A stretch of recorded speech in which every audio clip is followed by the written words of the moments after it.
Welcome, thrill seekers and night owls, to another chilling episode of true scary stories that will keep you up at night. If you here because you've experienced something unexplained or just love the rush of real horror, tales that actually happened, you're in the right place. These terrifying true stories from around the world are based on eyewitness accounts and eerie events that defy explanation. Stories of ghosts, hauntings, cryptids, and encounters that make your skin crawl. Imagine lying in bed, hearing footsteps in an empty house, or spotting a shadowy figure in the woods that shouldn't be there. These real scary experiences have haunted people for years, and tonight I'm sharing some of the most bone-chilling ones with you. Stick around till the end because you won't believe how these tales unfold. If you haven't already, hit that subscribe button right now to never miss out on more true horror stories, creepy encounters, and paranormal mysteries. And drop a comment below. Are you following me? What country are you tuning in from? Let's build this community of horror fans together. Now, let's dive into the first story. In the remote forests of Canada, a hiker named Alex set out on what was supposed to be a peaceful solo backpacking trip through the dense wilderness of British Columbia in the summer of 2018. Alex, an experienced outdoorsman in his mid-30s, had always found solace in the quiet trails, far from the bustle of city life. He packed his gear tent, sleeping bag, trail mix, and a GPS device and drove hours north from Vancouver, eager to disconnect from the world. The area he chose was known for its stunning landscapes, with towering pine trees, crystal-clear lakes, and wildlife like bears and moose. But locals whispered about something else lurking in those woods. A creature that walked on two legs, taller than any man, with a howl that echoed like a demon's cry. Alex dismissed it as folklore, the kind of tall tales told around campfires to scare tourists. Little did he know, this trip would turn into one of the most terrifying true scary stories of cryptid encounters ever shared. As the sun dipped below the horizon on his first night, Alex pitched his tent near a small clearing by a stream. The air was crisp, filled with the scent of pine and earth. He built a fire, roasted some marshmallows, and journaled about the day's hike. Around midnight, as he settled into his sleeping bag, a strange unease washed over him. It started with subtle sounds, twigs snapping in the distance, as if something heavy was moving through the underbrush. Alex chalked it up to a deer or elk, common in these parts. But then came the footsteps. Deliberate, bipedal thuds that circled his campsite, getting closer with each pass. His heart raced as he unzipped the tent flap just enough to peek out. In the moonlight, he saw nothing at first, but the sounds persisted, now accompanied by deep, guttural breathing that sounded almost human, yet distorted, like a growl mixed with a whisper. Frozen in fear, Alex grabbed his flashlight and shone it into the trees. That's when he saw it, a massive silhouette, at least 8 feet tall, with broad shoulders and long arms swinging by its sides. Its eyes reflected the light like glowing embers, piercing through the darkness. The creature stopped, tilted its head as if studying him, and let out a blood-curdling scream that reverberated through the forest, shaking leaves from the branches. Alex's mind screamed Bigfoot, the legendary Sasquatch that indigenous tribes had spoken of for centuries. He slammed the tent shut, his hands trembling, and huddled inside, praying it would leave. Hours passed in agonizing silence, broken only by occasional rocks being hurled at his tent, thudding against the fabric like warnings. At dawn, Alex emerged to find massive footprints, over 18 inches long, imprinted in the mud around his site, footprints with dermal ridges that no hoax could replicate. Terrified, he packed up and hiked out faster than ever, reporting the encounter to park rangers who nodded knowingly. Similar sightings had plagued the area for decades. Experts later analyzed photos of the prints, confirming they matched other unexplained Bigfoot evidence. Alex never hiked alone again, haunted by the memory of those eyes and that scream. This true scary story from Canada reminds us that in the vast wilderness, we're not always the apex predators. Sometimes, something ancient and unknown is watching us back. Moving on to our next terrifying true tale, this one unfolds in the historic streets of England, specifically in the foggy outskirts of London during the harsh winter of 2005. A young couple, Emily and Tom, both in their late 20s, had just moved into a charming Victorian-era house in the suburb of Whitechapel, a place steeped in dark history from the Jack the Ripper era. They got it at a steal because of rumors about it being haunted, but as skeptics, they laughed it off. Emily worked as a teacher, Tom as a graphic designer, and they dreamed of starting a family there. The house had creaky floors, high ceilings, and an attic filled with dusty relics from previous owners. At first, everything seemed perfect, but soon, this dream home became the setting for one of the most chilling real horror stories of ghostly hauntings that still sends shivers down spines. It began innocently enough, objects moving on their own like a teacup sliding across the kitchen table or doors slamming shut in the middle of the night. Emily blamed drafts, Tom blamed faulty hinges, but then the apparition started. One evening, as Emily prepared dinner, she felt a cold hand brush her shoulder. Turning around, she saw a translucent figure of a woman in Victorian dress, her face pale and eyes hollow, standing in the doorway. The woman whispered something indistinguishable before vanishing into thin air. Emily screamed, dropping the knife, and Tom rushed in, finding her hysterical. He tried to rationalize it as stress from the move, but deep down, doubt crept in. Nights grew worse. They'd wake to the sound of weeping from the attic's soft, mournful sobs that echoed through the walls. Venturing up one stormy night with a flashlight, they discovered an old diary hidden behind loose boards. It belonged to a woman named Eliza, who lived there in the 1880s. The entries detailed her tragic life. Abused by her husband, she had taken her own life in that very attic, cursing the house forever. As they read, the temperature plummeted, and shadows danced unnaturally on the walls. Suddenly, the diary flew from their hands, pages flipping wildly as if an invisible force was enraged. Emily felt icy fingers around her throat, squeezing just enough to leave bruises. While Tom saw Eliza's ghost manifest fully, her mouth twisted in a silent scream. Panicked, they fled the house and sought help from a paranormal investigator. Recordings captured EVP's electronic voice phenomena whispering "leave" and "mine." The investigator confirmed the haunting was residual energy from Eliza's trauma, amplified by the couple's presence. Emily and Tom sold the house at a loss and moved away, but the experience scarred them. Emily still has nightmares of that cold touch, and Tom refuses to live in old homes. This true scary story from England proves that some houses hold on to their past, and disturbing it can unleash horrors that linger long after you escape. Our third bone-chilling account takes us to the bustling metropolis of Japan. In the heart of Tokyo back in 2012, a salaryman named Hiroshi, a 42-year-old office worker, lived a routine life in a high-rise apartment building overlooking the neon-lit streets. Tokyo's fast pace suited him: long hours at work, quick meals from convenience stores, and solitary evenings scrolling through his phone. But one rainy autumn night after a grueling day, Hiroshi encountered something that transformed his mundane existence into a nightmare straight out of Japanese folklore, blending urban legends with real paranormal terror in one of the most unsettling true horror stories from Asia. It started when Hiroshi noticed a peculiar app on his phone that he didn't remember downloading. Titled Yuri Call, it featured a ghostly icon of a pale woman with long black hair. Curious, he opened it, thinking it was spam. The screen displayed a simple message: answer the call at midnight. He deleted it, but at exactly 12 a.m., his phone rang from an unknown number.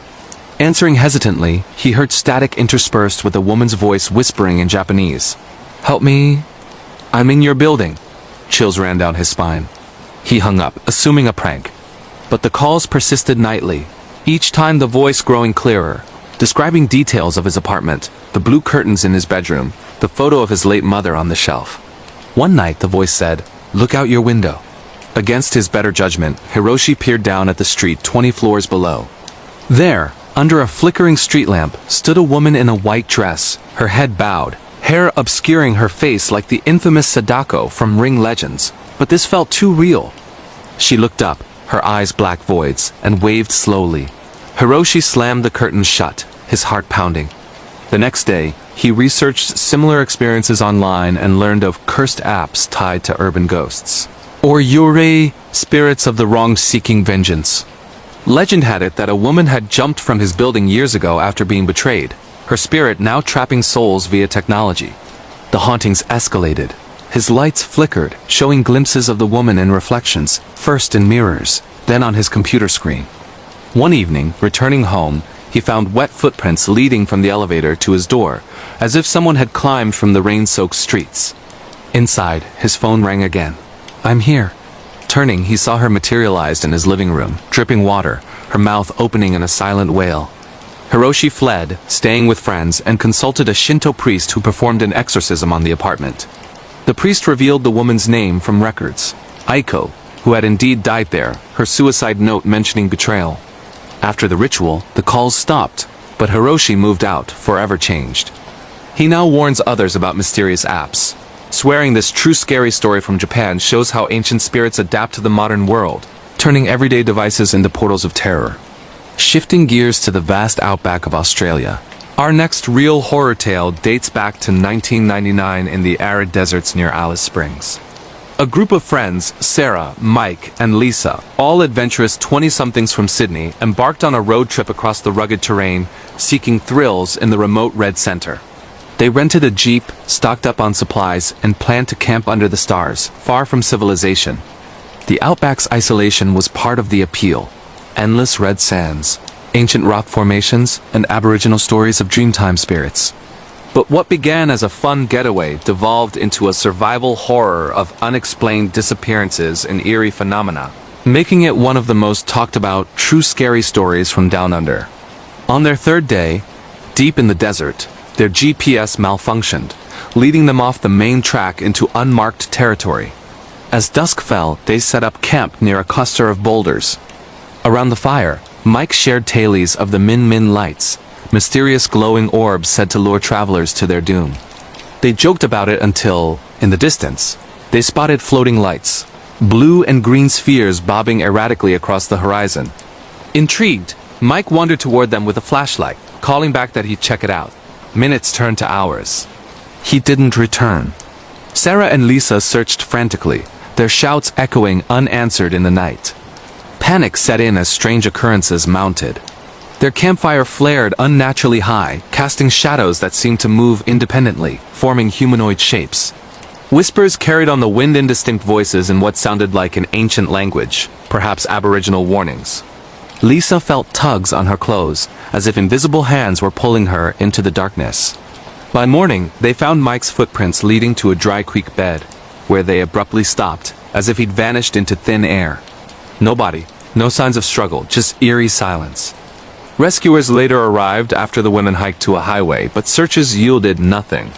Experts speculated on natural explanations like sinkholes or disorientation, but locals insisted on spiritual involvement, the spirits of the land punishing intruders.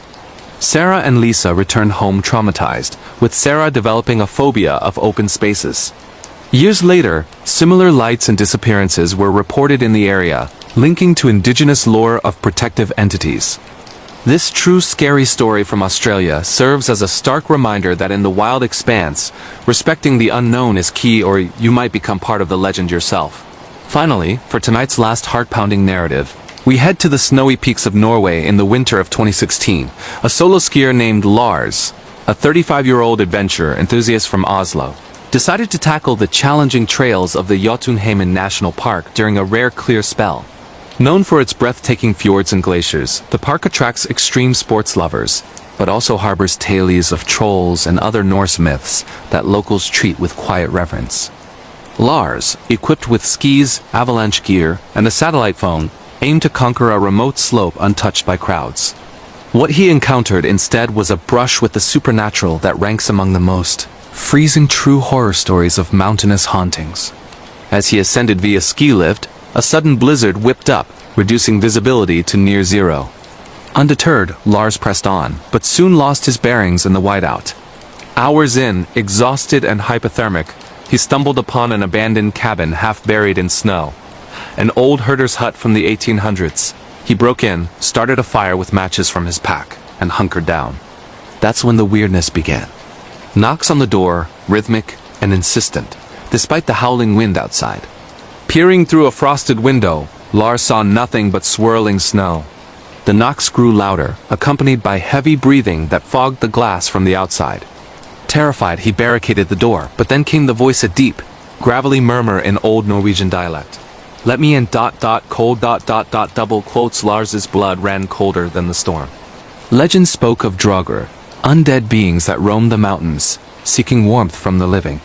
As night deepened, the cabin shook as if something massive was slamming against it. Scratches appeared on the walls, forming runes that Lars later identified as curses. In a panic, he radioed for help, but static drowned his calls, except for bursts of that same voice echoing through the device. At dawn, the storm cleared, and rescuers found him delirious, with frostbite and claw marks on the door that no animal could make. Investigations revealed the cabin's history. A herder had frozen to death there centuries ago. His body never recovered, fueling Draugr Tales. Lars survived but quit skiing, plagued by nightmares of that voice. This true scary story from Norway warns that in the icy isolation, the line between myth and reality blurs, and some entities refuse to stay buried. There you have it. Folks, 5 spine-tingling true scary stories from around the globe that prove the world is full of unexplained terrors. If these real horror tales kept you on the edge of your seat, like, share and subscribe for more creepy encounters, paranormal investigations, and terrifying true experiences. What did you think? Share your own scary story in the comments below. Stay safe out there. Or don't. Continuing our journey into the shadows with more heart-stopping true scary stories that have left people questioning reality. These real horror tales of ghostly apparitions, mysterious creatures, and unexplained phenomena come from eyewitness accounts across the globe, proving that terror knows no borders. Let's plunge into the next one. Deep in the rugged wilderness of the United States, specifically within the misty trails of Yellowstone National Park in Wyoming during the fall of 2017, a seasoned park ranger named David embarked on a routine patrol that would etch itself into the annals of chilling true scary stories involving national park mysteries and vanishings. David, a 45-year-old veteran with over 2 decades of experience, was no stranger to the park's vast expanses towering geysers, dense forests teeming with wildlife, and the occasional lost hiker. He prided himself on his knowledge of the terrain, carrying a radio, flare gun, and a keen sense for danger. Locals and indigenous tribes had long shared whispers about the Watchers, ethereal beings said to guard sacred sites, luring the unwary into eternal limbo. David, a rational man raised in the Midwest, dismissed such folklore as superstition fueled by isolation. But on this crisp October afternoon, as golden leaves crunched under his boots, he was about to confront a nightmare that blurred the line between myth and merciless reality. The patrol started ordinarily enough, checking for poachers near the backcountry trails, far from tourist spots. As the sun began its descent, casting long shadows through the pines, David noticed an unnatural silence. No birds chirping, no rustling of small animals, just the wind whispering secrets through the branches. His radio crackled with static, but no voices came through. Pressing on, he stumbled upon a clearing he didn't recall from maps. A perfect circle of barren earth amid the foliage, as if scorched by an invisible fire. In the center lay a single hiking boot, weathered and abandoned, with what looked like claw marks gouging the leather. Unease prickled his skin. He photographed it for his report, but as he knelt closer, a low hum vibrated the ground, like distant thunder underground. Night fell swiftly, and David decided to head back, but his compass spun wildly, defying logic. Footsteps echoed behind him, soft at first, then mirroring his own pace, always just out of sight. He called out, "Who's there?" only to be met with mocking echoes. Panic rising, he quickened his stride, but the footsteps multiplied, surrounding him like an invisible pack. Glancing over his shoulder, he caught glimpses of shadowy figures, tall, elongated silhouettes with glowing eyes that flickered like embers in the dark. They weren't animals. Their movements were too deliberate, too human-like yet grotesquely distorted. One lunged closer, its form shifting like smoke, whispering in a guttural tongue that sent chills through his bones, names of long-missing hikers, dates of disappearances, as if taunting him with unsolved cases. David fired his flare gun skyward, illuminating the woods in a burst of red light. For a split second, he saw them clearly, pale, featureless faces stretched in eternal screams, bodies twisted like ancient trees. He ran blindly, branches whipping his face until he burst onto a familiar trail. Rescuers found him hours later, babbling about the Watchers who steal souls. Investigations revealed the boot belonged to a hiker vanished years prior, and similar sightings dotted park records, often linked to staircases in the woods that lead nowhere. David retired shortly after, haunted by nightmares where those eyes pull him into the void. This true scary story from the United States warns that in America's wild heartlands, some paths are guarded by forces that don't want you found. Shifting to the romantic yet eerie alleyways of France, our next real horror tale emerges from the underground labyrinth of the Paris catacombs in 2010. A group of urban explorers, Sophie, a 28-year-old art student, her boyfriend Mark, a thrill-seeking photographer, and their friend Julian, an amateur historian, decided to venture beyond the tourist sections into the forbidden depths of this ossuary, holding millions of bones. Paris, with its glittering Eiffel Tower and bustling cafes, hides a darker underbelly, miles of tunnels lined with skulls and femurs, remnants of 18th century graveyards. Legends abound of lost souls wandering eternally, luring intruders to join them. The trio, equipped with headlamps, maps smuggled from online forums, and a sense of invincibility, snuck in through a hidden manhole one foggy November night, seeking the adrenaline of true paranormal encounters that few survive to recount. At first, the adventure thrilled them, echoing drips of water, walls stacked with grinning skeletons, and the musty scent of decay. They laughed off the cold drafts as natural, posing for photos amid the macabre displays. But deeper in, the tunnels narrowed, and their map-failed passages twisted illogically, leading to dead ends. Julian heard whispers first, faint French voices murmuring, "Rejoignez nous." Join us, growing into pleas from the shadows. Sophie felt bony fingers brush her ankle, yanking her bootlace undone. Panic set in when their lights flickered, revealing fleeting apparitions, spectral figures in tattered 18th century attire, eyes hollow sockets staring accusingly. The group pressed on, but Mark vanished during a moment of separation. Sophie and Julian called his name, echoes distorting into mocking laughter. They found his camera discarded, its last photo showing a horde of ghosts encircling him, hands outstretched. Hours blurred into terror as walls seemed to shift, bones clattering like warnings. Sophie later recounted feeling an icy grip on her shoulder, pulling her backward into darkness. Julian dragged her free, but not before she saw Mark's face among the skulls, eternally trapped. They emerged at dawn through another exit, disoriented and alone. Authorities dismissed their story, but Mark was never found, his disappearance added to the catacombs' unsolved mysteries. Sophie and Julian, scarred by PTSD, warn others via online forums. This true scary story from France illustrates how the City of Light harbors depths where the dead refuse to rest, claiming the living as company. Now, venturing into the ancient woodlands of Germany, this chilling account hails from the Black Forest in Baden-Württemberg during the summer of 2014. A family of 4 parents, Anna and Klaus, both in their 40s, and their teenage children, Lena and Max, rented a secluded cabin for a hiking vacation amid the dense, fairy tale-like pines that inspired the Brothers Grimm. The Black Forest, with its clockmakers, cuckoo birds, and misty peaks, also cradles darker lore. Witches' covens, shape-shifting wolves, and spirits of the lost who curse intruders. The family, city dwellers from Berlin, sought relaxation, unaware their idyllic getaway would become one of the most harrowing true horror stories of forested hauntings and ancient curses. The first days were blissful, berry picking, trail walks, and evenings by the fire sharing stories. But on their third night, strange occurrences began. Lena woke to scratching at the window, long, deliberate nails dragging across glass. Peering out, she saw a hunched figure in the moonlight, cloaked in rags, with eyes reflecting like a predator's. She screamed, rousing the family, but the figure vanished, leaving deep gouges in the wood.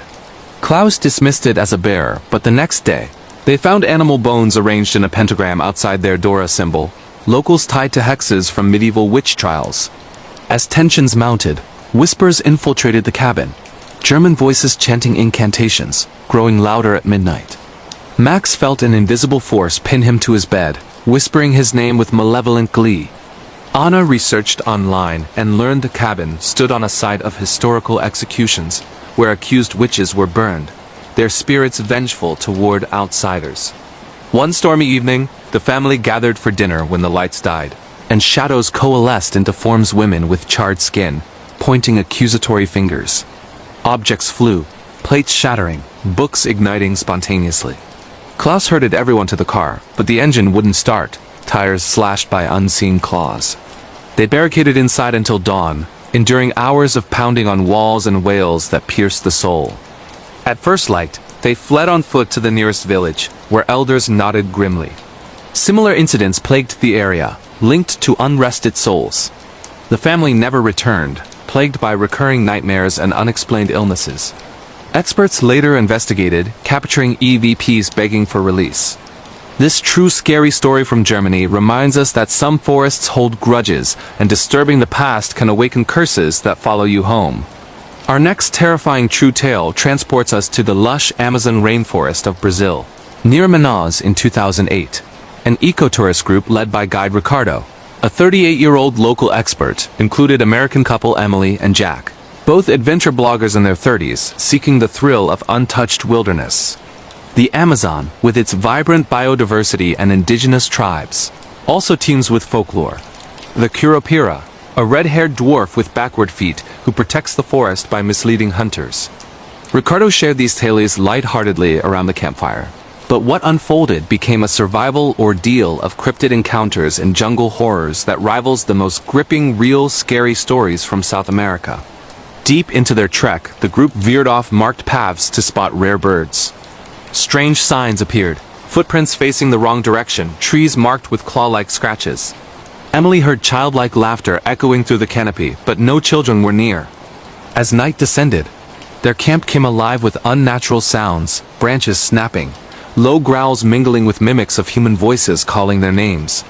Ricardo recognized the signs. The Curupira was angered by their intrusion. Jack wandered off to investigate a glowing light, vanishing into the foliage. Searches revealed his backpack shredded, contents scattered as if by a whirlwind. The group pressed on, but illusions plagued them. Paths looping endlessly, vines coiling like snakes around ankles. Emily glimpsed the creature, a small, fiery-haired being with feet twisted backward, eyes blazing with fury. It hurled stones, hurting them deeper into danger. Ricardo invoked indigenous chants for protection, but the entity responded with roars that shook the trees, summoning swarms of insects and illusions of loved ones beckoning into quicksand. After days of torment, rescuers found the survivors emaciated and delirious. Jack's body was discovered miles away, disoriented as if led in circles until exhaustion claimed him. Indigenous shamans confirmed a Curupira encounter, warning of forest guardians who punish disrespect. Emily and Ricardo, forever changed, advocate for ethical tourism.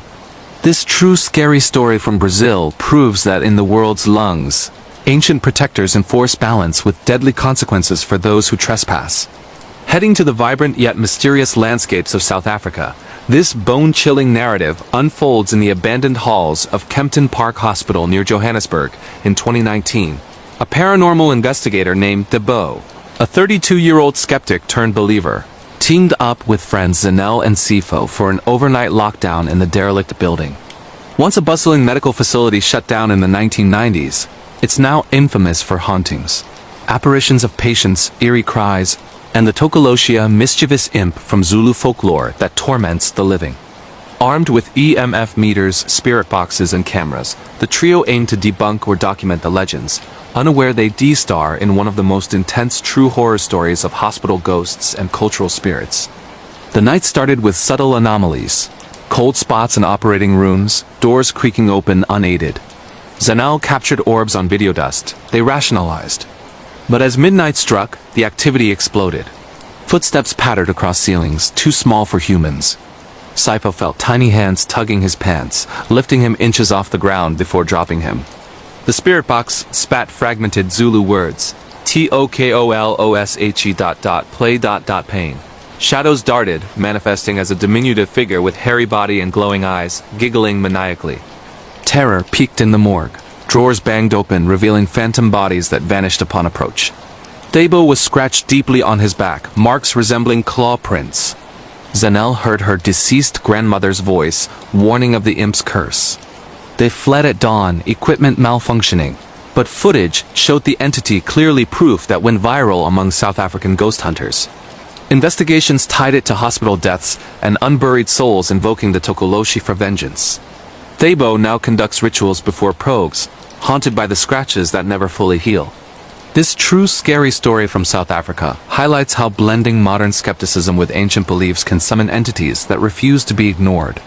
Diving into the mystical realms of India, our subsequent real horror account stems from a remote village in Rajasthan during the monsoon season of 2015. A young engineer named Raj, 29 returned to his ancestral home to oversee renovations, accompanied by his sister Priya.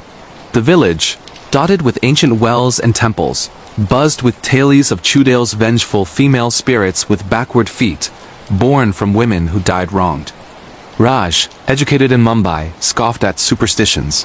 But this visit would transform into a nightmare of possession and paranormal vengeance that echoes in true scary stories from rural India.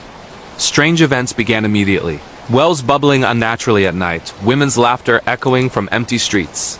Priya dreamed of a woman in white sari, feet twisted, begging for justice. One evening, exploring an old well on their property, said to be cursed after a bride's suicide, Raj leaned over, feeling a pull. Invisible hands yanked him in, but Priya saved him. That night, possession struck. Priya spoke in an archaic dialect, eyes rolling back, recounting a 19th century betrayal. Objects levitated, walls bled water smelling of decay. The Chudale manifested fully pale skin, long hair veiling a decayed face demanding retribution for her murder. Villagers performed an exorcism with a priest, chanting mantras as the spirit wailed, shaking the house. Raj uncovered family records. An ancestor had killed his wife for dowry, tossing her into the well.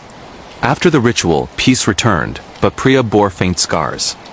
Raj sealed the well, honoring the spirit with offerings.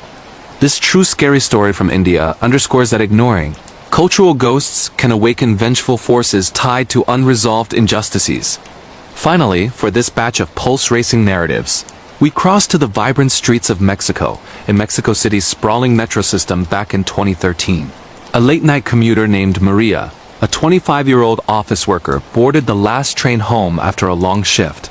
Unaware she'd become part of one of the most disturbing true scary stories involving urban legends and subway hauntings like La Llorona's modern echoes.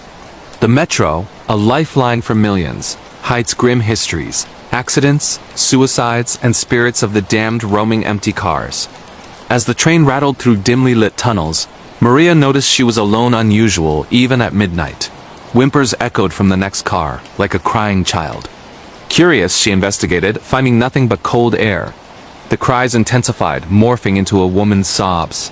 Miss Hijos ... My children. Lights flickered, revealing a spectral woman in white, drenched as if from a river, face veiled by wet hair. Maria froze as the apparition approached. Icy breath whispering pleas for lost children, echoing the La Llorona legend of a mother who drowned her kids and wanders eternally. The train halted abruptly between stations, plunging into darkness. Maria felt hands clutching her, pulling her toward the doors. Visions flooded her mind. The woman's tragic story, a betrayal leading to infanticide centuries ago, now cursing the metro where similar pains occurred. Screaming, Maria banged on windows until power returned, the ghost vanishing. She exited at the next stop, reporting to authorities who shared similar accounts, riders vanishing, found disoriented days later. Maria now avoids subways, tormented by cries in her dreams. This true scary story from Mexico reveals how ancient sorrows infiltrate modern life, turning commutes into conduits for the restless dead. Will you? That's another round of spine-tingling true scary stories to fuel your nightmares. If these real horror experiences from diverse corners of the world had you checking over your shoulder, smash that like button, share with fellow thrill seekers, and subscribe for endless creepy tales, paranormal investigations, and terrifying true encounters. Drop your thoughts or your own story in the comments. What country should we haunt next? Stay spooky, everyone. Continuing our journey into the shadows with more heart-stopping true scary stories that have left people questioning reality. These real horror tales of ghostly apparitions, mysterious creatures, and unexplained phenomena come from eyewitness accounts across the globe, proving that terror knows no borders. Let's plunge into the next one. Our next chilling true scary story hails from the misty Highlands of Scotland. In a secluded loch near Manchester back in 2014, two lifelong friends, Paul and the narrator, both in their mid-30s and avid anglers, decided to escape the grind of city life for a weekend fishing trip at a private loch known for its serene waters and untouched wilderness. Paul, a family man with a wife and soon-to-be-born child, and the narrator, a single software engineer, packed their gear, rods, bait, a small tent, and walkie-talkies for communication since cell service was non-existent in the remote area. They hiked in under a drizzling sky, set up camp by the water's edge, and spent the first day casting lines, sharing beers, and reminiscing about old times. As evening fell, the loch mirrored the darkening clouds, and a thick fog rolled in, amplifying the isolation. Little did they know, this peaceful getaway would turn into one of the most unsettling paranormal encounters of precognitive visions that still baffles them to this day. The trouble started on the second day when their lighters failed due to the dampness. The narrator volunteered to trek 6 miles to the nearest village for replacements, leaving Paul at camp to tend the fire. They agreed to stay in touch via walkie-talkies every few minutes. The hike out was uneventful muddy paths, sheep grazing in the distance, and the occasional bird call piercing the quiet. But on the return, as the sun dipped low, static crackled over the radio. Amid the interference, Paul's voice emerged, broken and distraught. Sobs, whimpers, and fragmented pleas like, "Lydia, I'm so sorry. Please forgive me." It culminated in a gut-wrenching scream that cut off abruptly. The narrator's blood ran cold. He radioed back frantically, but only silence answered. Racing back, heart pounding, he imagined the worst: Paul injured by a fall, attacked by wildlife, or worse. Bursting into camp, he found Paul calmly filleting a fish by the fire, looking puzzled at the narrator's panic. Paul insisted he'd tried radioing but got no signal, and he hadn't uttered a word about any Lydia. Shaken, they brushed it off as a radio glitch or crossed signals from distant hikers. But weeks later, Paul's wife gave birth to a healthy baby girl. They named her Lydia, a name they'd chosen but kept secret until then. The narrator replayed that eerie transmission in his mind. The exact name, the future apology, the scream. Was it a glimpse into a tragic event yet to come? Paul dismissed it, but the narrator couldn't shake the dread. To this day, he checks in on Paul and Lydia obsessively, fearing that scream foretold a family catastrophe. This true scary story from Scotland warns that in the quiet depths of nature, echoes from the future can pierce the present, leaving scars that time can't heal. Shifting to the towering redwoods of California, USA, this real horror tale unfolds in the Redwood State Parks of Mendocino County during a solo hiking expedition in June 1996. The narrator, a seasoned outdoorsman in his late 20s, sought solitude in the ancient forests, known for their massive trees and foggy trails that stretch for miles without a soul in sight. Equipped with a backpack, tent, and basic supplies, he ventured 18 miles deep into the wilderness, camping among the giants where the canopy blocked out the sky and the air hummed with life. The first few days were blissful, spotting deer, foraging berries, and journaling by campfire light. But on the return hike, as he navigated a narrow path lined with ferns and fallen logs, he encountered something that defied nature, a massive camouflaged entity that turned his adventure into one of the most terrifying cryptid sightings ever recounted. It began with a rhythmic knocking from high above, like a stick tapping a hollow tube echoing through the stillness. Ahead, a cluster of 5 or 6 tan oak trees leaned together, their trunks intertwined with vines and foliage, forming what looked like a natural den. As he approached, the trees shifted, rising and falling silently, exposing gnarled roots that weren't roots at all, but segmented limbs. In a horrifying revelation, the entire structure unfolded into one colossal creature, insect-like, with bark-textured exoskeleton, long spindly legs mimicking branches, and a body the size of a small house. Its eyes, glossy black orbs, locked onto him with unnatural intelligence, as if assessing prey. The air grew heavy with a musty alien scent, and the forest fell deathly quiet. Frozen for a moment, the narrator bolted, branches whipping his face as he ran miles back to his car, twisting an ankle, but ignoring the pain in his terror. Exhausted and dehydrated, he sought medical help, where a doctor attributed it to hallucination from fatigue. But online forums later revealed similar sightings. Giant stick insect cryptids blending into forests, luring hikers with sounds before vanishing. The narrator, now in his 50s, avoids deep woods, plagued by nightmares of those eyes pulling him into the shadows. This true scary story from California proves that in the heart of America's ancient forests, some trees are alive and hunting. Venturing into the dense woods of New England, USA, near the Vermont state line in Satan's Kingdom Forest, around 2002. This bone-chilling account involves 2 friends on a camping trip that spiraled into a nightmare of parasitic horror. The narrator, a college student in his early 20s, and his buddy Bud, a mechanic with a love for the outdoors, drove out for a weekend of bonfires, beers, and stargazing in the remote fog-shrouded forest known for its eerie legends of cursed grounds. They set up camp by a babbling brook, roasting marshmallows and swapping stories late into the night. But as darkness enveloped them, an unnatural buzzing filled the air, leading to an encounter with a massive insect that transformed their getaway into one of the most disturbing true horror stories of biological terror. It started innocently. Bud swatted at a shadow on his arm, yelping as a fist-sized, bud-dark, winged, with jagged legs latched on and bit deep. The welt swelled immediately, red and throbbing, with 2 puncture marks oozing clear fluid. They laughed it off at first, applying ointment from their kit, but by morning, Bud was feverish, chills racking his body, and red streaks snaking up his arm like infected veins. As they packed to leave, Bud's condition worsened, sweating profusely, muttering incoherently. On the drive out, he suddenly demanded they pull over in a desolate field. Disappearing into the tall grass, he returned minutes later, hands smeared with blood, eyes wide with horror, screaming incoherently before passing out in the passenger seat. At the hospital, doctors treated him for a severe infection with 4 antibiotics, but later confessed the truth. While relieving himself, the waste had writhed and squirmed on the ground, alive with clicking sounds as if something had burst from within him. Blood covered his legs from where it moved toward him. He dreamed of it crawling back inside, convinced the bug had laid eggs that hatched internally. Tests showed no parasites, but Bud changed, avoiding doctors, plagued by paranoia. The narrator, forever scarred, wonders if it was delirium or a real entity from those cursed woods. This true scary story from New England reminds us that in nature's hidden corners, a single bite can unleash horrors that burrow deep into body and mind. Heading to the rugged Badlands of Montana, USA, in the small town of Polson, along Highway 35 in 2019, a seasoned coroner faced a case that became one of the most gruesome true scary stories of ritualistic torture and unsolved murder. The coroner, a 50-year-old veteran of rural autopsies, was called to a desolate stretch of road where a truck driver had spotted a young woman staggering barefoot, emaciated and battered.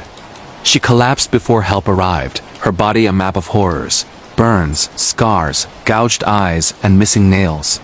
As the coroner and pathologist delved into the postmortem, they uncovered layers of sadistic abuse that suggested a captor straight from hell, turning a routine examination into a haunting real horror tale.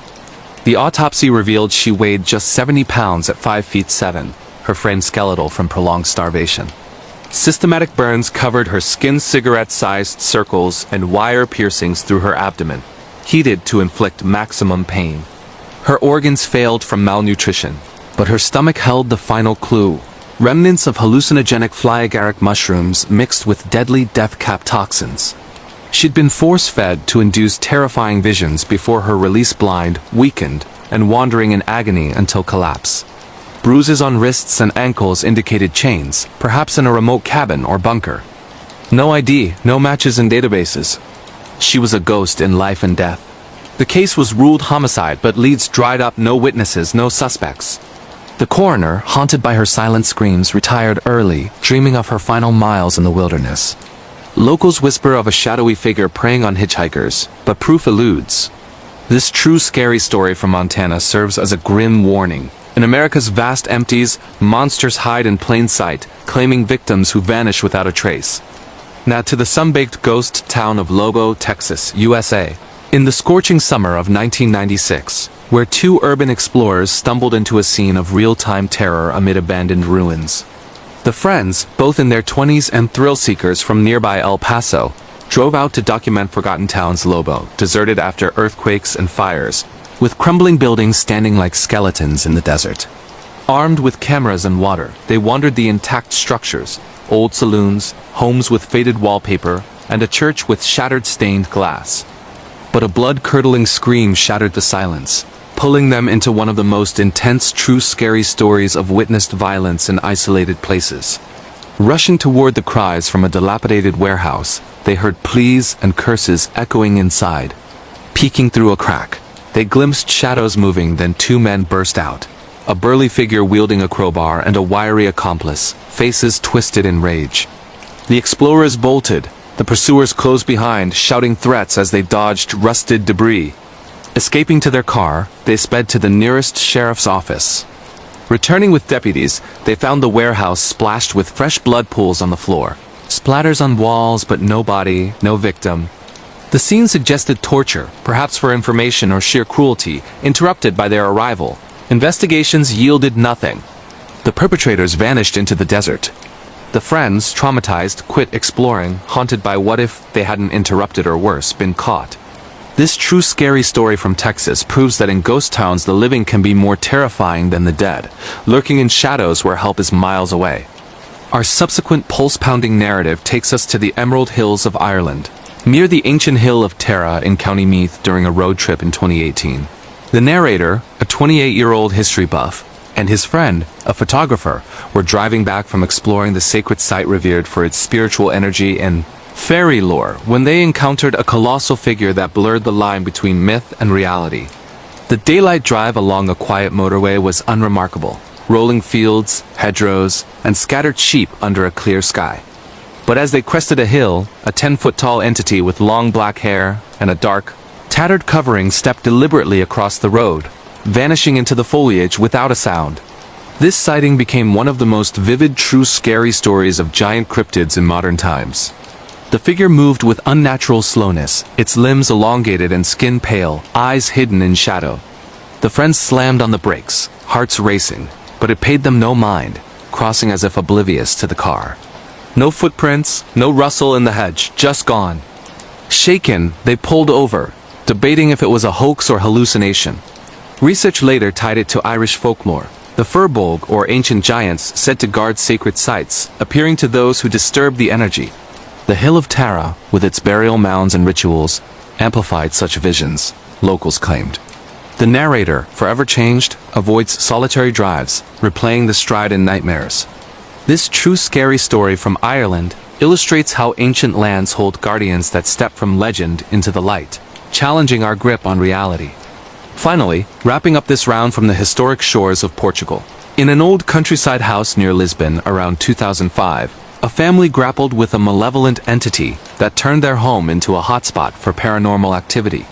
The narrator, a teenager at the time, moved with his parents and siblings into a centuries-old stone house surrounded by olive groves, drawn by its charm but unaware of its dark history. Whispers from villagers hinted at past tragedies, suicides, unexplained deaths, but they dismissed it. Soon the hauntings began, scratching in closets, shadows lurking, an oppressive dread that escalated into one of the most persistent true horror stories of possessive spirits crossing oceans. It started subtly, doors creaking open, whispers in empty rooms. The narrator felt watched in his bedroom, the closet door ajar despite locking it. One night, a featureless shadow silhouette emerged, darting up the stairs with inhuman speed. Family members experienced it too.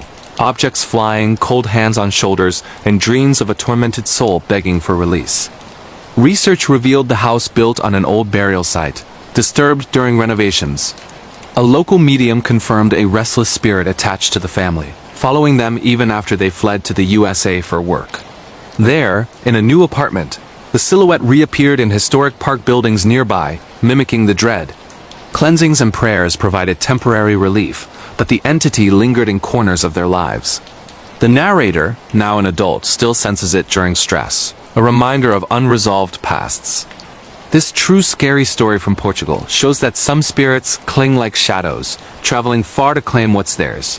Whoa, that's another round of spine-tingling true scary stories to fuel your nightmares. If these real horror experiences from diverse corners of the world had you checking over your shoulder, smash that like button, share with fellow thrill seekers, and subscribe for endless creepy tales, paranormal investigations, and terrifying true encounters. Drop your thoughts or your own story in the comments. What country should we haunt next? Stay spooky, everyone. Continuing our journey into the shadows with more heart-stopping true scary stories that have left people questioning reality. These real horror tales of ghostly apparitions, mysterious creatures, and unexplained phenomena come from eyewitness accounts across the globe, proving that terror knows no borders. Let's plunge into the next one. Our next chilling true scary story hails from the snow-covered landscapes of Sweden, specifically in the remote village of Borgvattnet during the long winter of 2015. A young journalist named Elsa, in her early 30s and specializing in folklore, traveled north from Stockholm to investigate reports of hauntings at an old vicarage turned guest house, infamous for its paranormal activity since the 1920s. The building, a creaky wooden structure with steep gables and antique furnishings, had housed priests for centuries, but locals spoke of restless spirits, former residents who met tragic ends, their presences manifesting in rocking chairs that moved on their own, and eerie cries echoing through the halls. Elsa, armed with a digital recorder, camera, and a healthy dose of skepticism, checked in for a weekend stay, eager to debunk the myths. What unfolded became one of the most documented real horror tales of Scandinavian hauntings, blending historical tragedy with unrelenting supernatural terror. From the moment she arrived, the atmosphere felt off the air, thick with a musty chill that no heater could dispel. That first night, as snow blanketed the grounds outside, Elsa set up her equipment in room 3, reputed as the most active. She heard faint whispers at first, like muffled conversations seeping through the walls, but her recorder captured nothing. Dismissing it as wind, she settled into bed. Around 2 a.m., the rocking chair in the corner creaked to life, swaying rhythmically as if occupied by an invisible figure. Elsa bolted upright, shining her flashlight to reveal empty space, yet the motion continued, accelerating with each pass. Her heart raced. She filmed it, but the battery drained unnaturally fast. Then came the footsteps, heavy boots tromping up the stairs, pausing outside her door before a forceful knock shook the frame. Terrified but determined, Elsa opened the door to an empty hallway, only to feel a rush of icy air and a woman's voice sobbing in Swedish. "Hjälp mig, help me." Research later revealed the vicarage's dark past. A priest in the 1940s had abused staff, leading to a maid's suicide in that very room, her spirit forever bound. The hauntings escalated. Elsa woke to find her belongings rearranged, with an old Bible open to passages about damnation. Shadows flitted in mirrors, forming the outline of a woman in period dress, her face contorted in pain. On her last night, the entity manifested fully, a translucent figure at the foot of her bed, reaching out with bony hands, whispering accusations of neglect. Elsa fled at dawn, her footage showing orbs and EVPs that experts authenticated. She never returned, now advocating for the site's closure. This true scary story from Sweden proves that some buildings absorb the suffering of their inhabitants, releasing it on those who dare to linger. Shifting to the vast taiga forests of Russia, this real horror tale emerges from the Ural Mountains near the site of the infamous Dyatlov Pass. In 2020, a group of adventure seekers, 4 friends in their late 20s, including mountaineer Ivan and his girlfriend Nadia, set out on a winter expedition to retrace the steps of the 1959 tragedy, where 9 hikers died under mysterious circumstances. Equipped with modern gear like GPS trackers, thermal tents, and emergency beacons, they aim to film a documentary debunking supernatural theories, attributing the deaths to avalanches or hypothermia. The Urals, with their endless snowfields and howling winds, held indigenous Mansi legends of Mountain of the Dead, where spirits punished intruders. The group laughed off the warnings, but their journey devolved into a survival nightmare of unexplained forces, making it one of the most chilling true scary stories of Russian wilderness horrors. The first days were grueling but uneventful, trekking through deep snow, setting camp amid pine trees. On the third night, as temperatures plummeted to -30°C, strange lights appeared on the horizon, orange orbs hovering silently, pulsing like distant fires. Ivan captured them on video, but the footage later showed interference. Then came the sounds, deep rumbling from underground, shaking their tents, followed by inhuman screams echoing across the pass. Nadia woke to find massive footprints circling their site, human-like but elongated with claw marks. Panic set in when their compass malfunctioned, leading them in circles. One friend, Alex, vanished during a bathroom break. Searches revealed his torn jacket hung from a tree branch 20 feet up, bloodied but no body. The remaining 3 pressed on, haunted by visions. Shadowy figures lurking at the tree line, whispering in archaic Russian. Nadia's journal detailed hallucinations of the original Dyatlov group, their frozen faces pleading for help. An avalanche-like force hit their camp, ripping tents and scattering gear without snow movement. Rescuers found them hypothermic and delirious. Alex's remains were discovered months later, mutilated in ways defying animals. Investigations echoed the 1959 case internal injuries without external trauma. Even, The sole survivor to speak publicly, swears ancient guardians protect the mountains. This true scary story from Russia warns that some places remember their dead, and revisiting them invites the same fate. Venturing into the misty fjords of New Zealand, our next bone-chilling account takes place in the historic city of Christchurch during the foggy autumn of 2018. A local historian named Mia, 35 and passionate about Maori folklore, led a night tour through the old botanical gardens, sharing tales of Tonga, sacred objects, and Atua, spirits, that guarded the land. The group included tourists eager for thrills, unaware that the area's seismic history devastating earthquakes had stirred restless entities. Legends spoke of a skin runner, a shape-shifting creature from indigenous myths that mimicked loved ones to lure victims into the shadows. What began as a guided walk turned into a pursuit of real paranormal terror, ranking among the most harrowing true horror stories from the South Pacific. As the tour wound through dimly lit paths lined with ancient trees, Mia noticed unnatural rustling in the underbrush. Participants reported glimpses of figures darting between trunks first as deer, then shifting to human forms. One woman swore she saw her deceased brother waving from the fog, his voice calling her name softly. Mia urged the group to stay together, but chaos ensued when screams pierced the night. A tour member vanished, his flashlight found flickering on the ground. Searches revealed wet footprints leading to a pond, where bubbles rose as if something submerged waited. The skin runner manifested a grotesque being with peeling flesh, eyes glowing amber, morphing between animal and human as it stalked them. Fleeing to the city streets, they heard it pursuing, its footsteps mimicking their own. Police dismissed it as hysteria, but Mia's audio captured guttural growls and Maori chants warning of desecration. The missing man reappeared days later, disoriented in the hills, babbling about being worn like a skin. Experts linked it to post-earthquake disturbances awakening Tapuo forbidden spirits. Mia quit tours, haunted by the entity's gaze. This true scary story from New Zealand reminds us that disrespecting sacred lands can summon protectors who hunt with cunning deception. Now, to the bustling streets of Thailand. This terrifying true tale unfolds in a high-rise apartment in Bangkok back in 2012. A university student named PM, 22 and studying graphic design, moved into a budget-friendly unit in a towering complex near the Chao Phraya River, drawn by its modern amenities and city views. The building, erected on old burial grounds, buzzed with rumors of Phi, ghosts, vengeful spirits like the infamous May Nak, who haunted unfaithful lovers. PM, a rational city girl, ignored the warnings from neighbors about flickering lights and cold spots. Her new home soon became the epicenter of one of the most intense real horror stories of urban Thai hauntings, blending ancient grudges with modern isolation. It started with subtle signs, her amulet necklace snapping off in the night, doors locking themselves, and whispers in Thai dialect from the vents. One evening, while studying late, PM felt eyes on her back. Turning, she saw a shadowy woman in a traditional faison skirt, long hair dripping as if from water, standing in the bathroom mirror. The figure vanished, but wet footprints trailed across the floor. Nights worsened.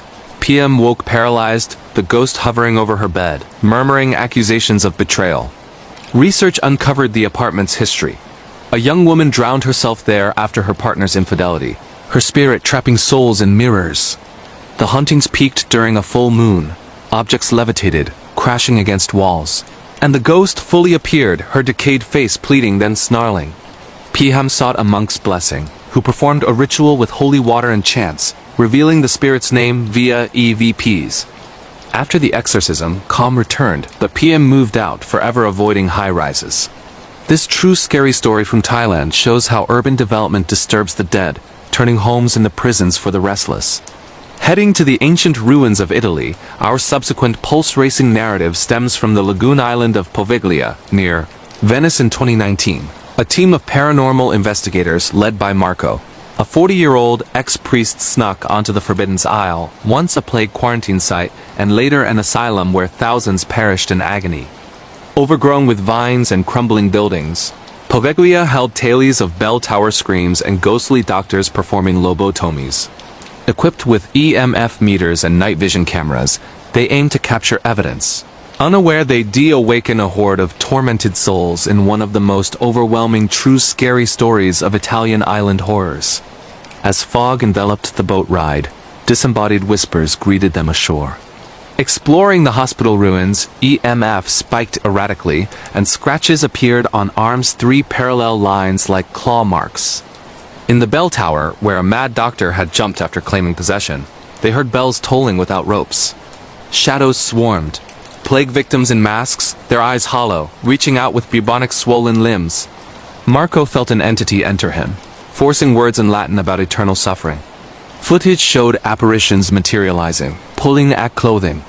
Fleeing at midnight, their boat engine failed, stranding them amid whales. Dawn brought rescue, but one investigator vanished, his screams echoing from the tower. Authorities covered it up, but leaked videos went viral. Marco, scarred by possession dreams, warns against the island. This true scary story from Italy proves that some grounds are mass graves of misery, where the dead demand company. Diving into the mystical realms of Spain. This bone-chilling account hails from the foggy forests of Galicia in northwestern Spain during the rainy season of 2016. A hiker named Sofia, 28, and an environmental activist, ventured into the ancient woodlands near Santiago de Compostela, drawn by Celtic ruins and pilgrim paths. The region brimmed with folklore. The Santa Campaga, a procession of hooded souls led by a living person cursed to guide the dead. Sofia, camping solo, dismissed it as superstition, but her trek became a march of spectral terror in one of the most eerie true horror stories from Iberian legends. Under a full moon, she heard distant chanting solemn voices in Galician, accompanied by bell tolls. Venturing closer, she glimpsed a line of white-robed figures gliding through mist, candles flickering in skeletal hands.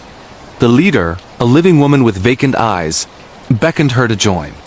Sofia ran, but the procession encircled her tent, whispering names of the departed. Her flashlight revealed translucent faces, ancestors lost to famines and wars pulling at her soul. Paralyzed by fear, she endured visions of her own death until dawn dispersed them. Locals confirmed the curse. Those who see the Campaga must pass it on or perish. Sofia fell ill afterward, recovering only after a ritual. This true scary story from Spain illustrates how ancient rituals persist, drawing the living into death's parade. Finally, for this batch of heart-pounding narratives, we cross to the rugged Andes of Argentina. In an abandoned insane asylum near Cordoba in 2017, urban explorer Diego, 32, and a videographer, sneaked in with friends to document the derelict facility, shut down in the 1980s amid abuse scandals. Echoing halls held stories of electroshock horrors and unmarked graves. Their night turned into a frenzy of poltergeist activity, becoming one of the most chaotic, real scary stories from South American ruins. Lights failed upon entry, replaced by slamming doors and cries from empty cells. Diego felt hands shoving him downstairs while EVPs screamed, "Ayuda! Help!" Apparitions of patients in straitjackets charged, phasing through walls. Police interrupted, but not before scratches marred their skin. The group escaped, footage showing orbs and figures.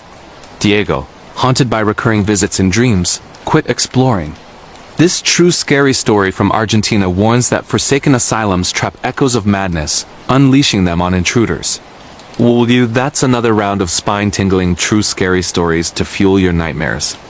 If these real horror experiences from diverse corners of the world had you checking over your shoulder, smash that like button, share with fellow thrill seekers, and subscribe for endless creepy tales, paranormal investigations, and terrifying true encounters. Drop your thoughts or your own story in the comments. What country should we haunt next? Stay spooky, everyone. The dorm where nitrogen monoxide once stayed, United States, New York. Before I tell you what happened, you need to understand something. This is not a ghost story people tell for fun. There are no jump scares, no dramatic moments where something suddenly screams. This story is about slow fear, the kind that grows quietly. The kind that makes you question your memory, your sanity, and eventually, your safety. I was 19 when I moved into Northbridge University. Old campus, historic buildings, ivy-covered walls. The kind of place that looks beautiful in brochures and unsettling in real life. I was assigned to a residence hall called Morrison Hall. It wasn't abandoned. It wasn't officially haunted. But students avoided it. Morrison Hall was built in the 1940s. Long hallways, low ceilings, poor lighting. The air always smelled faintly of dust and old paper. The first thing I noticed was how quiet it was. Not peaceful quiet, empty quiet. My room was on the 4th floor, room 408. When I unlocked the door, the room was normal. 2 beds, 2 desks, 2 closets. A small window facing the back of the building. My roommate wasn't there yet. I didn't think much of it. The first night was uneventful. The second night, I woke up to the sound of footsteps in the hallway outside my room. Slow, careful, back and forth. At first, I assumed it was someone studying late. Then I realized something strange. The footsteps never passed my door. They stopped directly outside it. I lay in bed, staring at the ceiling, listening, no knocking, no voices, just someone standing there.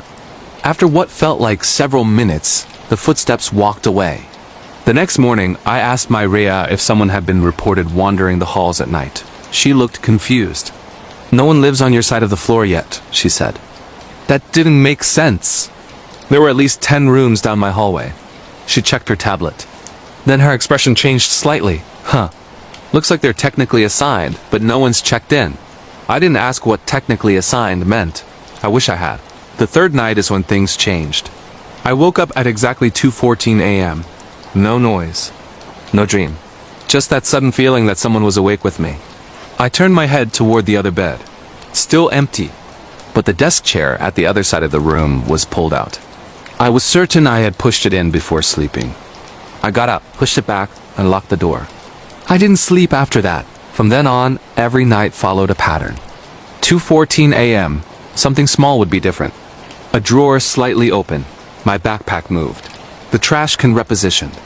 Never dramatic, just enough to make me doubt myself. I started keeping notes. I wrote down where I left things before sleeping. The changes continued. One night, I placed my phone on my desk and took a photo of it before bed. When I woke up, the phone was face down. Same position, same location, just flipped. That was the first time I felt real fear. I went to campus security. They checked my room. No signs of forced entry. Probably stress, they said. New environment. I tried to believe them. Then my roommate arrived, or at least someone did. I came back from class one afternoon and found a suitcase by the other bed. Clothes in the closet, books on the desk. Someone had moved in. I felt relieved. That night I finally slept. Until 2:14 a.m., I woke up to breathing. Not loud, not close, just present. I whispered, "Hello?" The breathing stopped. In the morning, I introduced myself. The guy looked tired, pale, dark circles under his eyes. He said his name was Daniel. He asked me something strange.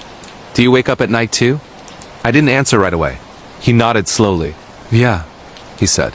"Me too." Over the next few days, we compared experiences. The footsteps, the moved objects, the exact same time. 2:14 a.m., Daniel told me something that made my stomach drop. He said he sometimes heard someone whisper his name, not clearly. Like someone learning how to say it.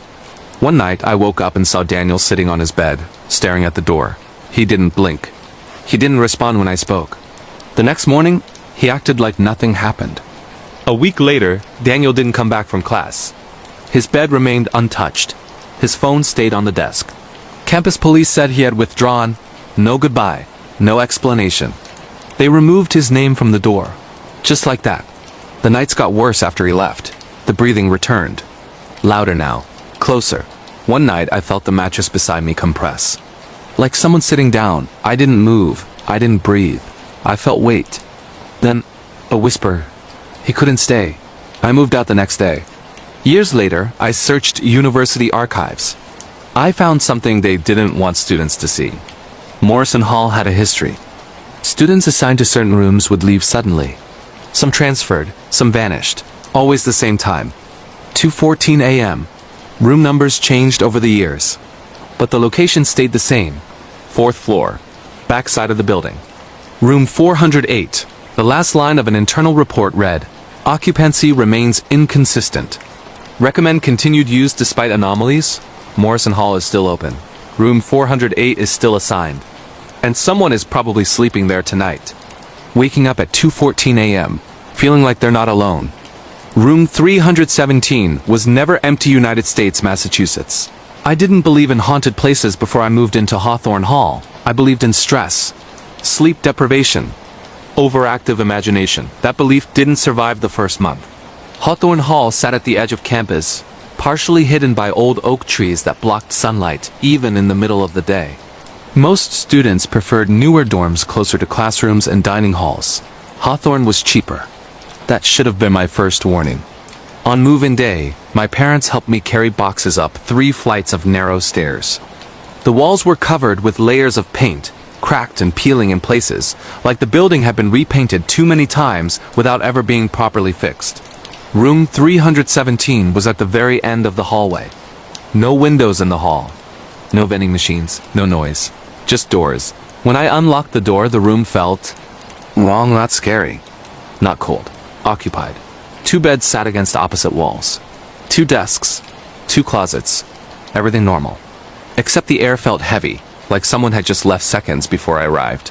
My roommate's name was printed on the door beneath mine. I won't say it here. Not because I'm scared of legal issues.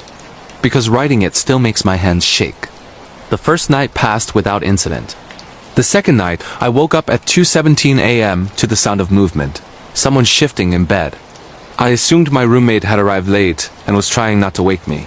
I stayed still. I listened. Breathing. Slow. Controlled. Too controlled. I rolled over. The other bed was empty. No sheets disturbed. No bag. No clothes.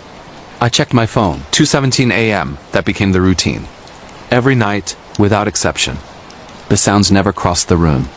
They stayed on the far side, like someone was deliberately keeping distance. After a week, I emailed housing services asking about my roommate. They replied with one sentence. He has not checked in yet. That didn't make sense. Classes had started. Attendance was mandatory. I asked my Ria, she hesitated before answering. Then said, some students just don't stay. I started sleeping with the lights on. It didn't help. The breathing continued. Sometimes accompanied by soft whispering, like someone practicing how to speak again. One night, I woke up facing the other bed. There was an indentation, like someone was sitting on it. The mattress slowly compressed deeper, then rose back to normal. I ran out of the room barefoot and slept on a friend's floor. The next morning, campus police were in Hawthorne Hall. A student was missing, last seen entering the building around midnight. I watched his photo on the screen in the student center. My stomach dropped. That was the face. The one from my dreams. Same hollow eyes, same expressionless stare. I packed my things that afternoon. Housing services moved me without argument. Room 317 was locked. Months later, curiosity destroyed my peace. I requested old housing records. Room 317 had a pattern. Every few years, a student assigned there would withdraw suddenly. Some transferred. Some vanished. The earliest case dated back to the late 90s. Always the same detail. Last confirmed location, Hawthorne Hall. Time window, between 2 o'clock and 2:30 a.m. I found a scanned incident report buried deep in archived files. A maintenance worker reported hearing voices coming from room 317 in 2001. When he opened the door, the room was empty. But the voice said one thing clearly. He said I could stay. To this day, room 317 officially does not exist on campus maps. The door is still there, locked. He watched the house for 43 nights. Germany, Bavaria. It started with the feeling of being observed, not watched constantly, just checked on. I moved to a small town in Bavaria for work in 2020. Quiet neighborhood. Rows of identical houses, families, retirees, the kind of place where nothing happens. The first night, my security camera detected motion. Front yard. 3:11 a.m. When I checked the footage, there was nothing there. No animals, no people. Just the camera triggering itself. This happened every night. Same time, 3:11 a.m. On the 7th night, I saw him. A man standing just outside the range of the porch light. Not moving, not hiding. Just standing, facing the house. The footage cut after exactly 30 seconds. Police said there was nothing they could do. He's on public property. I installed more cameras. He adjusted. Moved to blind spots. Never approached. Never left evidence. On night 14, I found a small stone placed on my doorstep. On night 21, a dead bird. On night 30, my back door was unlocked when I woke up. Nothing stolen. On night 43, I received a message on my phone. From an unknown number. I wanted to see how long it would take you to notice. That was the last night I stayed in that house. Police never found him. But neighbors admitted something chilling. He had stood there before, watching other houses. Until the people inside moved away. The night the dorm learned my name, United States, Pennsylvania. Before anything else, I need to say this clearly. I'm not trying to convince you that ghosts exist. I'm not trying to prove anything supernatural. I'm only telling you what happened, exactly the way it unfolded, because no official report ever did. And because someone else is probably experiencing this right now, wondering if they're imagining it, just like I did. I transferred to Ridgeway University during my sophomore year. It was a mid-sized school in Pennsylvania, old enough to have history, but not old enough to be famous for it. The campus was beautiful during the day. At night, it felt abandoned. Most students lived off campus, which left several residence halls half empty. Housing assigned me to Carter Hall, a brick building tucked behind the library, partially hidden by tall pine trees. Carter Hall wasn't condemned. It wasn't under renovation, it just wasn't popular. When I asked why, housing said it was quiet. They said that like it was a benefit. The first thing I noticed when I entered Carter Hall was the smell. Not mold, not decay. Paper, old books, dust, something dry and stale, like a room that hadn't been opened in years. My room was on the 3rd floor. Room 312. The hallway lights flickered, but only slightly, like they were tired rather than broken. There were other rooms on my floor. Doors with name tags. Some open, some closed, but I never saw anyone. The first week passed without incident. Classes, cafeteria food, normal college stress. Then came the first night. I woke up to the sound of someone walking down the hallway. Not running, not sneaking, just walking.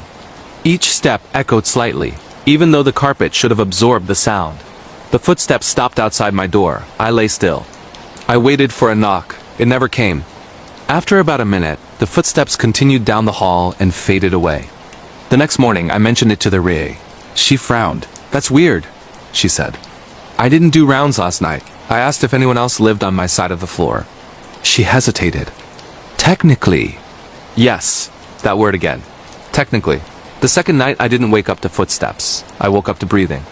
It wasn't loud enough to identify direction, but it was close enough to be inside the room. Slow. Intentional, like someone controlling it. I sat up and turned on the lamp. The room was empty, door locked, windows closed, but the feeling didn't leave. It felt like someone had stepped just out of view. From that night on, I began waking up at the same time. Every night. 3:06 a.m., always without an alarm, always abruptly. At first, nothing happened. Just that feeling of awareness. Like my body knew something before my mind did. On the 4th night, something changed. I woke up at 3:06 a.m. and heard a sound coming from my desk. A soft tapping, not rhythmic, not aggressive, just patient. When I turned on the light, the tapping stopped. Nothing was out of place. But when I checked my phone, I noticed something strange. I had a voicemail, timestamp, 3:06 a.m., no missed call. Just a voicemail. I played it. At first, it was silent. Then static. Then a sound that made my skin crawl. Breathing. The same breathing I heard in the room. At the very end, a whisper. So faint, I almost missed it. "Hello?" I didn't sleep again that night. The next day, I asked campus IT if voicemails could be left without a call. They said no. I showed the voicemail to campus security. They listened, then deleted it. Said it was probably a glitch. I asked for a copy. They said it was gone. That's when I realized something important. They didn't look surprised. The following week, a student went missing. A junior named Mark. Lived in Carter Hall. Last seen returning to his room late at night. His parents were told he probably transferred. But his car was still in the parking lot. His phone last pinged inside the building. I didn't know Mark personally, but I recognized his voice. I recognized it from the voicemail. That's when the knocking started. Not on the door. Inside the walls, 3 soft knocks, pause. 3 more. Always at 3:06 a.m., I started sleeping with my phone recording audio. When I listened back, the knocking didn't show up. But something else did. A voice. Not speaking. Repeating my name. Over and over. Slowly, learning the shape of it, I stopped going to class. I stopped sleeping. One night, I woke up and saw the outline of someone standing near the closet. No features. Just a darker shape in the darkness. It leaned slightly forward. Like it was listening, I whispered, "What do you want?" It answered, in my voice, "I want to stay." The next morning, I packed. Housing refused to move me. Said there was no issue with room 312. I left anyway, dropped out mid-semester. Months later, curiosity destroyed me. I requested public records. I found a document never meant for students. Carter Hall had been used temporarily as housing in the 1970s during renovations. A fire broke out one night. Officially, no one died. Unofficially, several students were never accounted for. Their names were removed, their records sealed. The final note read, "Incidents occur when occupancy is low. Increased presence recommended. Carter Hall is still open, still quiet, still technically occupied. And every night at 3:06 a.m., someone wakes up. Because something that doesn't want to be alone." Before this story begins, I need you to understand something. This is not a legend. This is not a story people tell for fun. This is the kind of story universities quietly bury, because if students knew the full truth, some buildings would never be lived in again. Before we start, tell me in the comments where you're listening from. What country?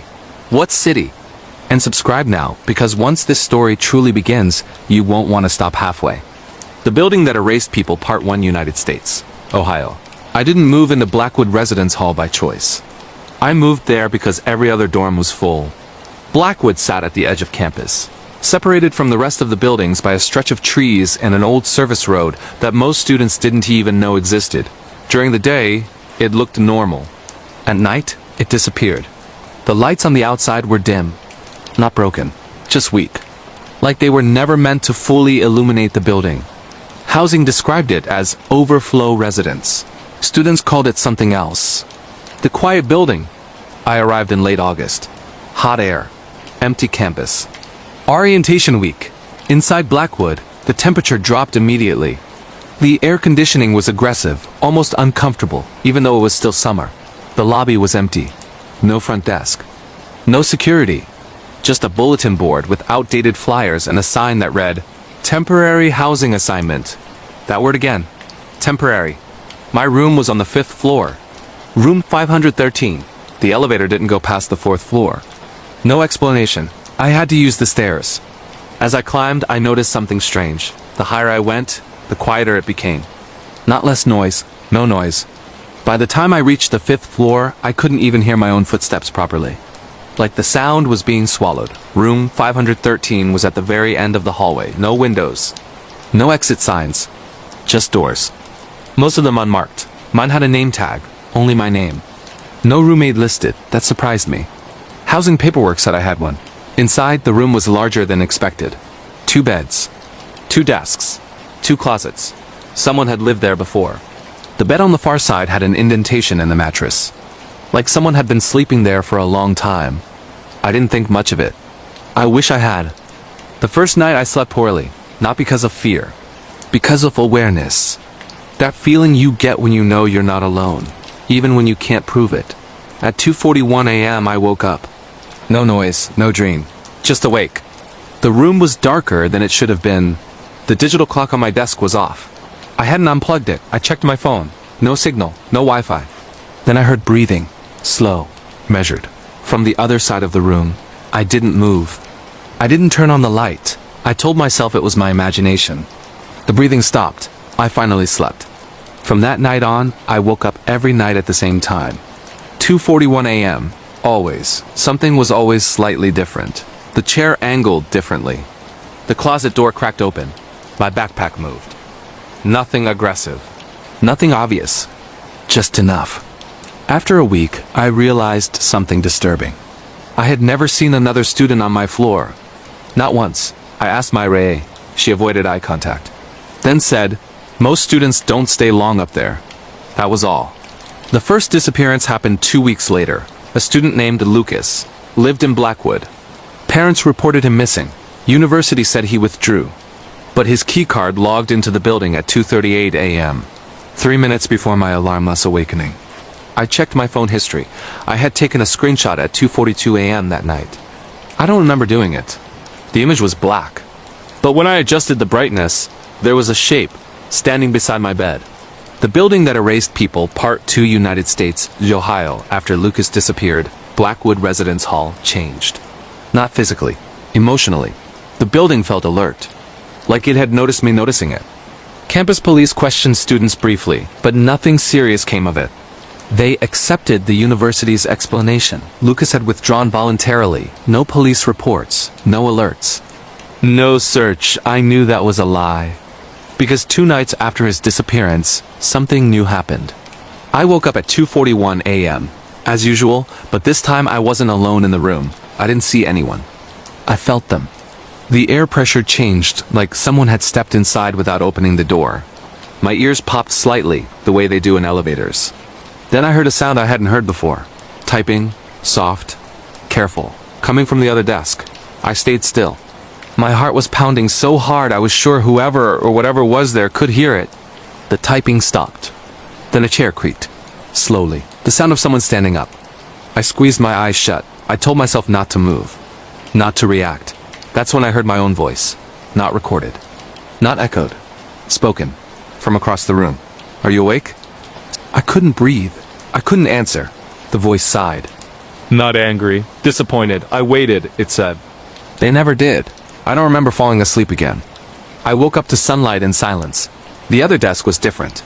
The chair was pulled out, and on the desk was a notebook I had never seen before. No name, no branding, just a plain black cover. Inside were pages of handwriting, not mine. Each page had dates, times, room numbers, names, some crossed out, some circled, some written over and over again until the ink tore through the paper. Every name belonged to a student. Every time matched the same pattern. 2:30 to 2:45 a.m. And every room number was in Blackwood, including mine. Room 513, circled. 3 times. I took the notebook to campus security. They told me to leave it, said it was probably a prank. I refused. They confiscated it. I asked for a report. They never filed one. That's when I realized something horrifying. This wasn't new. They knew. That night, Blackwood was louder than it had ever been. Not voices. Movement. Footsteps above me. Below me. In the walls. Like the building was full again. At 2:41 a.m., my door handle moved. Not rattled. Turned. Slowly. Carefully. Testing. I sat upright in bed. The handle stopped. Then the voice returned. From the hallway this time. You don't belong to the room yet, I screamed. Lights turned on in the hallway. Doors opened. Students peeked out. For the first time since moving in, I saw people. Real people, alive, confused. The hallway looked normal. No one else heard the voice. Campus security arrived. They moved me to another room. 4th floor, room 417. They said it was temporary.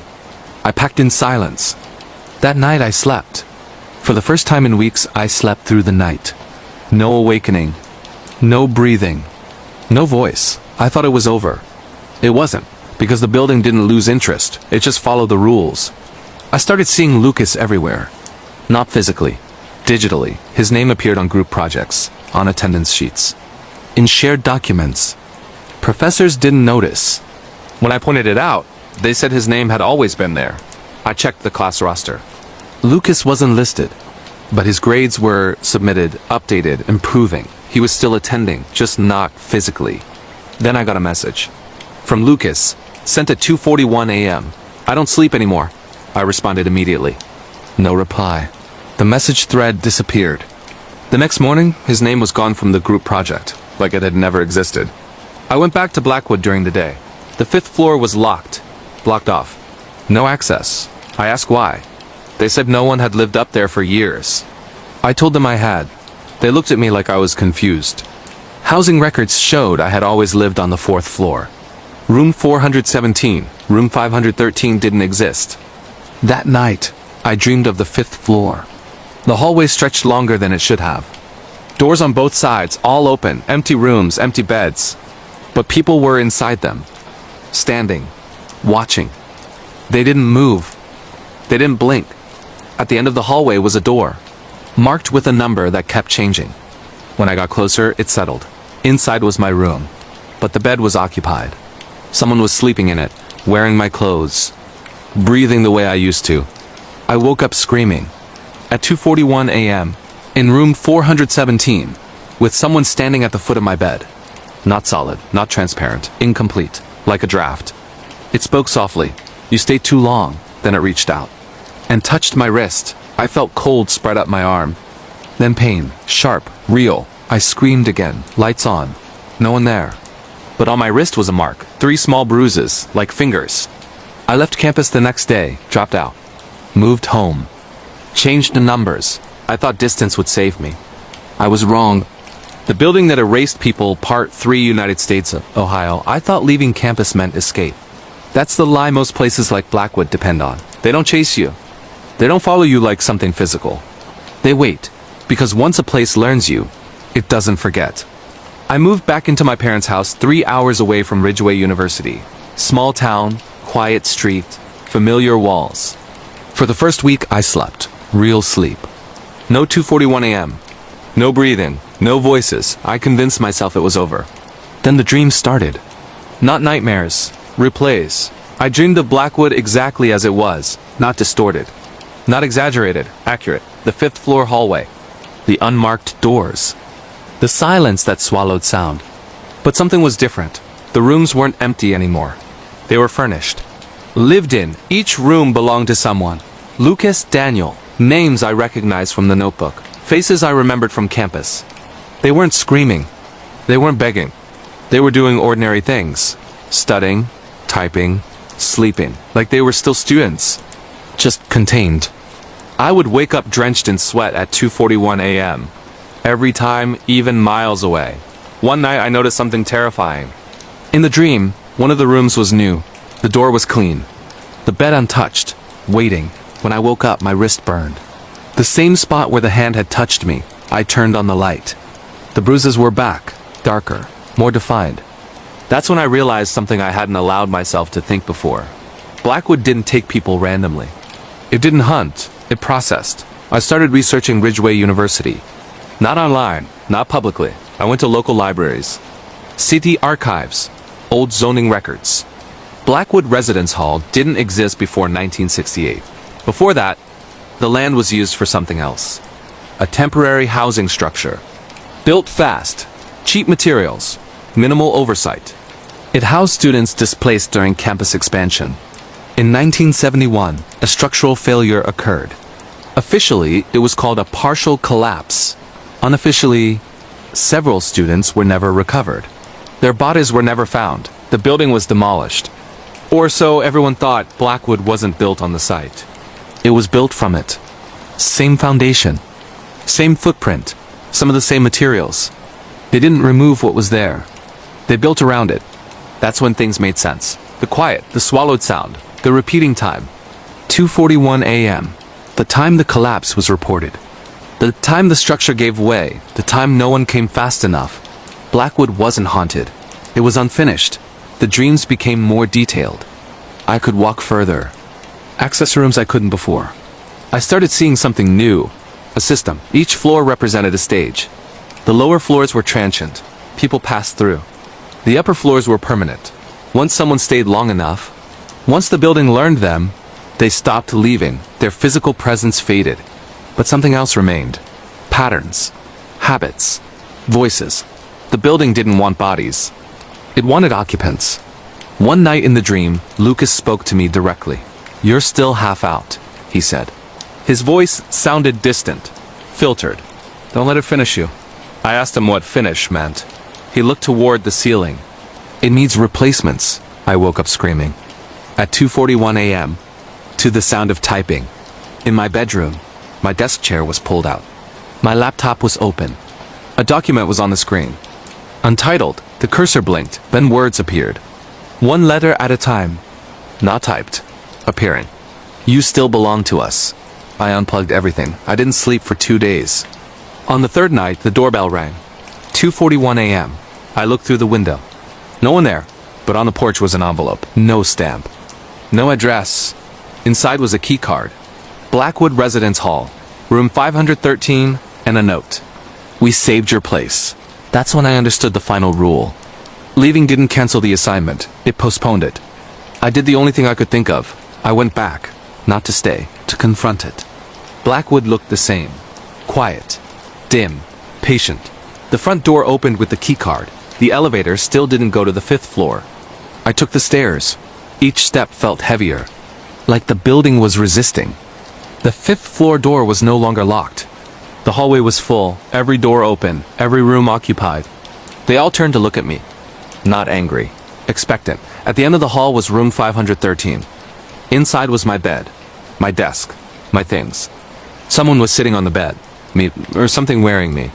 It stood, smiled, and spoke in my voice. You stayed long enough. I don't remember leaving. I remember waking up in the hospital. They said I was found unconscious near campus. No injuries, no explanation. Blackwood Residence Hall was closed permanently 2 weeks later. Official reason, structural concerns, demolition scheduled. But here's the part no report mentions. The demolition never happened. The site is fenced off, undisturbed, and every year, Ridgeway University quietly over-enrolls. Just enough students to meet overflow housing. I still wake up at 2:41 a.m. Not every night, just enough to remind me. The room across the hall in my apartment is always empty. I don't rent it out because sometimes I hear breathing from inside. And typing. Slow, patient, like something waiting for someone new to stay long enough. The town that filed reports before you disappeared, Part 1, United States, Montana. Before I explain what happened in that town, you need to understand why I went there in the first place. I wasn't chasing ghosts. I wasn't looking for trouble. I wasn't even interested in horror. I was looking for work. In early 2021, I accepted a temporary contract position that required relocation to a remote part of Montana. The job paid well and housing was provided. The town was called Clearwater Ridge. Population, under 900. I had never heard of it. Neither had anyone I asked. That should have stopped me. The drive there took nearly 6 hours after leaving the nearest city. The road narrowed, cell service vanished, and the GPS stopped updating properly about an hour before arrival. It kept recalculating. Not rerouting, recalculating, like it couldn't decide where I was. When I finally reached Clearwater Ridge, the first thing I noticed was how intact everything looked. Not abandoned. Not decaying, maintained. The buildings were old but clean, windows intact, cars parked properly. But there were no people, no one walking, no one talking, no visible movement. It felt like I had arrived between moments. The welcome sign at the edge of town read, Clearwater Ridge Est, 1893. Below it, someone had scratched something into the wood, not vandalized, carved carefully. You were expected. Housing was a small apartment above what used to be a general store. The key was taped under the doormat. No landlord. No contact number. Just a note. Rent is handled. Don't worry about noise. That sentence didn't make sense yet. The first night was quiet. Too quiet. No insects. No wind. No distant traffic. I slept poorly, waking up repeatedly without knowing why. At exactly 1:12 a.m., I woke fully, alert, heart racing. I checked my phone. No signal. The clock on the microwave read 1:12 a.m. The analog clock on the wall pointed to 1:12. Every clock agreed. I heard something outside. Footsteps. Multiple. Slow. Heavy. Moving together. I went to the window. The street was empty, but the sound continued. Circling the building. Not approaching. Not leaving. Just pacing. At 1:19 a.m., it stopped. I didn't sleep again. The next morning, the town appeared active. Cars moved. Shops opened. People existed. They smiled too much. Held eye contact too long. Everyone knew my name. I hadn't introduced myself to anyone. At the diner, the waitress said, "You slept poorly your first night, didn't you?" I asked how she knew. She shrugged. First night's always the hardest. I asked what she meant. She changed the subject. That became a pattern. Whenever I asked questions that mattered, conversations ended. I went to the local police station to register my temporary address, as required for the job. The officer behind the desk typed my name into the system, paused, then frowned. "That's strange," he said. I asked what was wrong. He turned the screen toward me. My name was already there. Status: missing person. Date filed. 3 days earlier, location last seen. Clearwater Ridge. I laughed. He didn't. "You just arrived," I said. He nodded slowly. "Yes," he replied. "That's what's strange." He printed the report. It had my description, my license number, even the clothes I was currently wearing, filed by no one. The reporting party field was blank. He said it happens sometimes. I asked how often. He said, "Often enough." That afternoon, I found a bulletin board near the post office. Missing persons flyers, dozens, hundreds, some decades old, some recent, all with the same detail. Reported missing before their listed arrival date. People who, according to official records, vanished before they ever showed up. But they had all lived here, worked here, paid rent, existed, until they didn't. At the bottom of the board was a handwritten notice. If you see your own face here, don't panic. It means you still have time. That night, at 1:12 a.m., the footsteps returned, closer this time, right outside my door. Someone knocked, once. Then a voice spoke through the door, calm, polite, using my name. You should come outside now. It's easier if you don't resist. The town that filed reports before you disappeared, Part 2, United States, Montana. I didn't open the door. Not because I was brave. Because every instinct in my body told me that once I did, something irreversible would happen. The voice outside waited. It didn't knock again. It didn't threaten. It just stood there, breathing. At exactly 1:19 a.m., the footsteps retreated. I slid down against the door and stayed there until morning. The next day, the town felt pleased. That's the only word I can use. People smiled wider. They greeted me by name more often. They asked questions that felt rehearsed. How are you settling in? Did you sleep any better? You'll get used to the timing. The timing. I asked one of my coworkers what she meant. She looked at me like I'd asked something childish. You'll understand, she said. Everyone does. At work, I was assigned records duty. Digitizing old municipal files. Births. Deaths. Property transfers. And missing persons. So many missing persons, what stood out wasn't the volume. It was the consistency. Every missing report followed the same structure. Same phrasing, same formatting, different decades. Different officers' names, same language. Like it was copied. I searched for the earliest report. 1 year after the town was founded. The first missing person was a man named Thomas Hawley, reported missing 2 days before he arrived. The report noted something chilling in the remarks section. Subject displayed signs of resistance during initial adjustment period. Adjustment. I kept reading. The reports didn't describe disappearances. They described processes. Subject delayed. Subject relocated. Subject finalized. No emotion. No urgency. Just completion. I searched my own file again. Status. Missing. Pending what? That afternoon, I met an old woman sitting on a bench near the edge of town. She was the first person who didn't smile at me. She looked tired, real. I sat beside her without asking. She didn't look at me when she spoke. You saw your name, didn't you? I nodded. She finally turned. Her eyes were sharp. You still have a chance, she said. Most people don't realize until it's too late. I asked her what happened to the missing people. She laughed softly. Nothing happens to them, she said. That's the problem. She explained it slowly. Clearwater Ridge wasn't a town. It was a holding pattern. People arrived because something in their lives aligned just right. Financial stress, isolation, transition. The town didn't abduct. It received. And once you arrived, the town started preparing for your absence. Paperwork first. Memory second. Body last. I asked her why she was still here. She looked down at her hands. I resisted, she said. Too long. Now I'm incomplete. She stood up. Don't be here at 1:12, she said. Anywhere but here. That night I tried to leave. I packed my car before sunset. At 12:45 a.m., I started the engine. The GPS turned on. It showed Clearwater Ridge. No roads out. Just a gray void around it. I drove anyway. The road stretched longer than it should have. The same buildings repeated. The same turn appeared again. At 1:12 a.m., the engine died. The headlights shut off. The radio turned on by itself. A calm voice spoke. Departure logged, it said. Subject delayed. The car restarted at 1:19 a.m. I was parked in front of my apartment. The door to the passenger seat was open. Something had been sitting there. The following days blurred. People started slipping. Not disappearing. Fading. A man at the diner forgot his own name mid-sentence. A cashier rang up items that weren't there.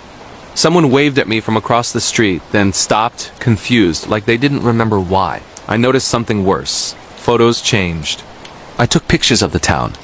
When I checked them later, people were blurred. Not motion blur. Absence blur. Like they had been removed poorly. At night, I dreamed less. Instead, I remembered. Things I shouldn't. Details about the town before I arrived. Streets I hadn't walked.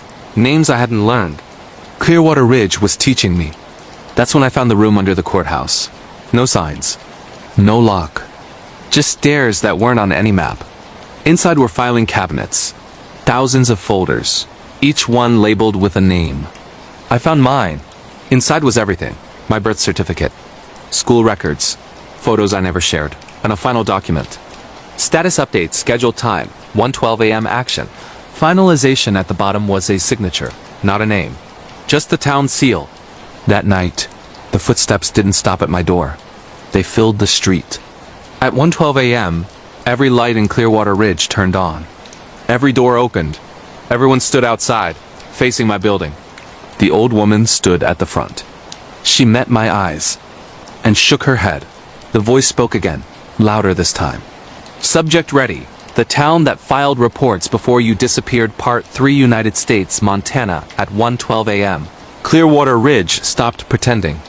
The air itself felt organized, still, purposeful. Everyone stood outside my building, perfectly spaced, like positions had been measured in advance. No one spoke. No one moved. They were waiting. Not impatiently. Professionally. The voice didn't come from one direction this time. It came from everywhere. Finalization begins now. I didn't scream. I didn't run. I stepped outside. That was the first mistake. The moment my foot crossed the threshold, the town reacted. Not violently. Not aggressively. Confirmationally. Lights dimmed slightly, like a system reallocating power. A low vibration passed through the ground, subtle enough that I felt it more in my teeth than in my feet. The old woman approached me. Up close, she looked worse than I realized. Parts of her face didn't align correctly, like her reflection was lagging behind her movements. You shouldn't have come out, she said quietly. You said not to be here, I replied. You didn't say how. She nodded once. That's how it gets you. It never lies. It just withholds. The crowd parted, revealing a path toward the courthouse. I didn't want to walk. My body did it anyway. Inside the courthouse, the air was colder. Not uncomfortable, preserved. The room beneath it, the filing room, had changed. More cabinets. Newer ones. They were labeled with dates, not names. Tonight's date was already full. At the center of the room was a desk I hadn't seen before. On it was a ledger. Thick, hand-bound, old. The voice spoke again, quieter now. Finalization is not death, it said. Death implies loss. This is retention. I asked what that meant. The ledger opened by itself. Pages flipped. Each page held a name. A photo, a status. Some said active, some said dormant, some said integrated. I asked which one I was. The page turned to mine. Status. In progress, the voice continued. People believe disappearance is sudden, violent, chaotic. That belief comforts them. The page showed an image. Me, sleeping, in my apartment, recorded from above. Disappearance is administrative, the voice said. You are removed in stages, memory, record, presence. I thought of the faded people, the blurred photos. The woman was right. Nothing happened to them. They were simply concluded. I asked why the town did this. The ledger closed. Clearwater Ridge exists to balance absence, the voice said. Every system requires it. The old woman laughed bitterly. It eats people, she said. Call it what it is. The voice didn't disagree. Consumption implies waste, it replied. Nothing is wasted. I felt pressure behind my eyes. Memories surfaced. Not mine, people arriving, confused, curious, temporary. I felt them being catalogued. Not judged, sorted. I dropped to my knees. The woman grabbed my arm. Listen to me, she whispered. Finalization locks when you accept it. When you stop resisting, I asked her how she knew. She pulled up her sleeve. Her arm flickered, like bad video compression. I stopped fighting, she said. Halfway through, that's why I'm still here. Not gone, not whole, the voice spoke again. Resistance causes instability. The building trembled slightly. Instability is inefficient. The woman smiled at me. Be inefficient, she said. I did the only thing I hadn't tried. I told the truth, out loud. I see you, I said. I understand you. The room went silent. I know what you are, I continued. You're not a town. You're a system built on top of a failure. A place that never finished collapsing. The pressure intensified. Lights flickered. One kept speaking. You need people because without them, you'd have to remember what you're built on. The old woman squeezed my arm harder. The voice returned, altered, distorted. Statement irrelevant. I shook my head. You process people because they distract you. Occupancy covers the gap. The filing cabinets rattled. Some fell, folders spilled open. Names scattered. For the first time since I arrived, the town sounded uncertain. The woman yelled, "Now!" I grabbed the ledger and threw it. It hit the floor and split open. Pages tore free. Names detached from their places. The vibration became violent. The voice rose in volume. "ERROR," it said. "Error. Error." Lights exploded. The courthouse shook. I ran. I don't remember leaving Clearwater Ridge. I remember running. I remember the road appearing where it hadn't before. I remember headlights, then darkness. I woke up in a hospital in another state. They said I'd been found on the side of a highway. No ID, no records. No missing person report. I didn't exist. That terrified me more than anything else. Over the next weeks, pieces returned. My credit history reappeared. My name resurfaced online. Photos corrected themselves, but some things never came back. Certain memories feel archived, like they're behind glass. Clearwater Ridge officially doesn't exist. Maps show forest. Satellite images blur. But sometimes at 1:12 a.m., my phone loses signal. Clocks align, and I remember the ledger. Empty pages. Waiting. Because systems don't die. They adapt. They relocate. And somewhere, a town is preparing paperwork. For someone who hasn't arrived yet. The Cabin That Watches You Part 1, United States, Oregon. It started as a simple camping trip. Me and 3 friends, Rachel, Mike, and James, were looking for adventure. Not real adventure. Just a weekend in the mountains. Away from phones, away from people. We picked the Willamette National Forest. Remote. Vast. Quiet. Beautiful. We drove for hours until the GPS stopped working. Maps were useless. Cell service was spotty. Typical for the area. We hiked until we found a small clearing. A creek ran nearby, perfect spot for tents, or so we thought. As soon as we set up camp, I noticed something. Not unusual. Not yet. A cabin, old, wooden, dark, partially collapsed. At least 100 meters from our site, but clearly visible through the trees. I mentioned it casually. Rachel laughed. "Looks abandoned," she said. "Probably nobody lives here for decades." Mike frowned. Creepy. I'd stay far from it. I agreed, but curiosity gnawed at me. Night fell. The forest changed. The usual sounds of insects and owls were drowned out by something else. Silence. Thick, unnatural silence. Around 11 p.m. we heard it. A knock. Not at our tents. Not at the trees. At the cabin. Not a loud knock, one sharp tap, then silence. James laughed. Wind, probably. I didn't answer. I knew it wasn't wind. The next morning we discussed whether to check it out. Rachel and Mike were hesitant. I was too secretly afraid, but curiosity won. We approached the cabin carefully. It had been abandoned for decades. That much was obvious. Broken windows, moss covering the roof, door hanging off one hinge. But the interior, that's when I first noticed it. Signs of recent activity. A fire pit outside had ashes that weren't old. Someone had been here. Someone alive. Inside, there was a strange circle scratched into the floorboards. 4 symbols. I didn't recognize them. Mike called it weird graffiti, but they looked deliberate. We left quickly. That night, something changed. Around 1:47 a.m., I woke up. At first, I thought it was a dream, but then I heard whispers. Soft, incoherent, coming from outside my tent. The voices moved slowly around our campsite. Footsteps? Maybe? Or the wind. Rachel woke up. "Did you hear that?" she whispered. We stayed quiet. The whispers circled us for hours. By 4 a.m., they stopped. We were exhausted, terrified, but alive.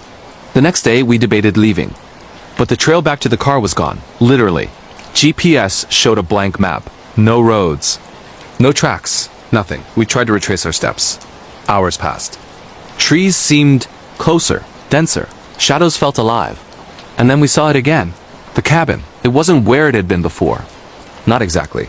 Closer. Somehow moving. At this point, fear became real. We decided to leave at night, not day. At night, the shadows hide you, or so we hoped. 1:47 a.m. again. The forest felt alive. Something was watching. Something was learning our patterns.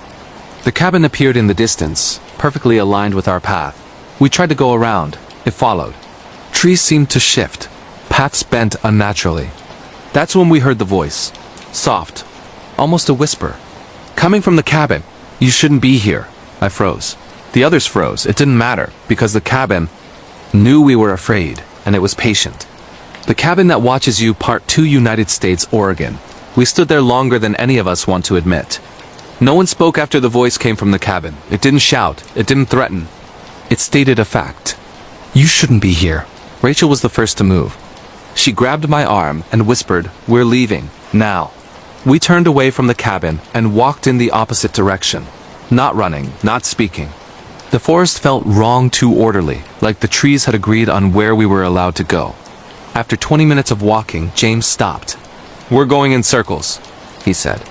I didn't want to believe him, but when we reached a fallen log, I recognized the one shaped like a broken spine. I felt my stomach drop. We were back at camp. Our tents were exactly as we'd left them. The fire pit was cold. No footprints. No signs anyone had been there. Except one thing. The circle. It was scratched into the dirt at the edge of the campsite, larger than the one in the cabin, drawn with the same symbols. 4 marks. Each one facing a different direction. Mike whispered, "That wasn't there before." None of us argued. We decided to stay awake. All night. No one said it out loud, but we all felt it. Sleeping felt dangerous.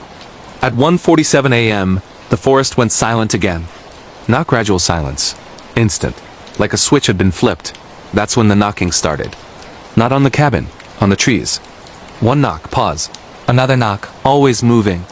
Never repeating the same place twice. James covered his mouth to stop himself from breathing too loudly. Rachel started crying silently. I wanted to scream. Then the footsteps came. Heavy, slow, deliberate, not animal, bipedal, circling us. We couldn't see anything between the trees, but the sound of leaves compressing under weight was unmistakable. At 1:58 a.m., the footsteps stopped. The voice returned. Closer, still awake, it said. Not a question, a note. You learn faster this way. I don't remember how long we stayed frozen like that. I remember dawn. Light filtered through the trees, weak and gray. And I remember realizing something terrifying. The cabin was closer. Not by a few steps, by a lot. We decided to go inside. That sounds insane.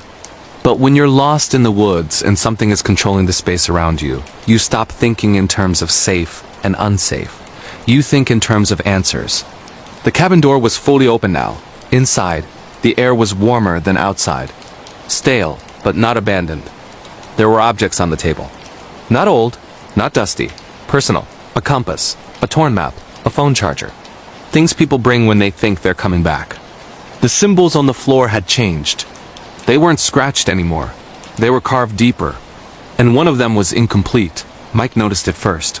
There were 4, he said. Now there are 3.5. We didn't understand what that meant. Not yet. In the back of the cabin was a small room we hadn't seen before. No windows. Just a chair. Facing the wall. On the wall were names. Carved. Hundreds of them. Some crossed out. Some circled. Some written so lightly they were almost invisible. James leaned closer. Then he stepped back. My name is here, he said. So is Rachel's. So is Mike's. So is mine. Mine was newer. The carving was still light. Like whoever did it hadn't finished yet. We heard movement outside. More than before. Multiple sets of footsteps. Surrounding the cabin. The voice spoke again, not from one direction, but from the walls themselves. The forest keeps what enters it, it said. The cabin remembers, Rachel shouted. What do you want? There was a pause, then the answer. To be noticed. The symbols on the floor began to shift. Not sliding, rearranging. The incomplete symbol started to fill itself in. Mike screamed and tried to erase it with his boot. The moment he touched it, he collapsed. Not unconscious. Frozen, eyes open, breathing shallow, but not responding. James dragged him away, sobbing. The symbol stopped moving. Half complete again. The voice sounded almost pleased. Not yet, it said. Good, we fled the cabin, not carefully, not quietly. We ran. The forest fought back. Branches snagged our clothes. Roots appeared where there hadn't been roots before. The path narrowed until we had to go single file. That's when James disappeared. 1 second he was in front of me. The next he was gone. No scream. No sound. Just absence. Rachel turned around and screamed his name. The forest didn't answer, but something else did. From deep between the trees. A knock, 1, then silence. By the time we reached the clearing again, it was almost night. Mike could barely walk. He kept repeating the same sentence. "It's not a place," he said. "It's a process."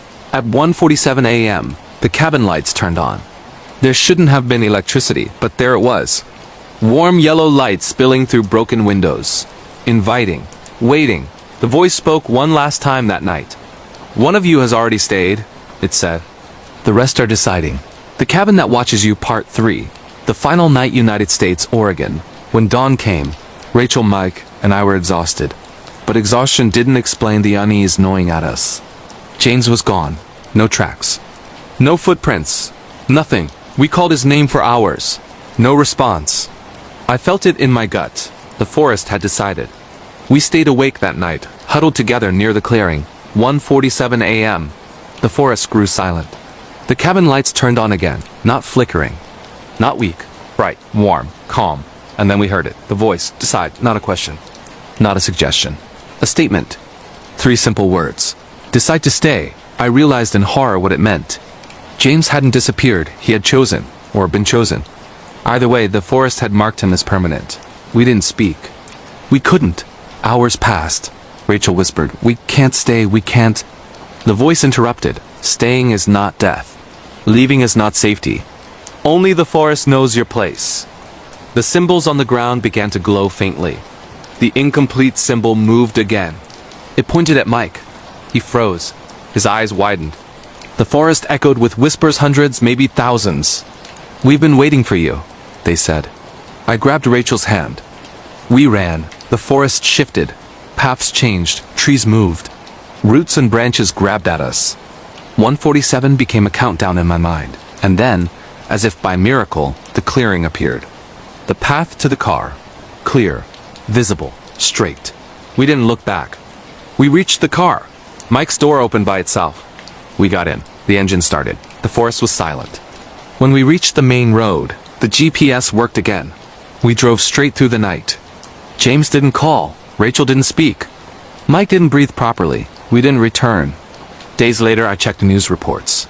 Disappearances in that forest were common. No one had survived fully. Those who did reported strange encounters, but none of them mentioned the cabin moving, or the symbols, or the voice. Months passed. Mike started acting strangely. He would wake at odd hours, stare at walls, whisper the words I didn't want to hear. "They are waiting. I can feel them." Rachel eventually moved far away. She said she couldn't sleep. I stayed closest to the forest, not intentionally. But part of me waits. Sometimes in the dead of night I swear I see a light. Faint, warm, through the trees. The cabin is still there, watching, waiting. The forest chooses. The cabin observes. And if you ever find yourself lost there, remember this. Paths are not fixed. Time is not linear. And some doors are meant to stay open. The dorm room that knew my name, Part 1, United States, Pennsylvania. I never believed in ghosts. Not really. Not until I moved into Harrison University in Pennsylvania. It was my first year, freshman dorm, single room. Room 217. The moment I entered, I noticed it. Not a smell, not a chill, not a shadow, a presence. I didn't know what it was, but I felt it, lingering in the corners, watching, waiting. The room looked normal. Bare walls, a small desk, a bed, closet, standard dorm. But I noticed the first strange thing almost immediately. The nameplate on the door. 217 room reserved for M. Carter. I'm not M. Carter. That night, I unpacked my things. Around midnight, my laptop turned on by itself, not plugged in, not sleeping. The screen displayed a text document. It read, "Welcome, I've been expecting you." I thought it was a prank. No one else had the key. I was alone in the dorm. I closed the laptop. Next morning, I told myself it was stress. College. New city. New responsibilities. But room 217 didn't let me forget. Strange occurrences increased. Lights flickering at 3:17 a.m. Objects slightly moving. A pen on my desk would end up on the floor, but no one was there. Whispers when the hallway was silent. I asked other students about the dorm. No one mentioned room 217. Even the resident assistant avoided it. "You'll learn soon," she said once. Some rooms aren't empty. One week in, the presence became more direct. It started leaving messages. Not on paper, not typed. On the mirror. In condensation after showers. Don't leave, you belong. I tried ignoring it. Impossible. Then came the footsteps. At 2:14 a.m. Slow. Circling the room. Outside the door. Sometimes inside when I was awake but paralyzed. Sleep paralysis. But worse. The whispers knew my name. Michael. Not my real name. It was the name I had never told anyone in my dorm. The terror escalated. I documented everything. Photos, videos, voice memos. Sometimes the recordings caught sounds that weren't there in real life. Footsteps descending stairs, even though the dorm was empty. Soft crying from the hallways. A deep, guttural breathing that seemed to come from inside my own walls. One night, I decided to confront it. At exactly 3:17 a.m., I spoke out loud. Who are you? What do you want? The room responded, not with a voice, not with sound, but with knowledge. A notebook appeared on my desk. I hadn't put it there. Inside, entries from previous residents. Names, dates, experiences. Room 217 had a history spanning decades. People vanished. People went insane. People left, changed. And every page ended with the same note. Stay or leave. And we will find you. The dorm room that knew my name, Part 2, United States, Pennsylvania. After I found the notebook, I stopped sleeping. Not because I was scared of nightmares, because when I slept, the room became awake. The first night after reading the entries, I fell asleep with the light on. I remember that clearly because when I opened my eyes, the room was dark. Not just lights off dark, closed eyes dark. I couldn't move, sleep paralysis. But this time, I wasn't alone in it. Someone was sitting on the edge of my bed. The mattress sank slightly. Slow. Careful. Like it didn't want to wake me. I tried to scream. Nothing came out. A voice whispered close to my ear. You're earlier than the others. I felt breath on my neck. Cold. Wrong. Then the pressure lifted. I gasped and sat upright. The lights snapped on by themselves. The room was empty. But the notebook on my desk was open. A new page had been added. My name. Written in my handwriting. The next day, I skipped classes and went straight to the university archives. Old building. Basement level. Smelled like dust and paper. I asked the archivist about Harrison University dorm incidents. Her smile faded. She typed slowly, paused, then leaned in and whispered, "Which room?" I didn't answer. She nodded anyway. 217, she said. She pulled a thin folder from a locked cabinet. Inside were disciplinary reports, missing student notices, and handwritten letters. All tied to room 217, the earliest case dated back to 1956. A student named Matthew Carter. The same name on my door. Matthew had been reported missing mid-semester. No witnesses. Nobody. His roommate claimed Matthew refused to leave the room. Another case. Female student. Severe insomnia, hallucinations, voluntary withdrawal. Student found wandering the campus at night, repeating, "It knows me." Every case ended the same way. Room sealed temporarily, then quietly reopened. That night the room felt impatient. The air was heavier. Electrical hums ran through the walls. At 3:17 a.m., the mirror fogged up again. This time the message was longer. You read about me. You remember me. Now I remember you too. I grabbed my phone and recorded. The video later showed something I didn't see at the time. A shadow behind me, standing too close. Its head tilted, watching the screen. The whispers started following me outside the dorm, in hallways, in classrooms, in the library. Always faint, always familiar, they never told me to stay. They just reminded me that I was already chosen. Friends noticed I was changing, dark circles, jumpiness. I started losing time. Hours missing from my day. My phone showed steps recorded at night, walking the dorm hallways. I never remembered leaving my bed. One morning, I woke up in front of room 217's door, standing, my key in my hand. The door unlocked. From the inside, the notebook filled faster. Names I didn't recognize, some crossed out, some circled. One new symbol appeared beside my name. A half circle, incomplete. I found the same symbol carved faintly into the inside of my closet door. That's when I realized the truth. Room 217 wasn't haunted. It was occupied, and it was making space. I tried to move out. Housing denied the request. Room reassignment not available, they said. I tried sleeping at a friend's place. I woke up back in 217. Door locked. Lights off. The voice closer than ever. You can leave the building. it said. But you can't leave me.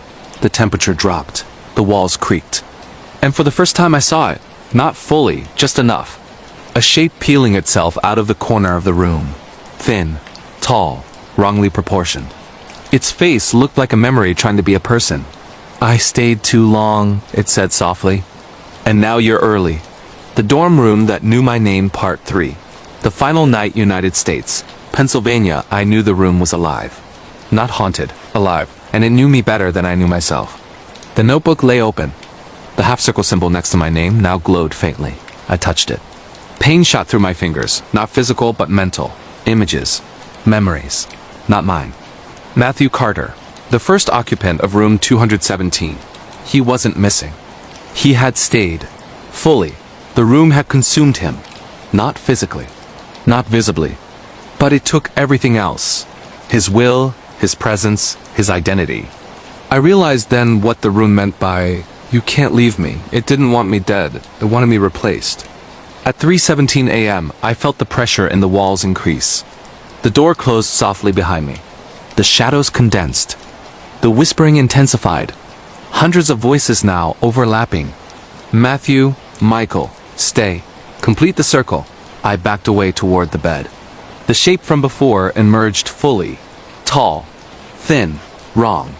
Its face flickered like bad video footage. And then it spoke. "Do you want to leave?" I couldn't answer. I wanted to, but instinct froze me. The walls pulsed with sound. A low heartbeat. The notebook lifted into the air. Pages flipping violently. Names of all previous occupants appeared. Every single one had left a part behind. A memory. A moment. A thought. They weren't gone. They were inside. I understood what the half-circle meant. It was incomplete. The room was waiting for me to fill it. To join Matthew Carter. To become a permanent resident. I ran. No, I tried to run. The shadows clung to me. The bed stretched across the room. A hallway appeared where none existed. Everything was shifting. I tripped. Fell. The notebook slammed onto my chest. Names flashed. Mine included. The shape leaned down. You can resist.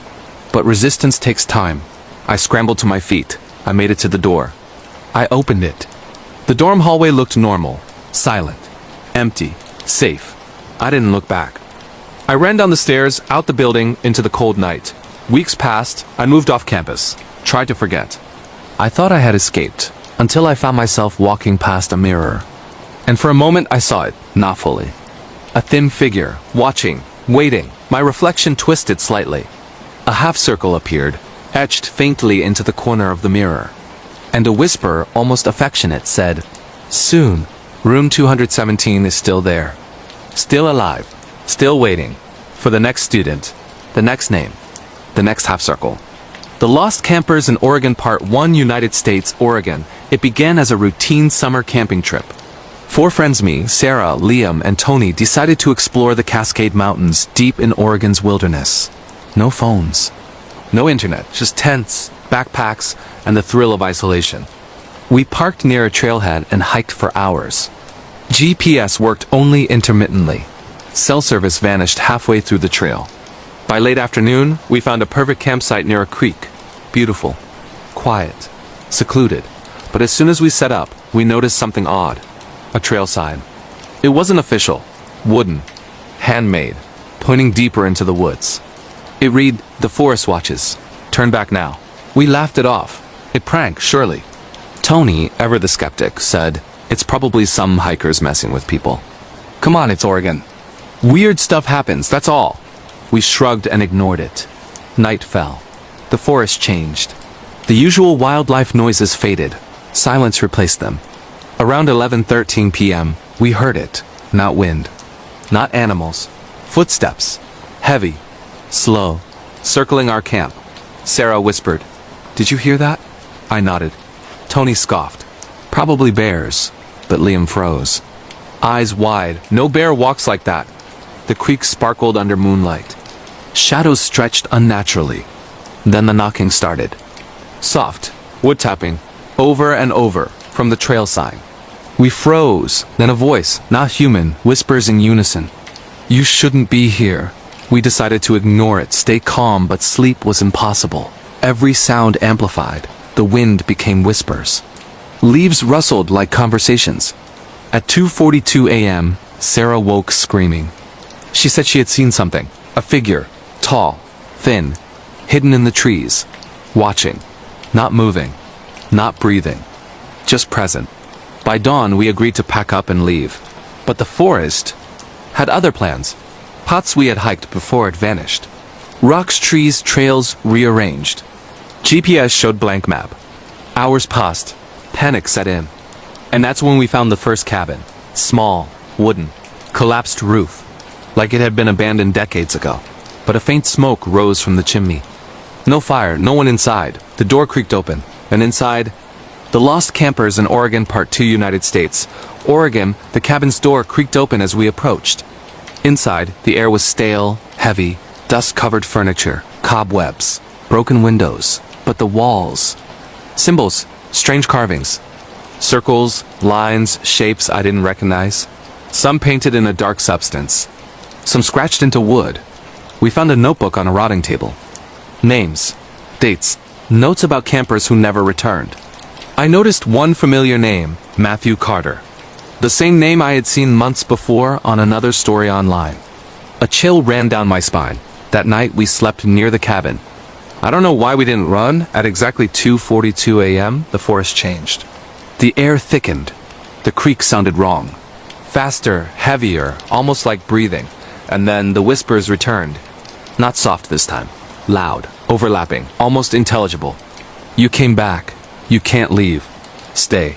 Sarah woke screaming. She pointed into the trees. I saw it. A shadow. Tall, wrongly proportioned, watching, not moving, just observing. Liam suggested we leave immediately. But the paths had disappeared.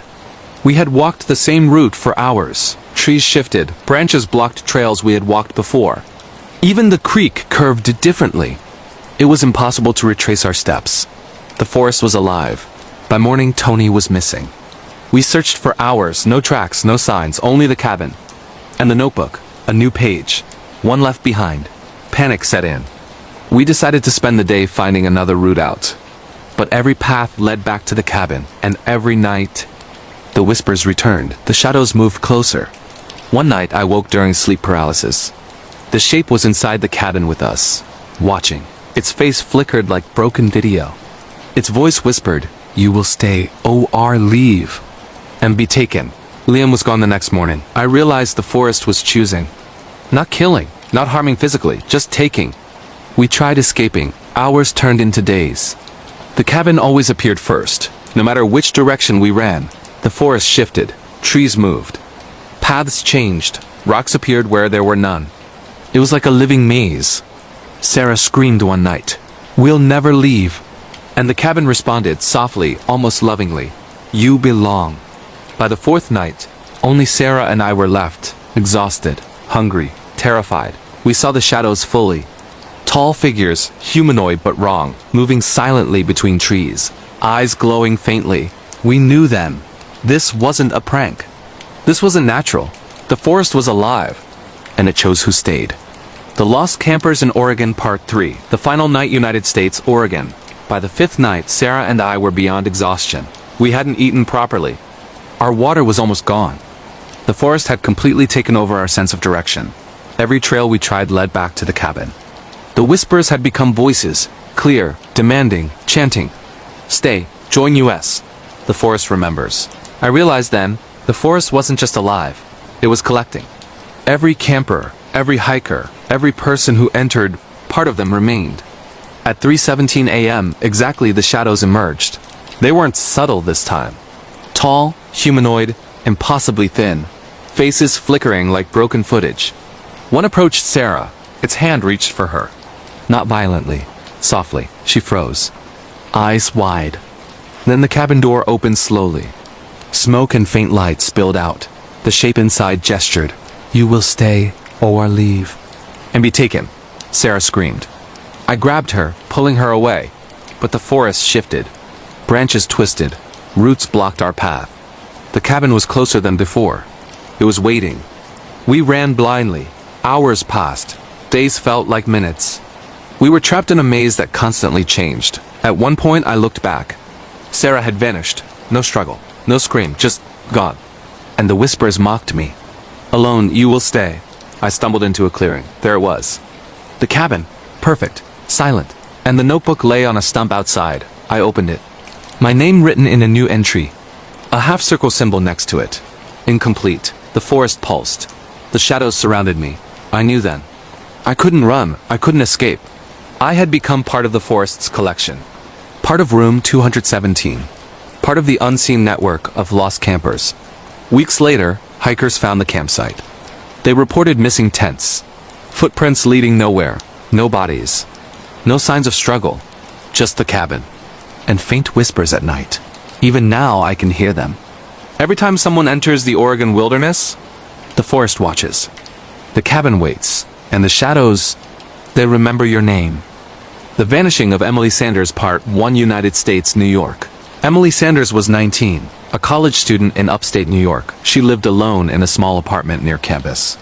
On October 12th, she vanished. No signs of forced entry. No struggle. Her phone was left on the kitchen counter, her bag by the door. The police found nothing. But friends reported strange occurrences leading up to her disappearance. Emily had started receiving anonymous messages. Not texts. Emails. Social media DMs. Each one increasingly personal. You're being watched. Don't trust anyone. Soon, you'll understand.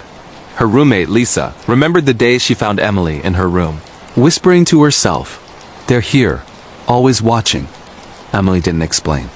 Then 2 nights later, she disappeared. The apartment was untouched. The door locked from the inside. Windows closed. But the surveillance cameras in the building recorded something terrifying. A shadow. Tall, thin, moving unnaturally fast. Not human, it passed through walls, through locked doors, and stood over Emily's bed before she was gone. Police opened the case.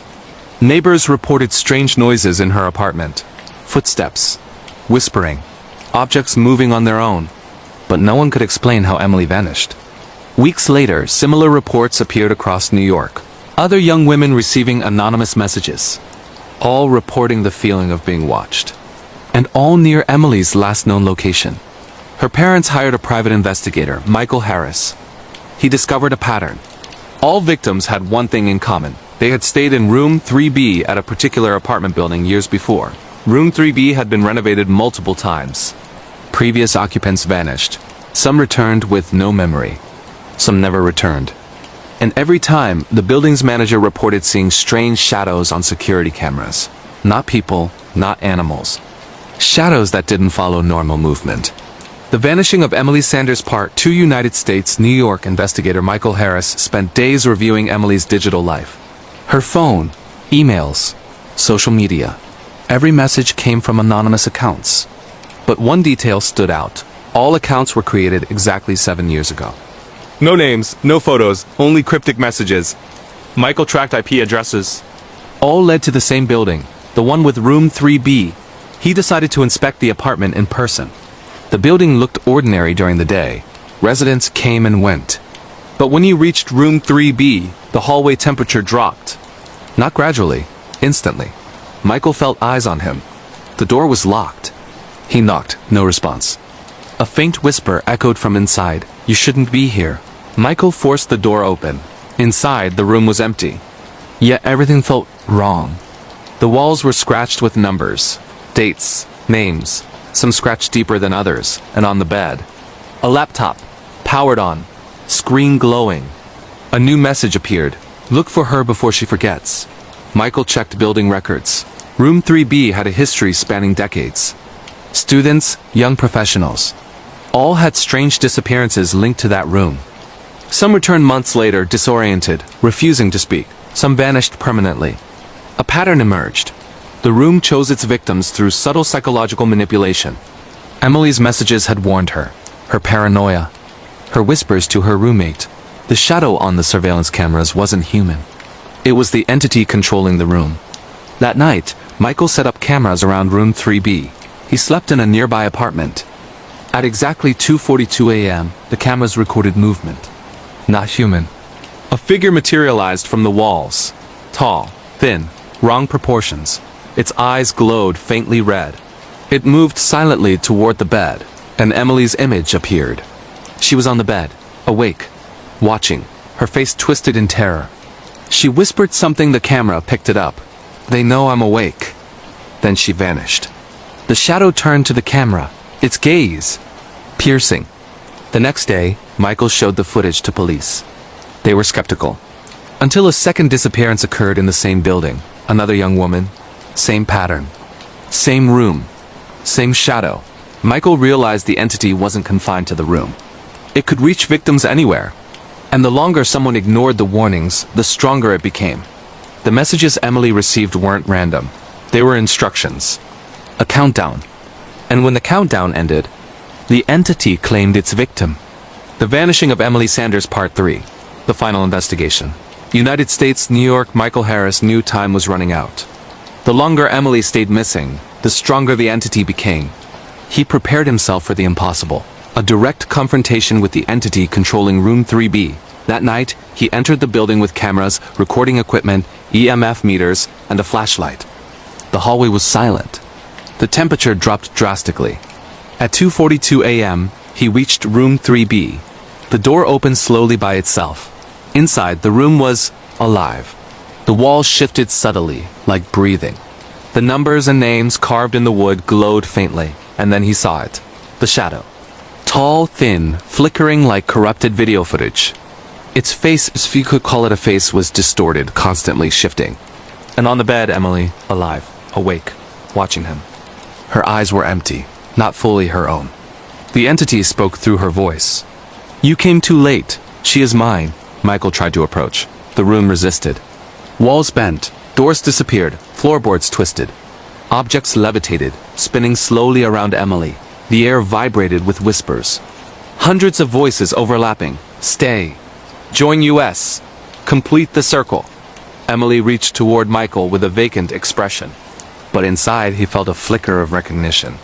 He shouted her name. Her eyes snapped toward him. "Michael, help me." The shadow attacked. Not physically, mentally.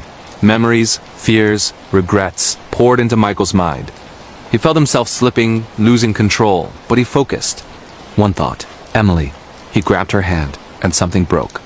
The room shuddered violently. The shadow screeched, a sound like metal tearing. Emily stumbled, dazed but alive. The walls collapsed inward. Everything went black. When Michael woke, it was dawn. The building was normal again. Room 3B was empty. Emily sat on the sidewalk outside. No memory of how she got there. No idea how long she was gone. Police found them both and finally accepted the impossibility of what occurred. The building was investigated thoroughly. Room 3B. Empty. But the walls, if you looked closely, still held faint traces of the carvings, and the half-circle symbol, scratched subtly into the wood.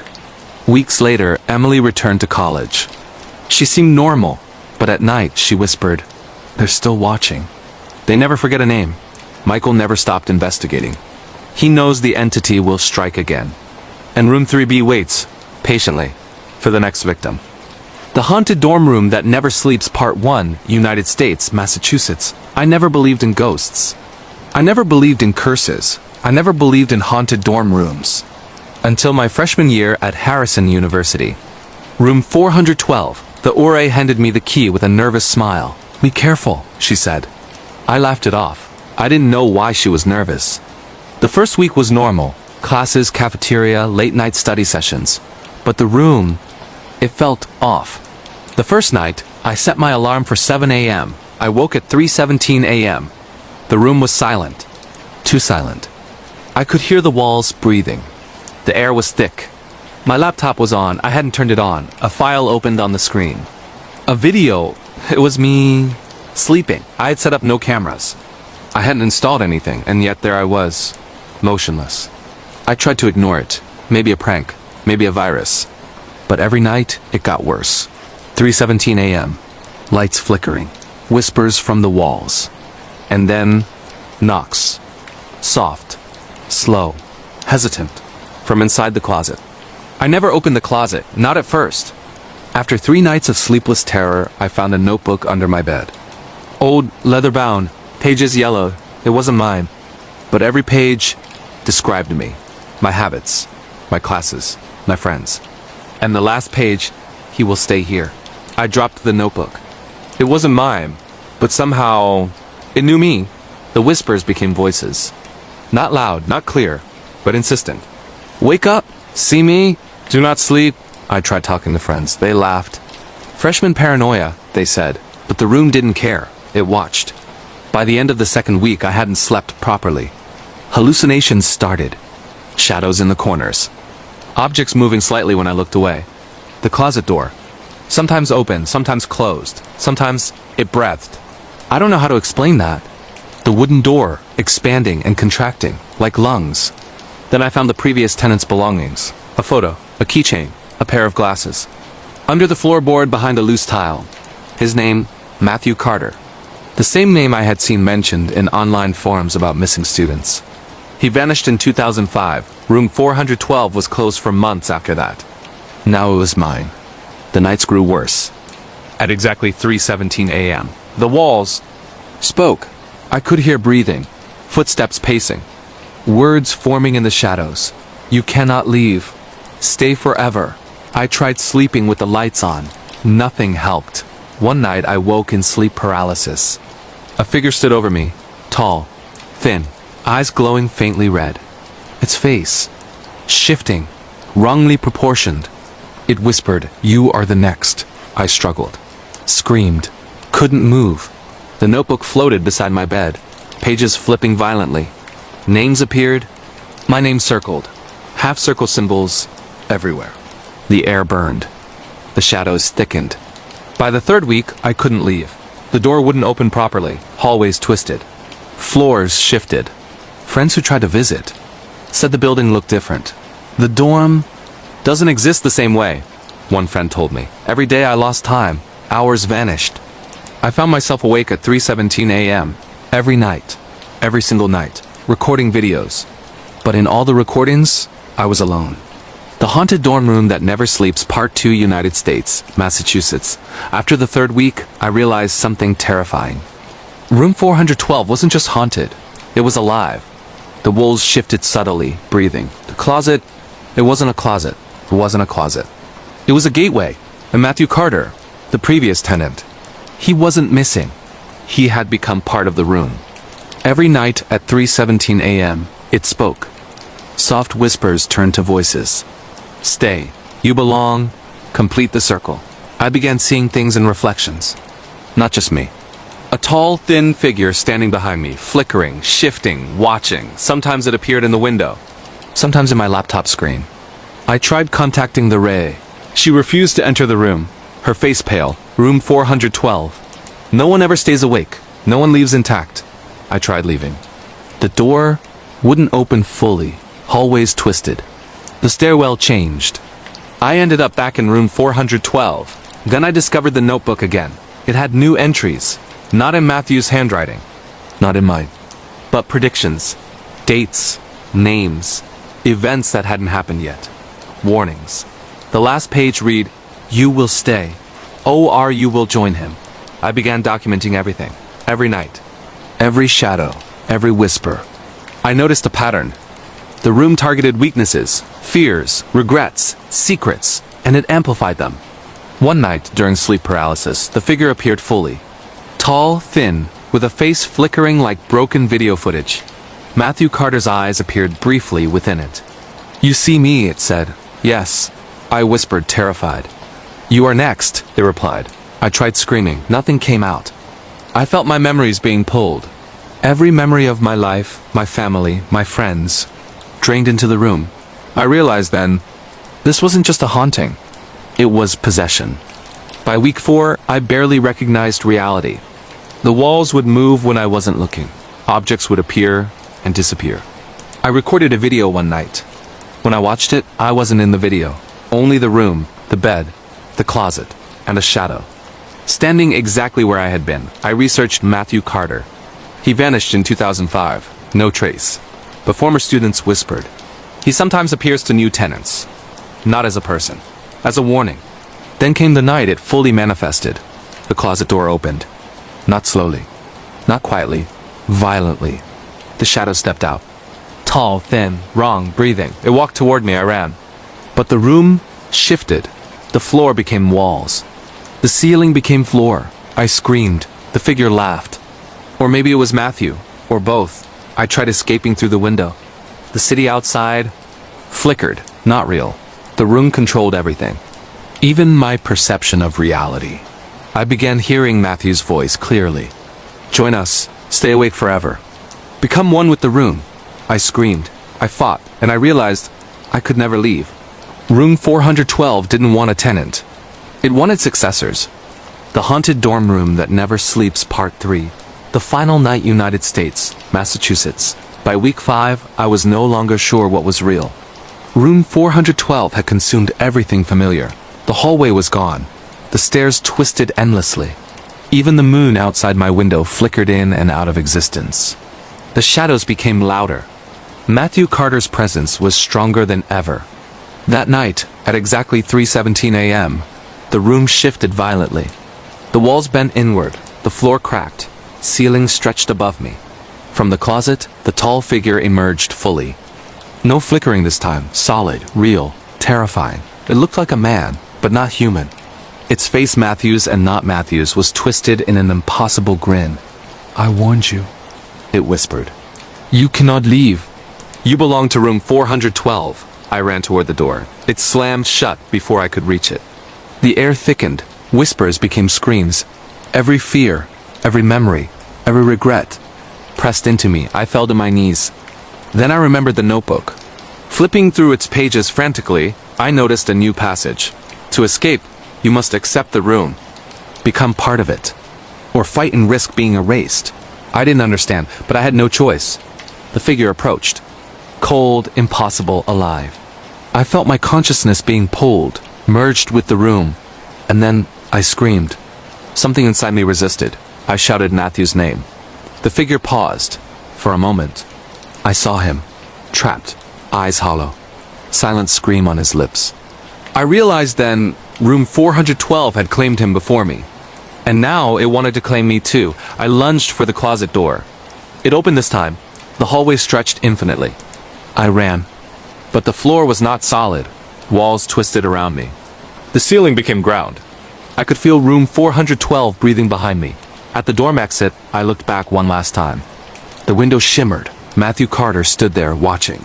Not alive. Not dead. Part of the room. And the room smiled. I escaped. I don't sleep properly. I don't stay in hotels. Every dorm, every old building, every room 412 I see, my blood runs cold. Because I know it's waiting. For the next student, the next tenant, the next victim, and someday, it will come for me again. Epilogue. The horror lingers. Authorities investigated room 412 after my escape. The room appeared normal. No strange phenomena. No whispers. Nothing. But the notebook vanished, and reports of strange occurrences in room 412 resumed. New students whisper about shadows, odd noises, and waking at 3:17 a.m. Room 412 never sleeps, and it never forgets. The Shadow in the Woods, a kidnapping horror in rural New York, USA. It was the summer of 2025, and in the quiet rolling hills of upstate New York, where the forests stretch out like endless green oceans and small towns dot the landscape like forgotten outposts, Emily Harper thought she had found the perfect escape. At 22 years old, fresh out of college with a degree in environmental science, Emily had always been the adventurous type, the girl who preferred hiking trails over city streets, who could identify every bird call and tree species in the Adirondacks. She lived in a cozy cabin rental on the outskirts of a tiny village called Willow Creek, population barely 1,200, where everyone knew everyone else's business, but the woods offered solitude that felt like a warm blanket against the chaos of modern life. Little did she know those same woods hid a predator who had been watching her every move, turning her peaceful retreat into a nightmare of stalking, obsession, and a desperate fight for survival. Emily's days were simple and fulfilling. She'd wake up at dawn to the sound of birdsong filtering through her open window, brew a pot of strong coffee on the old stove, and head out for her daily hikes. She was mapping out local trails for a freelance gig with a conservation group, documenting wildlife patterns and invasive species. Her backpack was always packed with essentials: a GPS watch, water bottle, energy bars, a multi-tool knife, and her journal where she sketched leaves and noted animal tracks. The villagers were friendly enough. Old Mr. Jenkins at the general store would wave hello and slip her an extra apple, and the local librarian, Mrs. Patel, would chat about the latest mystery novels. But Emily kept to herself mostly, enjoying the independence after years of dorm life in shared apartments. She didn't notice the subtle signs at first, the feeling of eyes on her back during solo walks, the odd rustle in the bushes that wasn't a deer or fox, the way her cabin's front door sometimes felt like it had been tampered with, even though nothing was missing. It started innocently enough, or so she thought. One afternoon in mid-July, as the sun beat down through the canopy of oaks and maples, Emily was deep in the woods, about 5 miles from her cabin, on a lesser-known trail that wound around a crystal-clear stream. She paused to refill her water bottle, kneeling by the water's edge, when she heard footsteps crunching on dry leaves behind her. Turning quickly, she saw a man standing there, maybe in his late 30s, with a scruffy beard, worn hiking boots, and a faded flannel shirt that looked like it had seen better days. He was tall, broad-shouldered, with piercing blue eyes that seemed to lock onto hers a second too long. "Hey there," he said, his voice gravelly but friendly, like he was trying too hard. "Didn't mean to startle you. Name's Marcus. I live just over the ridge. You new around here?" Emily stood up slowly, forcing a smile. She wasn't one to be rude, but something about him made her skin crawl. The way he stood too close, invading her personal space without apology. "Yeah, just renting a place for the summer. Doing some trail work." "Emily," she replied, keeping it short. They chatted briefly. He asked about her hikes. Where she was from, she said downstate, vague on purpose, and offered tips on secret spots in the woods. She nodded politely, but her mind was racing. Why was he out here without any gear? No backpack, no water, just wandering? She excused herself after a few minutes, saying she had to keep moving before dark, and hurried back to the trail. Glancing over her shoulder, she saw him watching her go, his expression unreadable. That night, back in her cabin, Emily couldn't shake the encounter. She double-checked the locks on the doors and windows, something she hadn't bothered with before. The cabin was old, with creaky wooden floors and thin walls that let in every whisper of wind. As she lay in bed, scrolling through her phone under the dim light of a bedside lamp, she heard a soft knock at the door. Her heart skipped. It was after 10 p.m. Who could it be? Peeking through the curtains, she saw no one, just the empty porch bathed in moonlight. Must be the wind, she thought, but sleep didn't come easy. The next day, the stalking began in earnest. Emily headed out for another hike, this time on a different trail leading up to a scenic overlook. Halfway up, she felt it again, that prickling sensation on the back of her neck. Stopping to catch her breath, she scanned the trees and spotted him. Marcus, about 50 yards behind, pretending to tie his shoe but clearly following her. Panic set in. She picked up her pace, her mind flashing to all those true crime podcasts she'd listened to about stalkers in isolated areas. "Hey, wait up!" He called, but she ignored him, breaking into a jog. By the time she reached the overlook, he was gone, vanished into the foliage like a ghost. Back home, she confided in Mrs. Patel at the library, describing Marcus. The older woman's face paled. "Oh, honey, that's Marcus Klein. He's odd. Lives alone in a shack up the hill. Folks say he had a bad breakup years ago. Got obsessed with his ex. Keeps to himself mostly, but I've heard stories of him following hikers. You be careful, alright? Maybe report it to the sheriff." Emily did just that. Sheriff Harlan, a grizzled man in his 50s with a no-nonsense attitude, took her statement at the station. "We'll keep an eye out," he promised. "But without proof, it's hard to do much. Stay vigilant, miss." Vigilance became her lifeline. Over the next week, the obsessions escalated.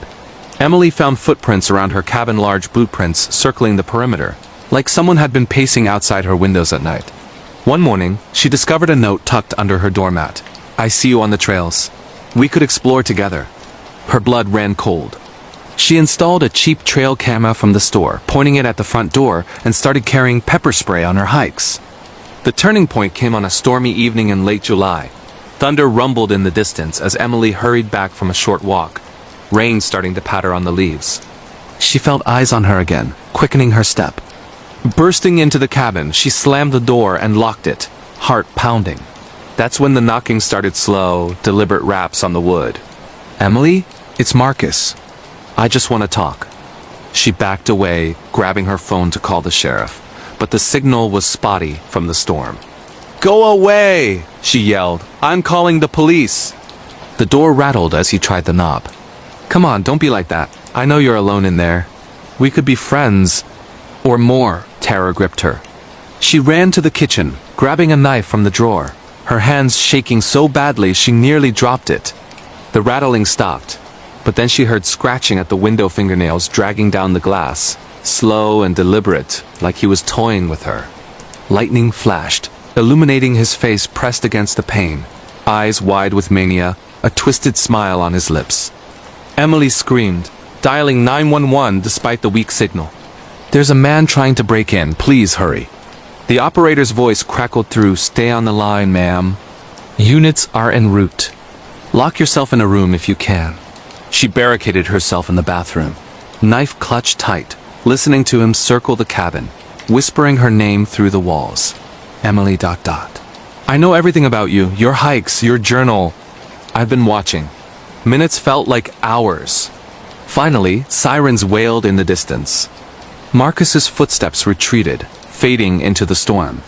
Sheriff Harlan arrived with deputies, searching the property but finding no sign of him, only fresh footprints in the mud leading into the woods. They took her to the station for safety that night. The next day, they raided Marcus's shack. Walls plastered with photos of Emily snapped from afar on trails, through her windows, even inside her cabin somehow. He'd been breaking in, reading her journal, leaving no trace until now. Among the evidence, a diary detailing his obsession. "She's perfect. I'll make her mine, no matter what." Marcus was arrested 2 days later, hiding in a cave in the hills. He confessed to stalking her for weeks, planning to rescue her from her lonely life by abducting her during the storm. Emily testified at his trial, her voice steady despite the trauma. He got 15 years for stalking, attempted kidnapping, and breaking and entering. Today, Emily's back in the city, but the woods call to her sometimes. She hikes with groups now, always armed with more than just a knife. The experience taught her that true horror is in the dark. It's in the eyes watching from the shadows, waiting for the right moment to strike. If you've ever felt that prickle on your neck in the wilderness, trust it. It might just save your life. The Vanishing Neighbor, a missing persons cold case in London, UK, in the foggy streets of London's East End, where historic brick buildings rub shoulders with modern high-rises and the Thames whispers secrets to the night. Sarah Wilkins vanished without a trace in the fall of 2025, turning a quiet neighborhood into the epicenter of one of Europe's most baffling, unsolved mystery stories. Sarah, a 28-year-old graphic designer with a passion for urban sketching, lived in a modest flat in Whitechapel. The kind of place where neighbors nodded hello in the hallway, but rarely invited each other in. She was independent, with a close circle of friends from her art collective, and a routine that revolved around coffee shops, galleries, and late-night walks along the river to capture the city's moody atmosphere in her notebooks.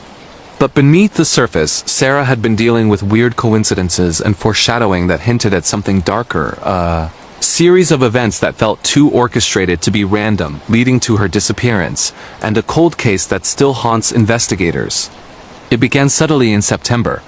Sarah started noticing small things out of place in her flat. A drawer left slightly ajar. Her sketchbook flipped to a page she didn't remember drawing on, the faint scent of unfamiliar cologne lingering in the air. She brushed it off as forgetfulness. Work had been stressful, with deadlines piling up for a big client project. But then came the notes. The first one was slipped under her door. "I love your drawings. Keep creating." A friend, innocent enough, but it unnerved her, who had seen her sketches. She posted some online, but this felt personal. Her friends laughed it off when she mentioned it at their weekly pub meet. "Probably a secret admirer," her best friend Lena teased. "You're too pretty to be single forever." Sarah forced a laugh, but the unease grew. She installed a smart doorbell camera, one of those with motion detection and night vision, figuring it would give her peace of mind. The first alert came at 2 a.m. A shadowy figure standing outside her door, just staring before walking away. The face was obscured by a hood, but the build was average, nothing distinctive. She reported it to the police, but they dismissed it as a prank or wrong address. "Call if it escalates," the officer said. Escalate it did. Over the next weeks, the figure returned nightly, sometimes leaving gifts. A single rose, a chocolate bar, even a sketch of her own face, eerily accurate. Sarah's sleep suffered. She experienced sleep paralysis episodes where she felt a presence in the room, heavy breathing in her ear, whispering her name. She'd wake paralyzed, heart racing, convinced someone was watching from the shadows. Her journal entries from that time read like a descent into paranoia. I feel like I'm being studied. Every coincidence feels like a sign. The same man at the coffee shop 3 days in a row? The glitch on my phone where texts delete themselves? One rainy October evening, Sarah decided to confront it. The camera alerted her again. The figure was there, placing something on her doorstep. She flung open the door, phone in hand, recording. "Who are you? Leave me alone." The man turned, hood falling back to reveal a face she recognized, her neighbor from down the hall. Mr. Ellis, a quiet retiree in his 60s who'd always seemed harmless. "Sarah," he said calmly, "I just want to help you see. See what?" She demanded answers, but he smiled strangely and walked away. Shaken, she called the police again. This time they questioned Ellis, who denied everything, claiming he was out for a walk. No evidence linked him to the notes or gifts, so they let him go with a warning. The foreshadowing intensified. Sarah started having vivid nightmares of being trapped in a dark room, walls closing in. Ellis's voice echoing. "You'll understand soon." Weird coincidences piled up a book on her shelf she didn't remember buying about unsolved disappearances, her GPS glitching to lead her down empty alleys, even a power outage in her building that left her in darkness while Ellis's lights stayed on. On November 5th, Sarah vanished. Her friends grew worried when she missed their gallery night. Lena went to her flat. The door was unlocked, lights on, but Sarah was gone. Her phone, wallet, and keys were on the kitchen table. Sketchbook open to a drawing of Ellis's face with the words, "He's coming," scrawled underneath. No signs of struggle, but the camera footage showed Ellis knocking earlier that day, Sarah answering. Then nothing, the feed cut out for 20 minutes, a glitch investigators couldn't explain. The search was massive. Police combed the neighborhood, divers dragged the Thames, flyers plastered every lamppost. Ellis was the prime suspect, but his alibi was ironclad. CCTV from a pub across town showed him there during the window of disappearance. His flat was searched, nothing incriminating, just stacks of old newspapers about missing persons cases dating back decades. Months turned to years, but Sarah's case went cold. Theories abounded. Was Ellis part of a larger network? Did the glitches indicate hacking or something supernatural? Some whispered of a glitch in the Matrix, where Sarah slipped into another reality. Lena still searches, posting online about weird coincidences like seeing Sarah's face in crowds or receiving anonymous tips that lead nowhere. In Whitechapel, the fog rolls in thicker now, and neighbors lock their doors earlier. Sarah's disappearance remains an unsolved mystery, a reminder that in the heart of Europe, danger can lurk right next door, watching, waiting until the moment is right. The Demon in the Dorm, a haunted school horror in Paris, France, in the historic heart of Paris, France, where ancient stone buildings echo with centuries of stories and the Seine flows like a vein through the city. The Université de Paris's old dormitories hold secrets darker than the catacombs below. In the spring of 2025, Alexander Moreau, a 20-year-old literature student from a small town in Provence, moved into Dormitory Hall E, a creaky 19th century structure rumored to be haunted by the ghosts of past scholars. Alexander laughed off the daily sleep paralysis experiences. Creepy encounters with strangers in the halls at night, demons and possessions whispered about in late-night study sessions. But what started as a fresh start in the City of Light soon spiraled into a supernatural nightmare of hauntings, possessions, and a battle for his very soul. Alexander's room was on the 4th floor, a cramped space with slanted ceilings, a single window overlooking a cobblestone courtyard, and walls that seemed to absorb sound like a tomb. His roommate, Julian, was a laid-back engineering major who spent most nights out with friends, leaving Alexander alone with his books and thoughts. The first sign came on his second night, a scratching sound from inside the walls, like nails dragging across plaster. He chalked it up to rats old buildings had pests. But the scratching grew rhythmic, almost like Morse code, tapping out patterns that kept him awake. By the end of the week, the hauntings escalated. Alexander began experiencing sleep paralysis, waking frozen in bed, unable to move or scream, with a heavy weight on his chest. In the darkness, he'd see a shadow figure at the foot of his bed, tall and hooded, with glowing red eyes that bored into him. "Join me," it whispered in a voice like rustling leaves mixed with gravel. He'd snap awake, sweating, heart pounding, the room ice cold despite the spring warmth outside. He confided in Julian, who shared similar experiences. "Everyone here has stories," Julian said over coffee in the courtyard. "They say this dorm was built on an old plague pit. Demons possess the weak-willed, driving them mad."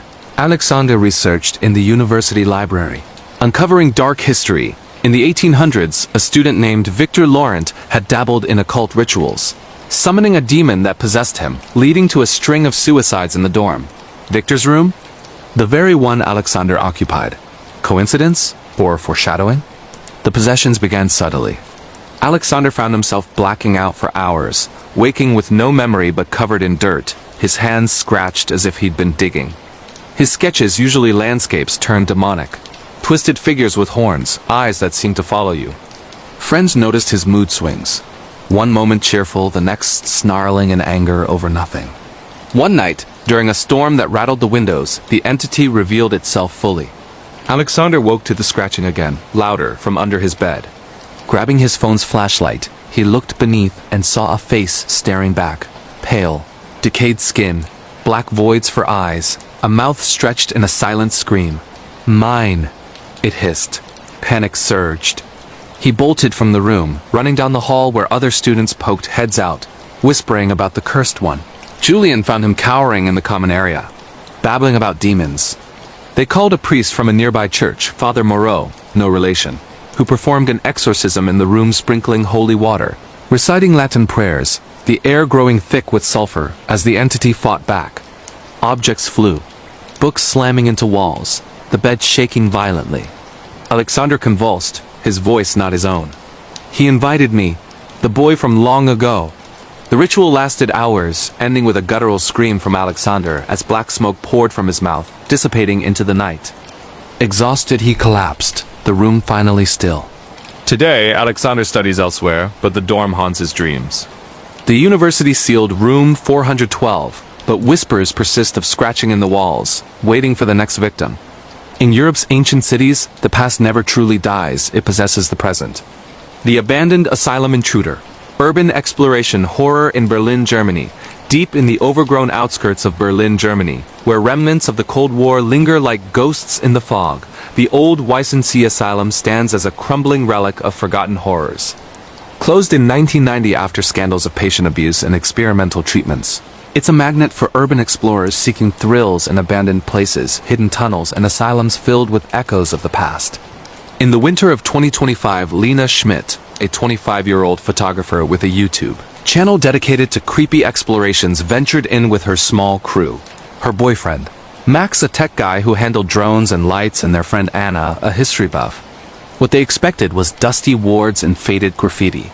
What they found was a living nightmare of home invasion, intruder stories, and a presence that turned their adventure into a fight for survival.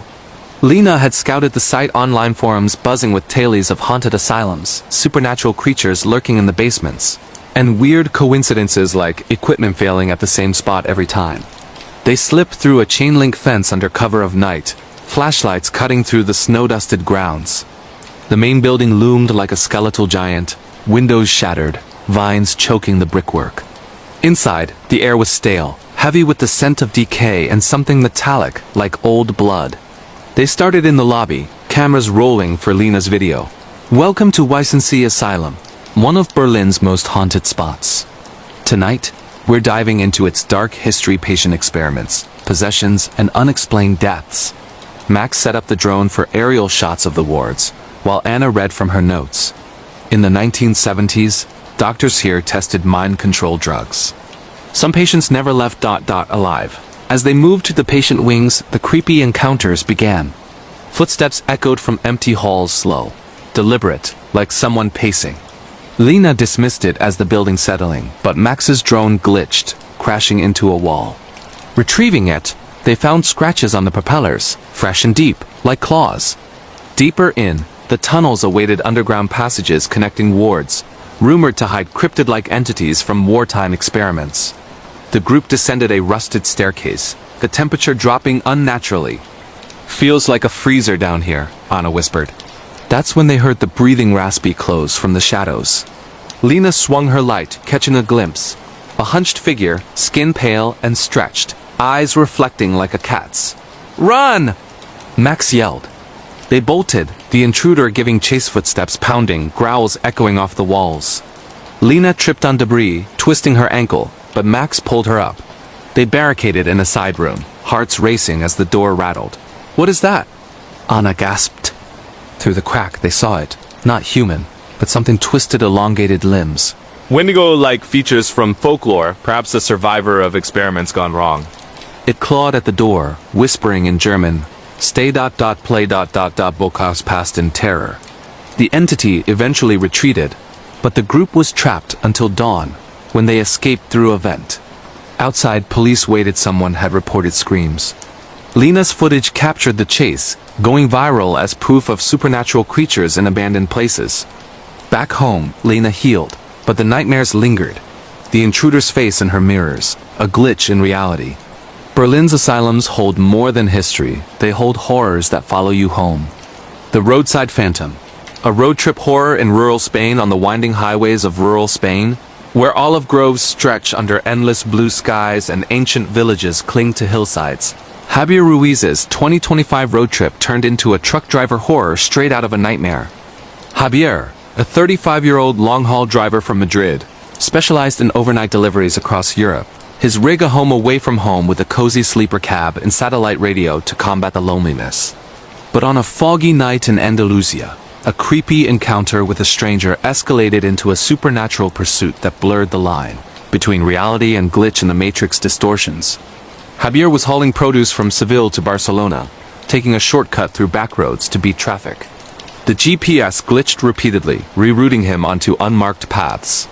"Weird," he muttered, but pressed on.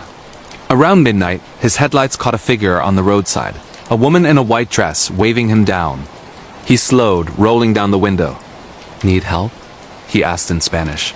She approached, face pale, eyes hollow. "My car broke down. Can you give me a lift to the next town?"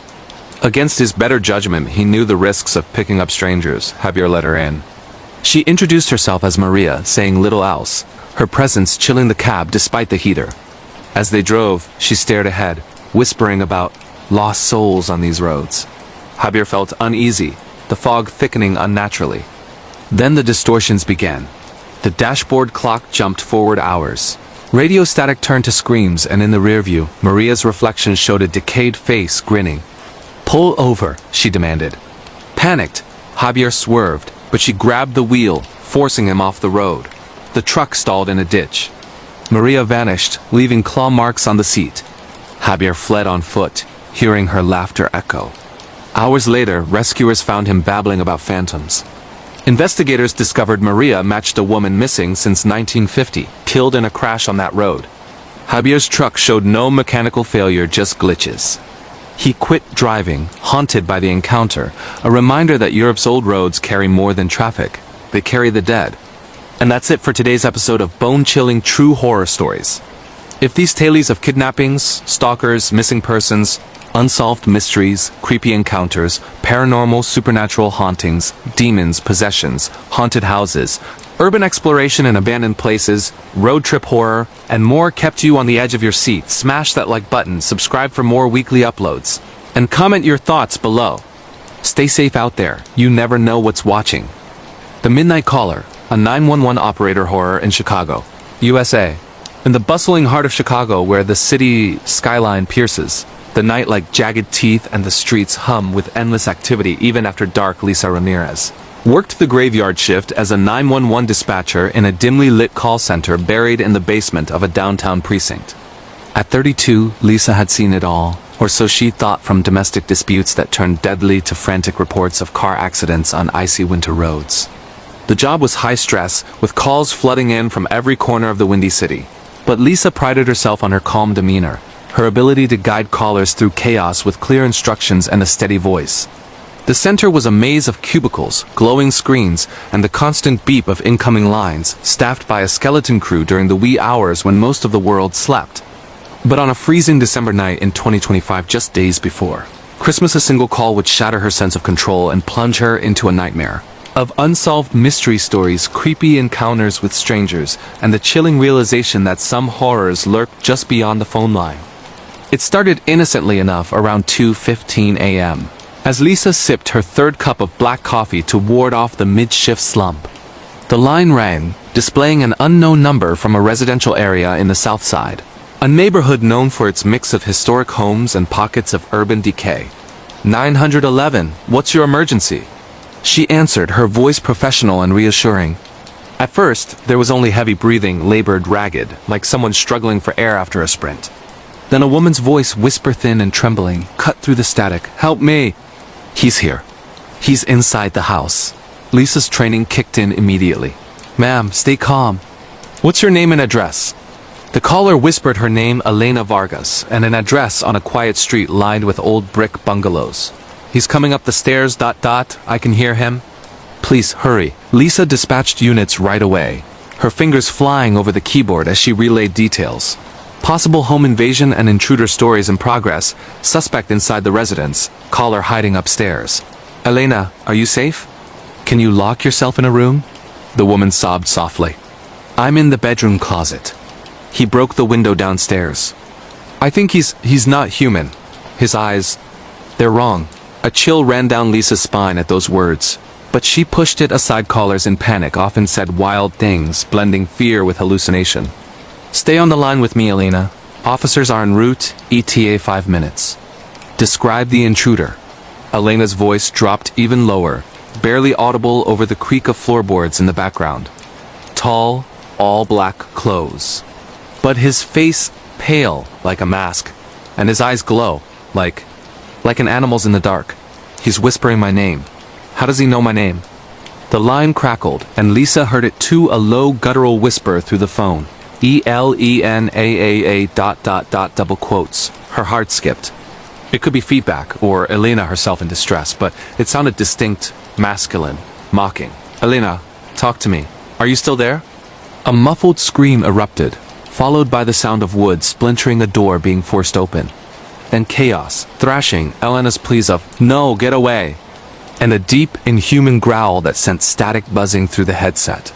The call dropped. Lisa stared at her screen, adrenaline surging. She radioed the units. Caller in distress, possible assault in progress, expedite. Minutes felt like hours as she monitored the response. Officers arrived at the scene, reporting the front door ajar, a broken kitchen window with shards scattered like ice on the floor. Upstairs, the bedroom door was kicked in, closet empty. No sign of Elena. Blood smears on the walls spelled out a single word, listen. The investigation unfolded over the next days, turning into one of Chicago's most baffling unsolved mystery stories. Elena Vargas, a 28-year-old nurse living alone after a recent divorce, had no known enemies. Neighbors reported hearing strange whispers in the wind that night, like a voice calling her name from the alleys. Security footage from a nearby street cam showed a shadowy figure approaching her house, tall, hooded, moving with an unnatural gait, almost gliding without footsteps in the snow. But when police enhanced the video, the figure's face was a blur, eyes reflecting light like a cat's in the dark. No fingerprints, no DNA, just the blood which matched Elena's. Lisa was interviewed multiple times, replaying the call for detectives. The whisper of ELENAAA ... double haunted her. Audio experts confirmed it was an Elena yes voice or an echo. It was a third presence on the line, as if the intruder had somehow joined the call. Theories abounded. A stalker with tech-savvy hacking the phone, or something more supernatural, like demons and possessions preying on the vulnerable during the holidays. Lisa started experiencing weird coincidences and foreshadowing. Her own phone ringing at 2:15 a.m. with heavy breathing. Whispers in her earbuds during commutes. Even a glitch in the matrix where dispatch screens flickered with Elena's address unprompted. Weeks turned to months, and Elena's case went cold, a missing persons cold case that baffled investigators. Lisa quit the job soon after, unable to shake the feeling that the intruder was still out there, listening, waiting for the next call.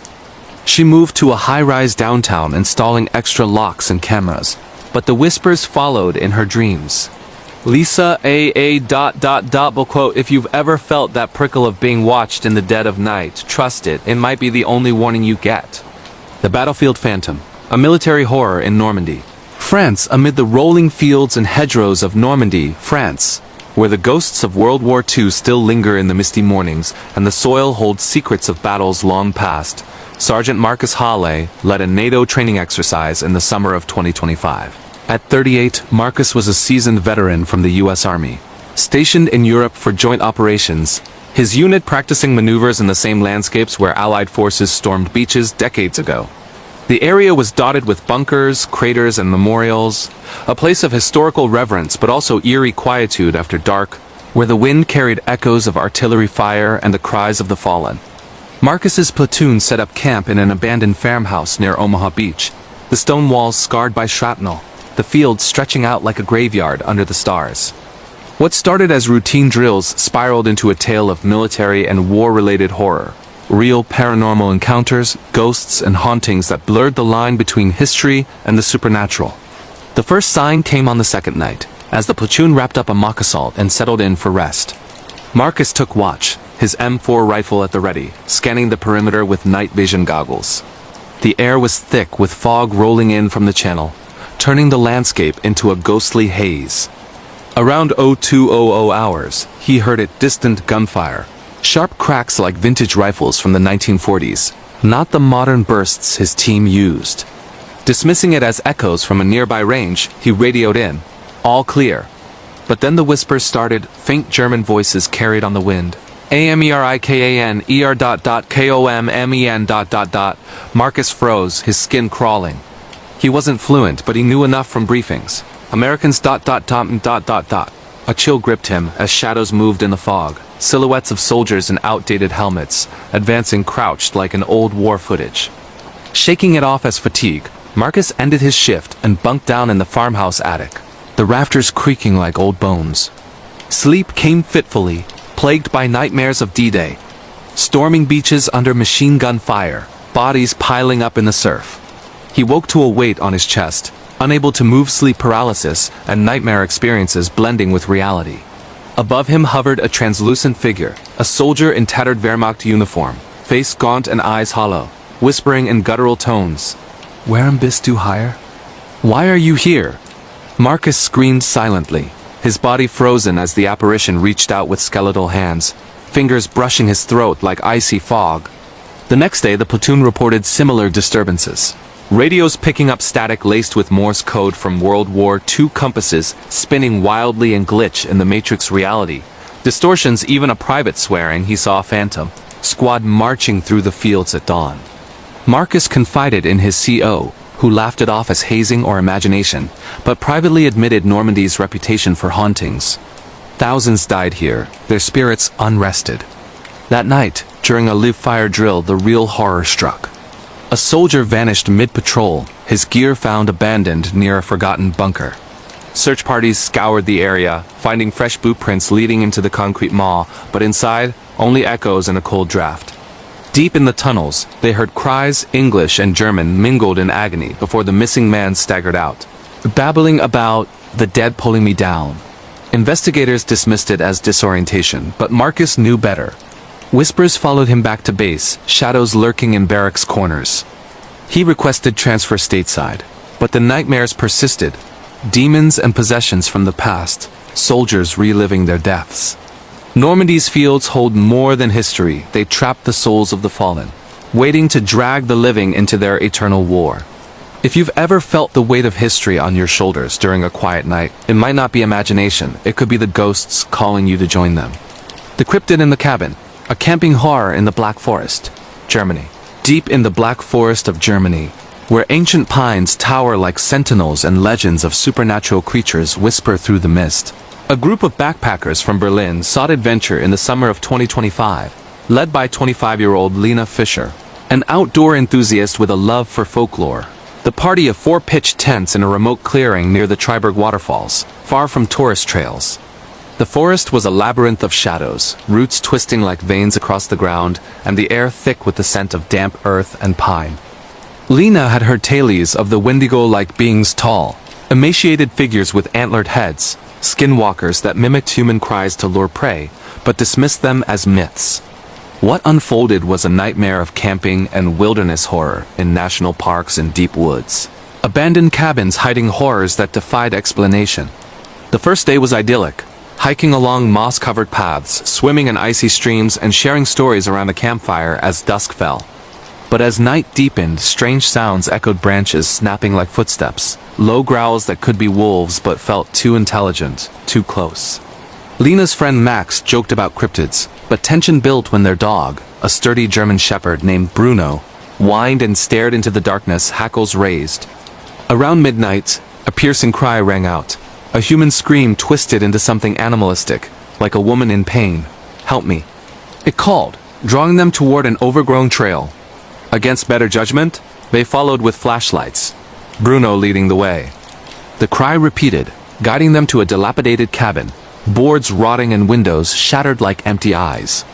Inside, dust-covered furniture and rusted tools hinted at abandonment decades ago. But fresh scratches marred the walls, deep gouges like claws raking wood. As they explored, the door slammed shut, trapping them in pitch black. Panic set in as something heavy paced outside, thudding steps circling the cabin, accompanied by raspy breathing and whispers in guttural tones. "Join us, flesh, . Bruno barked furiously, scratching at the door. Lena's beam caught it through a crack. A towering figure, over 7 feet, skin pale and stretched over bones. Eyes glowing red like coals, antlers branching from a skull-like head. It was no animal, a supernatural creature, a skinwalker or wendigo born from forest legends, drawn by their intrusion. It rammed the door, splintering wood, its claws scraping as it roared. Max grabbed a rusted axe from the corner, swinging wildly as the beast burst in. Chaos ensued. Lena dodged slashing talons, her arm gashed deep, blood warm on her skin. Bruno lunged, biting into the creature's leg, eliciting a howl that shook the rafters. In the frenzy, they escaped through a back window, running blindly into the night, the beast pursuing with unnatural speed. Weird coincidences and foreshadowing plagued their flight. Paths looping back to the cabin in glitch in the matrix distortions, whispers mimicking their voices calling for help. Dawn broke as they reached the road, collapsing as rangers found them. Bruno was missing, his howls echoing from the forest, twisted into something monstrous. Authorities dismissed it as a bear attack, but Lena knew the truth. Scars from the claws healed, but nightmares of the creature's eyes persisted. The Black Forest holds ancient evils, supernatural creatures that hunt the unwary. If you've ever heard a cry in the woods that sounds too human, turn back, it might be luring you to your doom. The Asylum Echoes. An urban exploration horror in Rome, Italy. In the crumbling outskirts of Rome, Italy, where ancient ruins blend with modern decay, an urban exploration group ventured into the abandoned Manicomio di Santa Maria della Pieta asylum in the fall of 2025. Built in the 19th century as a psychiatric hospital, the sprawling complex of wards, tunnels, and chapels had been shuttered since the 1970s after scandals of patient abuse, experimental treatments, and unexplained deaths. Led by 28-year-old Luca Rossi, a history buff with a YouTube channel on forgotten places, the team of 4 slipped through a chained fence under cover of night, cameras rolling for their latest video. The air was heavy with mildew and dust, corridors echoing with distant drips, and graffiti warning, "Laciate ogni speranza," abandon all hope. What began as a thrill-seeking delve into abandoned places, hidden tunnels, and asylums turned into a nightmare of professional horror, haunted houses alive with the echoes of the tormented. Flashlights cut through the gloom as they navigated the main ward, walls scarred with faded murals of saints and sinners, rusted beds chained to floors like relics of restraint. Luca narrated for the camera. This place held thousands, some say their spirits never left. Laughter echoed unnaturally, bouncing off tiles as if from another room. Deeper in, they found the electroshock therapy chamber, machines rusted but wires intact, and a faint hum like residual electricity. Suddenly a door slammed behind them, sealing the hall. Panic rose as footsteps pattered small, like children's in the vents above. Descending into the hidden tunnels beneath, used for transporting patients unseen, the group felt eyes on them. Whispers slithered through the dark. Names called softly. Pleas for release in Italian accents long dead. Luca's camera glitched, footage distorting with faces pressing against the lens pail. Hollow-eyed patients in straitjackets, mouths open in silent screams. A figure appeared at the tunnel's end, tall, in a white coat like a doctor, holding a syringe that dripped luminous fluid. "Venite qui," it beckoned. "Come here," its voice echoing like a chorus of the damned. They ran, tunnels twisting in impossible loops, a glitch in the matrix where paths led back to the same graffiti-scrawled wall. They never left. Sophia screamed as cold hands grabbed her ankle from a grate, pulling her down. Luca pried her free, but scratches marred her skin deep, infected, like from decayed nails. Emerging into the chapel, stained glass shattered, they heard chants Latin prayers warped into curses. The doctor figure pursued, syringe raised, whispering of cures for their intrusions. Sirens wailed as they escaped to the fence, collapsing as police arrived, tipped off by an anonymous call reporting screams. Sophia's wounds festered, requiring hospitalization. Doctors whispered of rare infections from old contaminants. Luca's footage vanished from the SD card, replaced with static laced with faces. The asylum holds more than history, demons and possessions of the abused, waiting for explorers to join their eternal torment. If urban exploration calls to you, heed the warnings. Some places are abandoned for a reason. The Shift from Hell, a hospital horror in London, UK. In the labyrinthine halls of St. Mary's Hospital in London, where the scent of antiseptic mingles with the echoes of suffering and the night shifts stretch like endless shadows. Nurse Emily Clark faced the unimaginable during the winter storm in 2025. At 29, Emily was no stranger to the chaos of the gunshot wounds, overdoses, the occasional violent patient, but the oncology ward on the 5th floor with its quiet beeps and dim lights felt like a sanctuary compared to the frenzy below. Assigned to the overnight shift due to staffing shortages, she patrolled the corridors alone, checking on patients battling cancer. Their rooms filled with 4 drips and the faint glow of monitors. But as the storm raged outside, rattling windows like angry spirits, Emily's routine dissolved into a tale of hospital and nurse night shift stories, real paranormal encounters, demons and possessions that turned the ward into a haunted house of the dying. It began around midnight as Emily made her rounds. Room 512's call light flickered, but the patient, an elderly man named Mr. Hargrove, was asleep, his breathing steady. Dismissing it as a glitch, she continued, but the light buzzed again, this time accompanied by a whisper from the intercom. "Help me. It's inside." Emily rushed back, finding Mr. Hargrove sitting up, eyes wide with terror, clawing at his chest. "The demon? It's eating me," he rasped, before convulsing in seizures. She hit the code blue, but as doctors arrived, he flatlined, his last words a guttural growl in a voice not his own. "You're next." Shaken but professional, Emily pushed on, attributing it to delirium from his illness. But the ward grew colder, lights flickering in sync with the thunder. In room 517, a young woman named Clara, in remission but back for checkups, screamed about shadows in the corner's tall figures with red eyes, whispering her sins. Emily comforted her, but as she left, the door slammed shut behind her, locking from inside. Pounding, she heard Clara's voice shift to multiple tones. "Join us." "The pain ends here." Maintenance pried it open. Clara was unconscious, scratches on her arms spelling possessed. The night escalated. Whispers slithered through the vents, names of deceased patients, pleas for release. Emily's flashlight caught glimpses. Spectral nurses in outdated uniforms, gliding silently, syringes in hand. In the supply closet, a figure lunged, a patient long dead, face decayed, growling. "Why did you let me die?" Emily fled, her mind reeling from sleep paralysis like visions blending with reality. The storm peaked, power outages plunging the ward into darkness, monitors beeping erratically like a chorus of the damned. Dawn brought relief. The surviving patients reported dreams of demons feasting on their illnesses. Investigations chalked it up to mass hysteria from the storm, but Emily knew better. St. Mary's held restless spirits, possessions feeding on the vulnerable. She transferred wards, but whispers followed in her dreams. Hospitals aren't just for the living, they're gateways for the dead to claim their due. The Inmate's Curse, a court horror in Boston, USA. In the hallowed yet foreboding halls of the Suffolk County Courthouse in Boston, where justice is meted out amid echoing footsteps and the weight of centuries-old verdicts, attorney Rebecca Lang faced a chilling ordeal during a high-profile trial in early 2025. At 35, Rebecca was a rising star in the DA's office, prosecuting cases of violent crimes and terrorist acts with sharp precision. The courtroom was a blend of historic wood paneling and modern security metal detectors, bailiffs, and rows of benches filled with spectators. But during the trial of Victor Kane, a convicted serial killer linked to a string of murders and serial killers across New England, Rebecca's world descended into court and prison horror stories, weird coincidences and foreshadowing that hinted at a supernatural vendetta from beyond the grave. Victor, a gaunt man in his 40s with piercing blue eyes and a tattoo of a reaper on his neck, sat shackled at the defense table, smirking through testimonies of his atrocities, victims found in shallow graves marked with occult symbols. Rebecca presented evidence: DNA, witness statements, even a diary detailing his rituals to summon demons for power.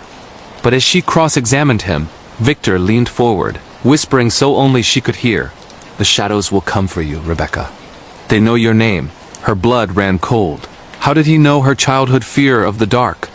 That night, back in her Back Bay apartment, weird coincidences began.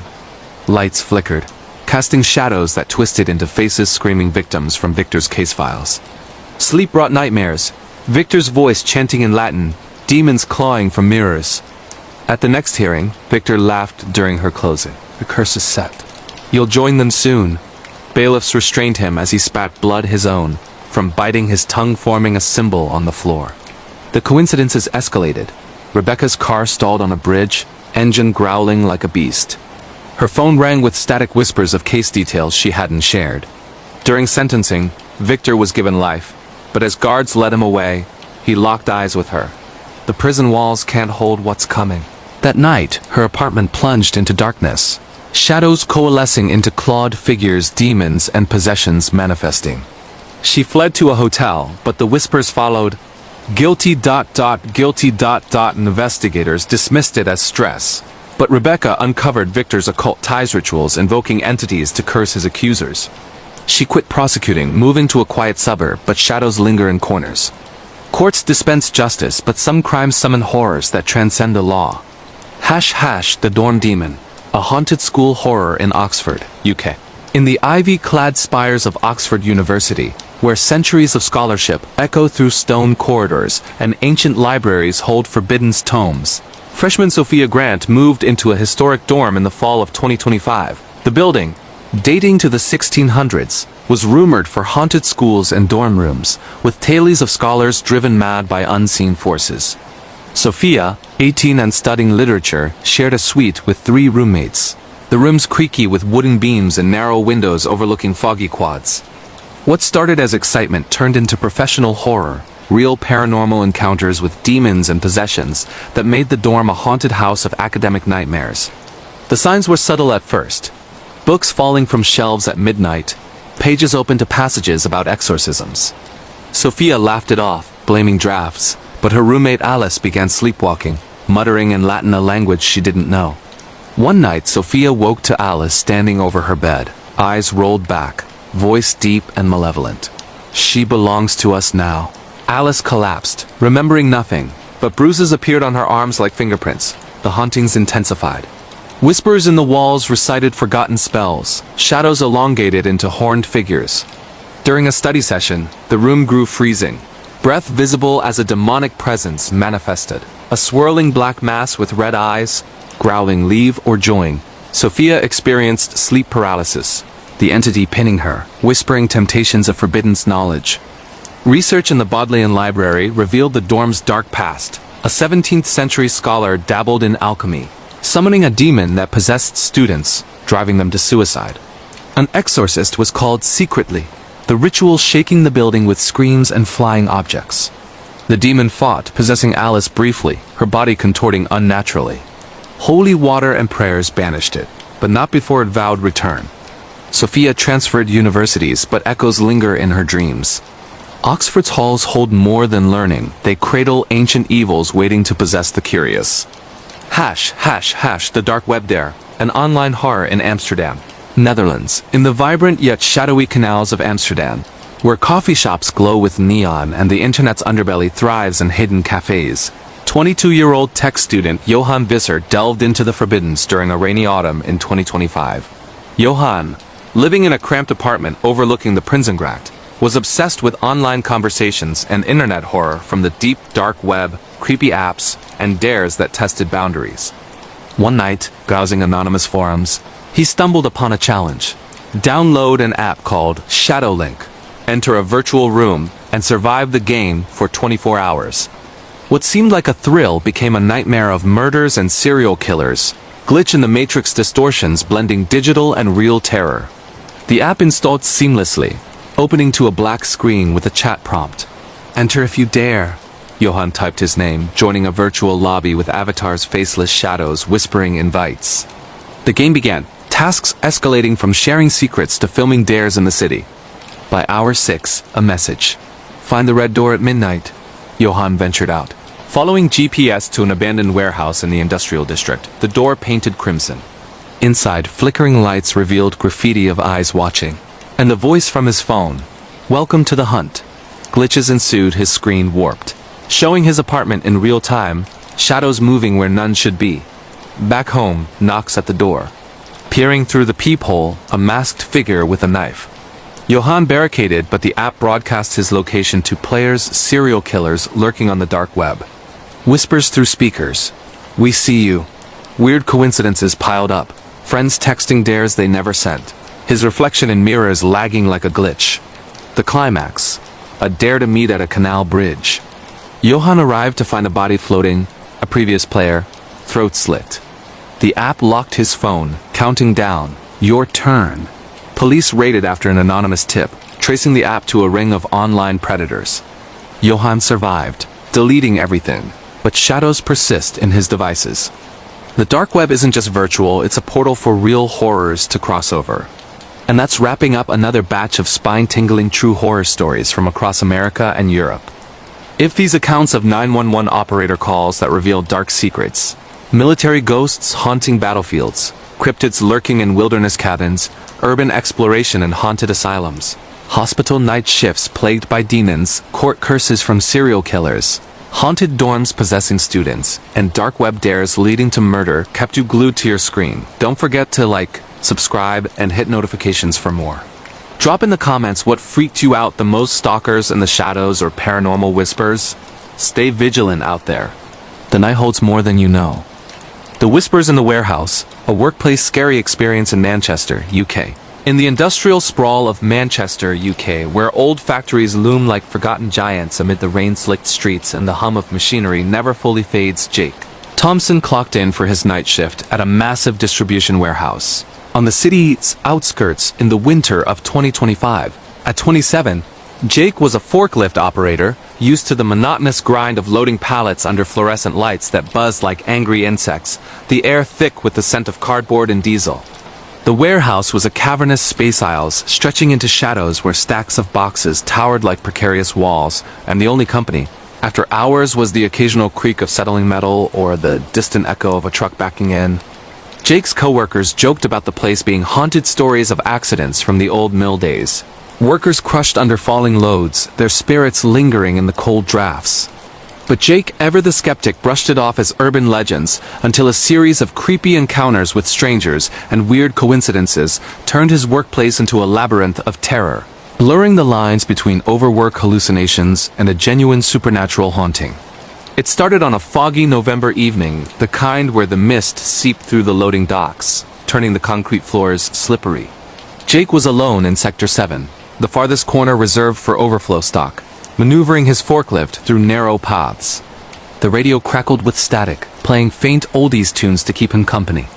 Suddenly, the music cut out, replaced by a whisper soft, indistinct, like someone murmuring just out of earshot. He turned it off and on, but the whispers persisted. Help ... buried ... shook his head, blaming faulty wiring and continued stacking crates. But as he reversed, his headlights caught a figure at the aisle's end, a man in outdated overalls, face obscured by shadow, standing motionless. Hey, you authorized back here. Jake called, but the figure vanished around the corner. He chased on foot, flashlight beam dancing, but found only empty space and a chill that raised goosebumps. That night set the tone. Over the next shifts, the whispers grew clearer, echoing from the vents like confessions. Names of long-dead workers, details of a 1950s collapse where beams crushed 5 men alive. Jake researched on his breaks, uncovering newspaper clippings in the break room's old filing cabinet. Yes, a tragic accident, bodies never fully recovered, rumored entombed in the foundation when the warehouse was built over the mill ruins. Coincidences piled up. His locker number matched one victim's employee ID, His forklift glitched repeatedly at the same spot, reversing on its own toward the back wall as if pulled by invisible hands. One midnight, during a power surge from the storm outside, the lights flickered out, plunging the warehouse into inky blackness. Jake's phone flashlight revealed scribbles on the box's fresh marker scrawls. "Dig us out." Heart racing, he heard footsteps shuffling behind him, turning to see the figure again. Closer now, face pale and crushed, one eye dangling from a socket like in the old photos. "You're on our grave," it rasped, voice multiplying into a chorus. Jake bolted for the exit, but doors slammed shut, locks engaging impossibly. He barricaded in the office, calling security, but the line filled with whispers. "Join us." Shift never ends. Hours later, morning crew found him curled up, babbling about ghosts and hauntings. Investigations revealed structural anomalies, hollow spots under the floor, possibly old debris. Jake quit, moving to day jobs, but the whispers follow in quiet moments. A reminder that workplaces hold more than labor. They bury the past, waiting for the night shift to unearth it. If you've ever felt uneasy alone at work, listen closely. It might not be the machinery talking. The babysitter's nightmare. Alone at home horror in Seattle, USA, in the leafy suburbs of Seattle, Washington, where rain patters endlessly on shingled roofs and fog rolls in from Puget Sound like a living entity. 19-year-old Mia Gonzalez took a babysitting gig in the upscale neighborhood of Queen Anne during the spring of 2025. The house was a modern, two-story with floor-to-ceiling windows overlooking the city lights, owned by the affluent Parkers, a busy couple with a 5-year-old son, Timmy, who was all wide eyes and endless energy. Mia had babysat before, loving the easy money and quiet evenings, scrolling social media after bedtime stories. But what began as a routine night alone at home spiraled into a babysitter horror of home invasion and intruder stories, laced with paranormal, supernatural elements that made her question if the threat was human or something far more sinister. The Parkers left around 7 p.m., instructions clear, bedtime at 8, help yourself to snacks, emergency numbers on the fridge. Timmy was a dream giggling through bath time, snuggling under covers with his stuffed bear. Mia tucked him in, dimming the lights, and settled on the couch with her phone, the house settling into that post-dusk hush broken only by the tick of a grandfather clock. Around 9 p.m., the first call came from the landline, an unknown number. "Hello?" She answered. Heavy breathing, then a child's voice. "I'm outside. Let me in." Mia hung up, heart-fluttering prank call, probably. But glancing out the window, she saw a small shadow dart across the yard. Too quick to identify. Unease grew. The TV glitched, channels flipping to static where faint images flickered. A boy resembling Timmy, but older, waving from a foggy screen. Mia checked on him. He was asleep, breathing steadily. Back downstairs, knocks echoed from the back door, soft, insistent. Peering through the glass, nothing but rain-smeared darkness. She bolted it tighter, but the handle rattled on its own. Texts from unknown numbers flooded her phone. "Open the door." "He's lonely." Weird coincidences. The clock stopped at 9:13. The exact time stamped on an old news article she later found about a child drowning in the nearby sound decades ago. The house built on the family's former land. Midnight brought the invasion.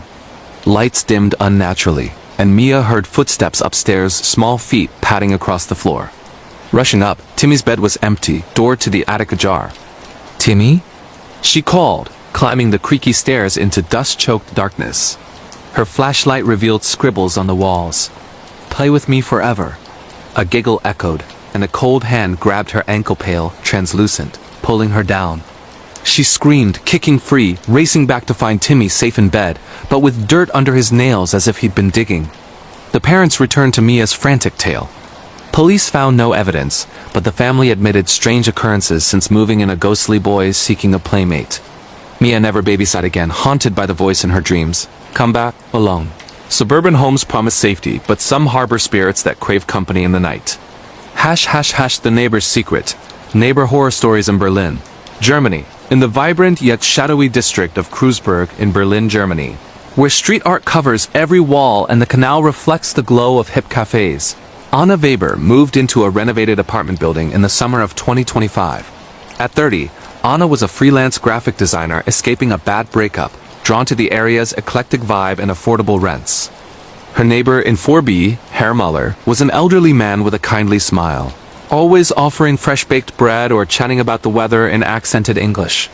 The building was old with thin walls that carried sounds like whispers, but Anna felt safe until a series of neighbor horror stories unfolded, revealing obsessions, stalkers, and an unsolved mystery that turned her new home into a cage of paranoia and terror. It began with small kindnesses.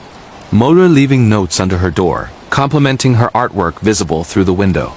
Innocent, she thought, replying politely. But the notes escalated. "I watch you create." So beautiful. Anna installed curtains but felt eyes on her nonetheless. Weird coincidences, her mail tampered with, packages opened. Her Wi-Fi glitching to play old German folk songs at night. One evening, returning late, she found her door ajar, no forced entry, but a photo on her table. Herself asleep, taken from inside. Confronting Muller, he denied it with a chuckle. "Must be a mix-up, dear." But doubts gnawed. Peeking through her peephole, she saw him pressing his ear to her wall, murmuring.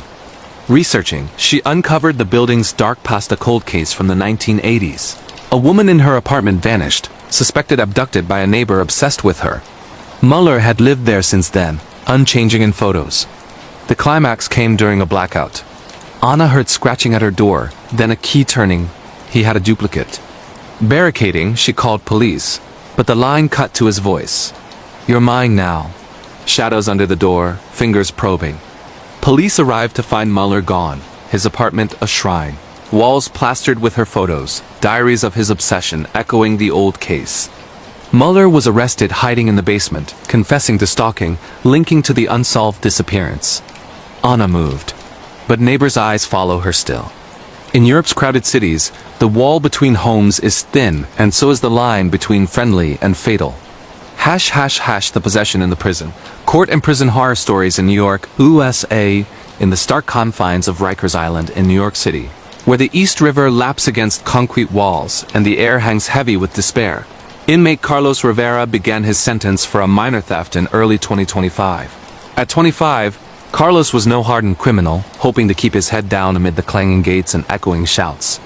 But within the cell blocks, tales of court and prison horror stories circulated, ghosts of executed inmates, demons possessing the weak during long nights.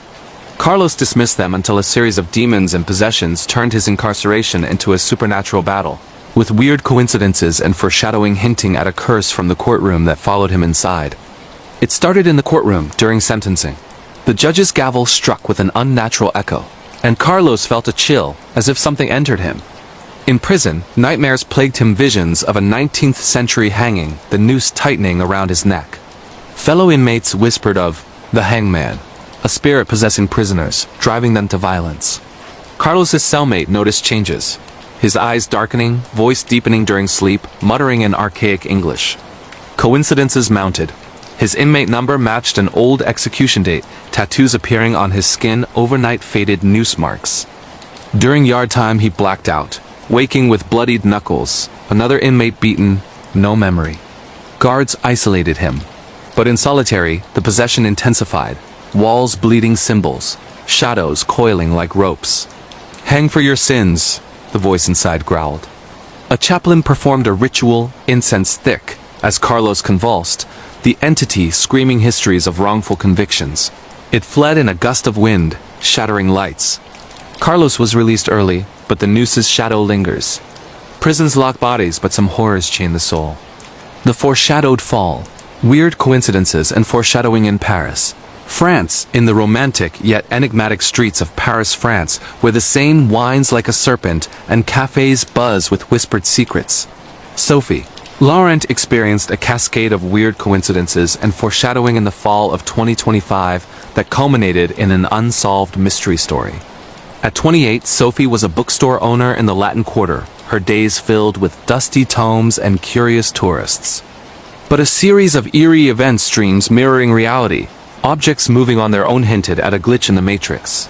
Reality distortions leading to a personal encounter that defied explanation. It began with a recurring dream.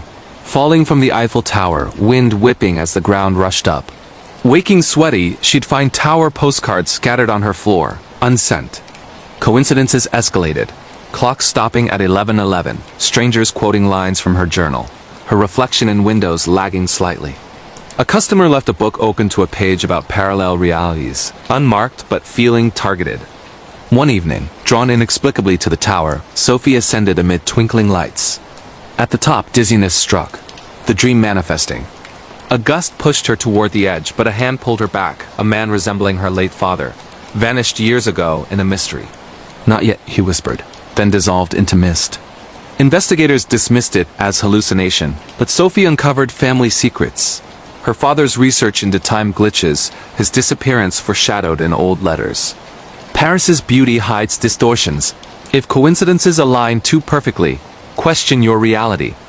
The app that knew too much. Online conversations and internet horror in London, UK. In the digital underbelly of London, UK, where screens glow in every flat and the tube rumbles beneath like a hidden world. 23-year-old tech enthusiast Liam Hartley downloaded a creepy app in the winter of 2025, plunging into online conversations and internet horror from the deep dark web with dares that blurred virtual and real. The app, WhisperNet, promised anonymous chats with knowing strangers, but delivered nightmares of murders and serial killers. Glitch in the Matrix moments that made him question if the dares were games or gateways to danger. Liam joined for thrills, chatting with users sharing horror tales. But messages turned personal. Details of his daily routine, photos of his street. A dare. Walk alone at midnight. Complying, he felt watched, shadows shifting unnaturally. Glitches ensued. App predicting his thoughts, screen rippling like water. The horror peaked with a video call, a masked figure daring him to abandoned warehouse. Arriving, he found evidence of recent kills, bloody tools, victim photos including a contact from the app. Escaping, police traced it to a dark web killer ring using the app to lure. Liam deleted it, but notifications persist. Game over? Or just beginning? The internet's depths hold more than data. They harbor predators in the code. The paralysis entity. Sleep paralysis and nightmare experiences in Madrid, Spain. In the historic quarters of Madrid, Spain, where narrow alleys twist like veins, and the night air carries flamenco echoes. Elena Ruiz battled escalating sleep paralysis and nightmare experiences in the summer of 2025. At 26, Elena was a museum curator, her apartment filled with artifacts that seemed to stir at night. What started as immobility episodes evolved into visits from a demonic entity, possessions that crossed into waking life, turning her bed into a portal of terror. Nights began with the hag, a weight on her chest, shadowy figure perched, whispering curses in ancient Spanish. Waking, bruises appeared, claw marks. Artifacts in her home glitched, a medieval mirror reflecting the entity behind her. Friends noticed her changing, eyes darkening, speaking in tongues during drowsiness. A nightmare climax. Paralyzed, the demon entered her, forcing her to wander streets, awakening with bloodied hands. A priest's exorcism banished it amid screams and flying objects. Elena sold the artifacts, but paralysis lingers, a reminder that sleep invites the supernatural. In Europe's old cities, history doesn't rest, it possesses the dreamer. And that is another round of terrifying true horror stories to fuel your nightmares from the darkest corners of America and Europe. If these gripping tales of workplace haunts, babysitter invasions, neighbor obsessions, prison possessions, foreshadowed mysteries, dark web dares, and sleep paralysis demons left you checking under the bed, be sure to like, subscribe, and turn on notifications for more chilling content.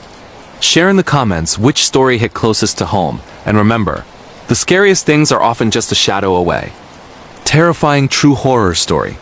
The whispering shadows in the suburban nightmare. Real-life ghost encounters that will chill your spine. 2025. In the heart of a quiet American suburb, where the streets are lined with identical houses and the air smells of freshly cut grass, a nightmare unfolded that no one could have predicted. This is not just another scary tale from the depths of imagination. It's a real-life horror story based on harrowing events that happened to a young couple fleeing the horrors of war. If you've ever searched for true ghost stories that really happened, or terrifying real-life experiences with the supernatural, this account of the whispering shadows will keep you up at night. It's a chilling reminder that sometimes the ghosts we carry from our past refuse to stay buried, no matter how far we run. This modern 2025 horror narrative draws from the raw terror of survival, guilt, and the unknown, making it one of the most spine-tingling, true scary stories you'll ever read. Chapter 1. The Escape from Hell. It all began in the war-ravaged lands of a distant country. where bombs fell like rain and hope was a luxury few could afford. Amir and Layla, a newly married couple in their late 20s, had dreamed of a better life. Amir was a teacher, Layla a nurse, but the conflict had turned their world into a graveyard. One fateful night, as gunfire echoed through their village, they made the agonizing decision to flee. They joined a group of desperate souls crammed into a rickety boat, crossing treacherous waters toward the promise of safety in America. The journey was a blur of fear and loss. Waves crashed against the hull, and screams pierced the night as the overloaded vessel threatened to capsize. In the chaos, they lost sight of Layla's younger sister, Aisha, who had been clinging to Layla's hand. "Hold on," Layla had shouted, but the sea claimed her. Or so they thought. The guilt gnawed at them like a relentless beast. They survived, washing up on foreign shores, but Aisha's face haunted their dreams. This true horror story of survival is laced with the real terror of what we leave behind. A theme that echoes in many real-life ghost encounters shared online in 2025. Months later, after endless interviews and paperwork, they were granted asylum in the United States. Assigned to a modest house in a sleepy town outside Chicago, they arrived with nothing but a few bags and the weight of their past. The house was old, with creaky floors and walls that seemed to sigh in the wind. Their caseworker, a kind but stern woman named Ms. Patel, handed them the keys. "This is your fresh start," she said. "Be good citizens and you'll be fine." But from the first night, something felt off. Whispers echoed in the empty rooms, faint at first, like the wind through cracks. Amir dismissed it as exhaustion, but Layla felt a chill that no blanket could warm. Little did they know, this was the beginning of a terrifying real-life haunting that would test their sanity. Chapter 2. The First Signs of Dread. The house was a two-story relic from the 1950s, with peeling wallpaper in floral patterns and a basement that smelled of damp earth. Amir found work at a local school as an aide, while Layla volunteered at a clinic. They tried to blend in, learning English phrases, buying American clothes, and even joining a community barbecue. But the neighbors stared, whispering about those refugees. It was the subtle racism that stung, but nothing compared to the growing unease inside their home. One evening, as Layla prepared dinner, a simple meal of rice and vegetables reminiscent of home, she heard a childish laughter from upstairs. "Amir, is that you?" she called. He was in the living room, watching TV. They searched the house, finding nothing. That night, in bed, Amir woke to a shadow at the foot of the mattress. It was tall and thin, with eyes that glowed like embers. He blinked, and it was gone. "Just a dream," he muttered, but his heart raced. These early encounters are common in true ghost stories that happen to people, where the supernatural starts subtle before unleashing full terror. As days turned to weeks, the phenomena escalated. Objects moved on their own, a cup sliding across the table, doors slamming shut without wind. Layla found Aisha's necklace, lost in the sea, dangling from the bathroom mirror. "How is this possible?" she gasped, clutching it. Amir tried to rationalize. "Maybe we packed it without realizing." But deep down, they knew better. Layla began researching online, stumbling upon forums filled with real scary stories from immigrants haunted by spirits from their homeland. One post described a shadow entity that followed survivors, feeding on guilt. It sounded too familiar. The whispers grew louder, forming words in their native tongue. "You left me." Layla recognized Aisha's voice, twisted and accusatory. She confided in Amir, but he urged assimilation. "We can't dwell on the past. This is America now." He burned old photos in the backyard, hoping to sever ties, but it only made things worse. That night, the walls seemed to breathe, bulging inward as if something was trying to break through. This phase of the haunting mirrors many 2025 true horror experiences shared on social media, where denial only amplifies the dread. Chapter 3. The entity reveals itself desperate. Layla turned to local folklore. She learned of jinn, or spirits from Middle Eastern tales that could cross oceans, attaching to those with unresolved debts. In their culture, such beings were night terrors, shapeshifters that preyed on the weak. "It's a night shadow," she told Amir. "It wants repayment for Aisha." He scoffed, but the evidence mounted. Scratches appeared on their arms during sleep deep and burning. The basement flooded with black mold that formed faces. Aisha's face, screaming silently. One stormy night, as thunder shook the house, the entity manifested fully. Amir was alone in the kitchen when the lights flickered. A figure emerged from the wall, humanoid but distorted, with skin like cracked earth and eyes of endless void. It whispered, "Thief, you stole your freedom at her cost." Amir fled upstairs, barricading the door. Layla, returning from work, found him catatonic, muttering about the sea. She dragged him to the living room, where the shadow pursued, slithering along the ceiling. "What do you want?" she screamed. The response came in Aisha's voice. "Your life for hers." This confrontation is the core of many real-life ghost stories 2025, where the supernatural demands justice. They called Miss Patel, claiming pests, but she saw the damage, holes punched in walls, furniture overturned. "You could be deported for this," she warned. They begged for a new house, but bureaucracy moved slowly. In the meantime, the night shadow grew bolder, possessing their dreams. Amir relived the boat journey, feeling Aisha's hands slip away. Layla saw visions of the village massacre where she had hidden while others died. Chapter 4. Uncovering the guilt, driven to the brink, they sought help from a local imam who specialized in spiritual cleansings. He listened to their story, nodding gravely. "This is no ordinary ghost. It's a manifestation of your guilt, amplified by the entity's power." He explained that in their flight, they had unwittingly stolen a spot on the boat from Aisha's real family, a detail they had buried.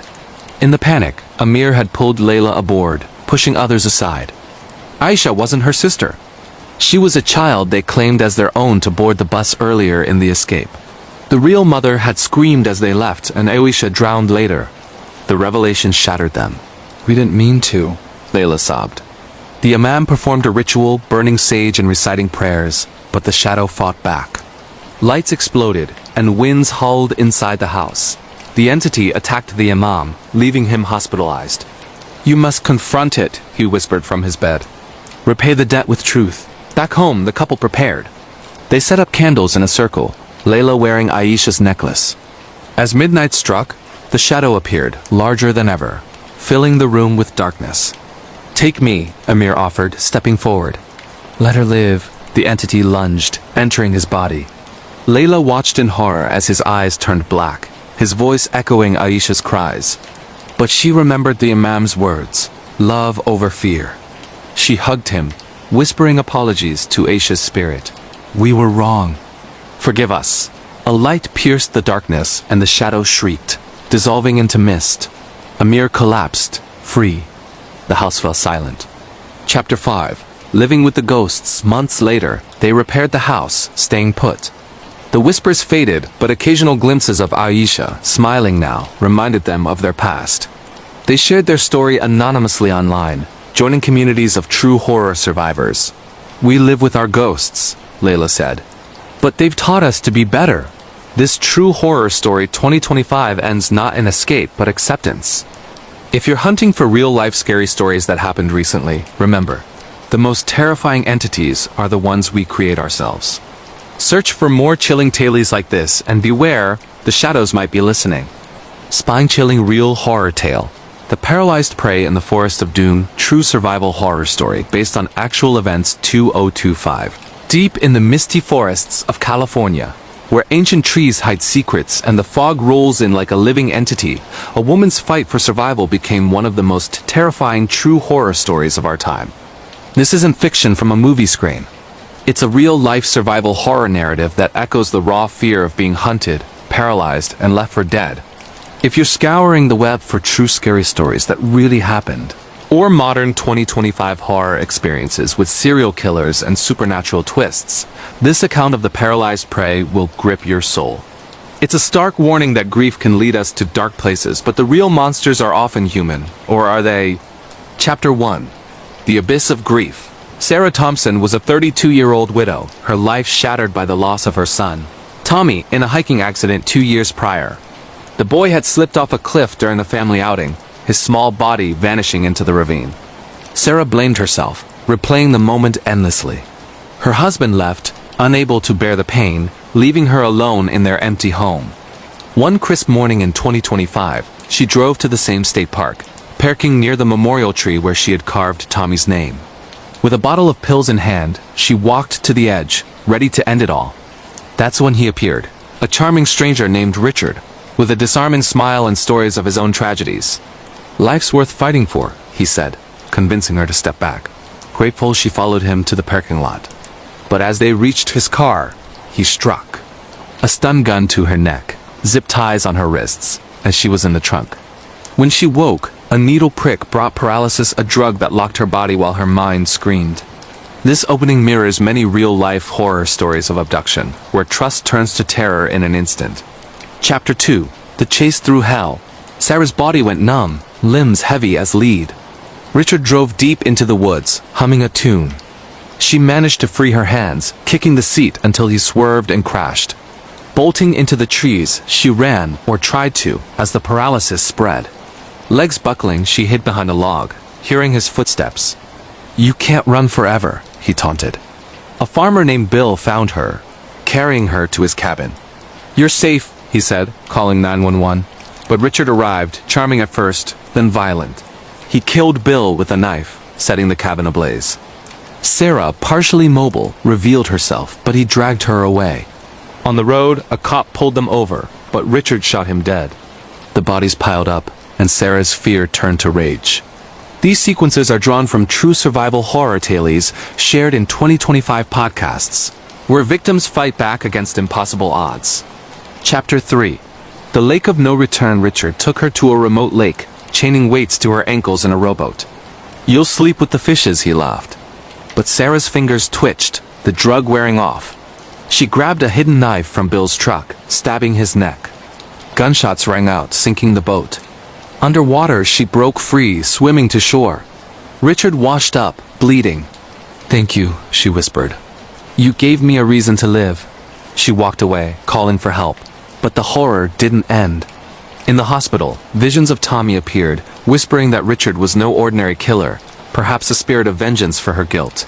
Was it real? Or hallucination? This twist adds a supernatural layer to the true scary story, making it one of the most talked about real-life ghost encounters in 2025. Chapter 4. The Aftermath of Terror. Sarah survived, but the scars remained.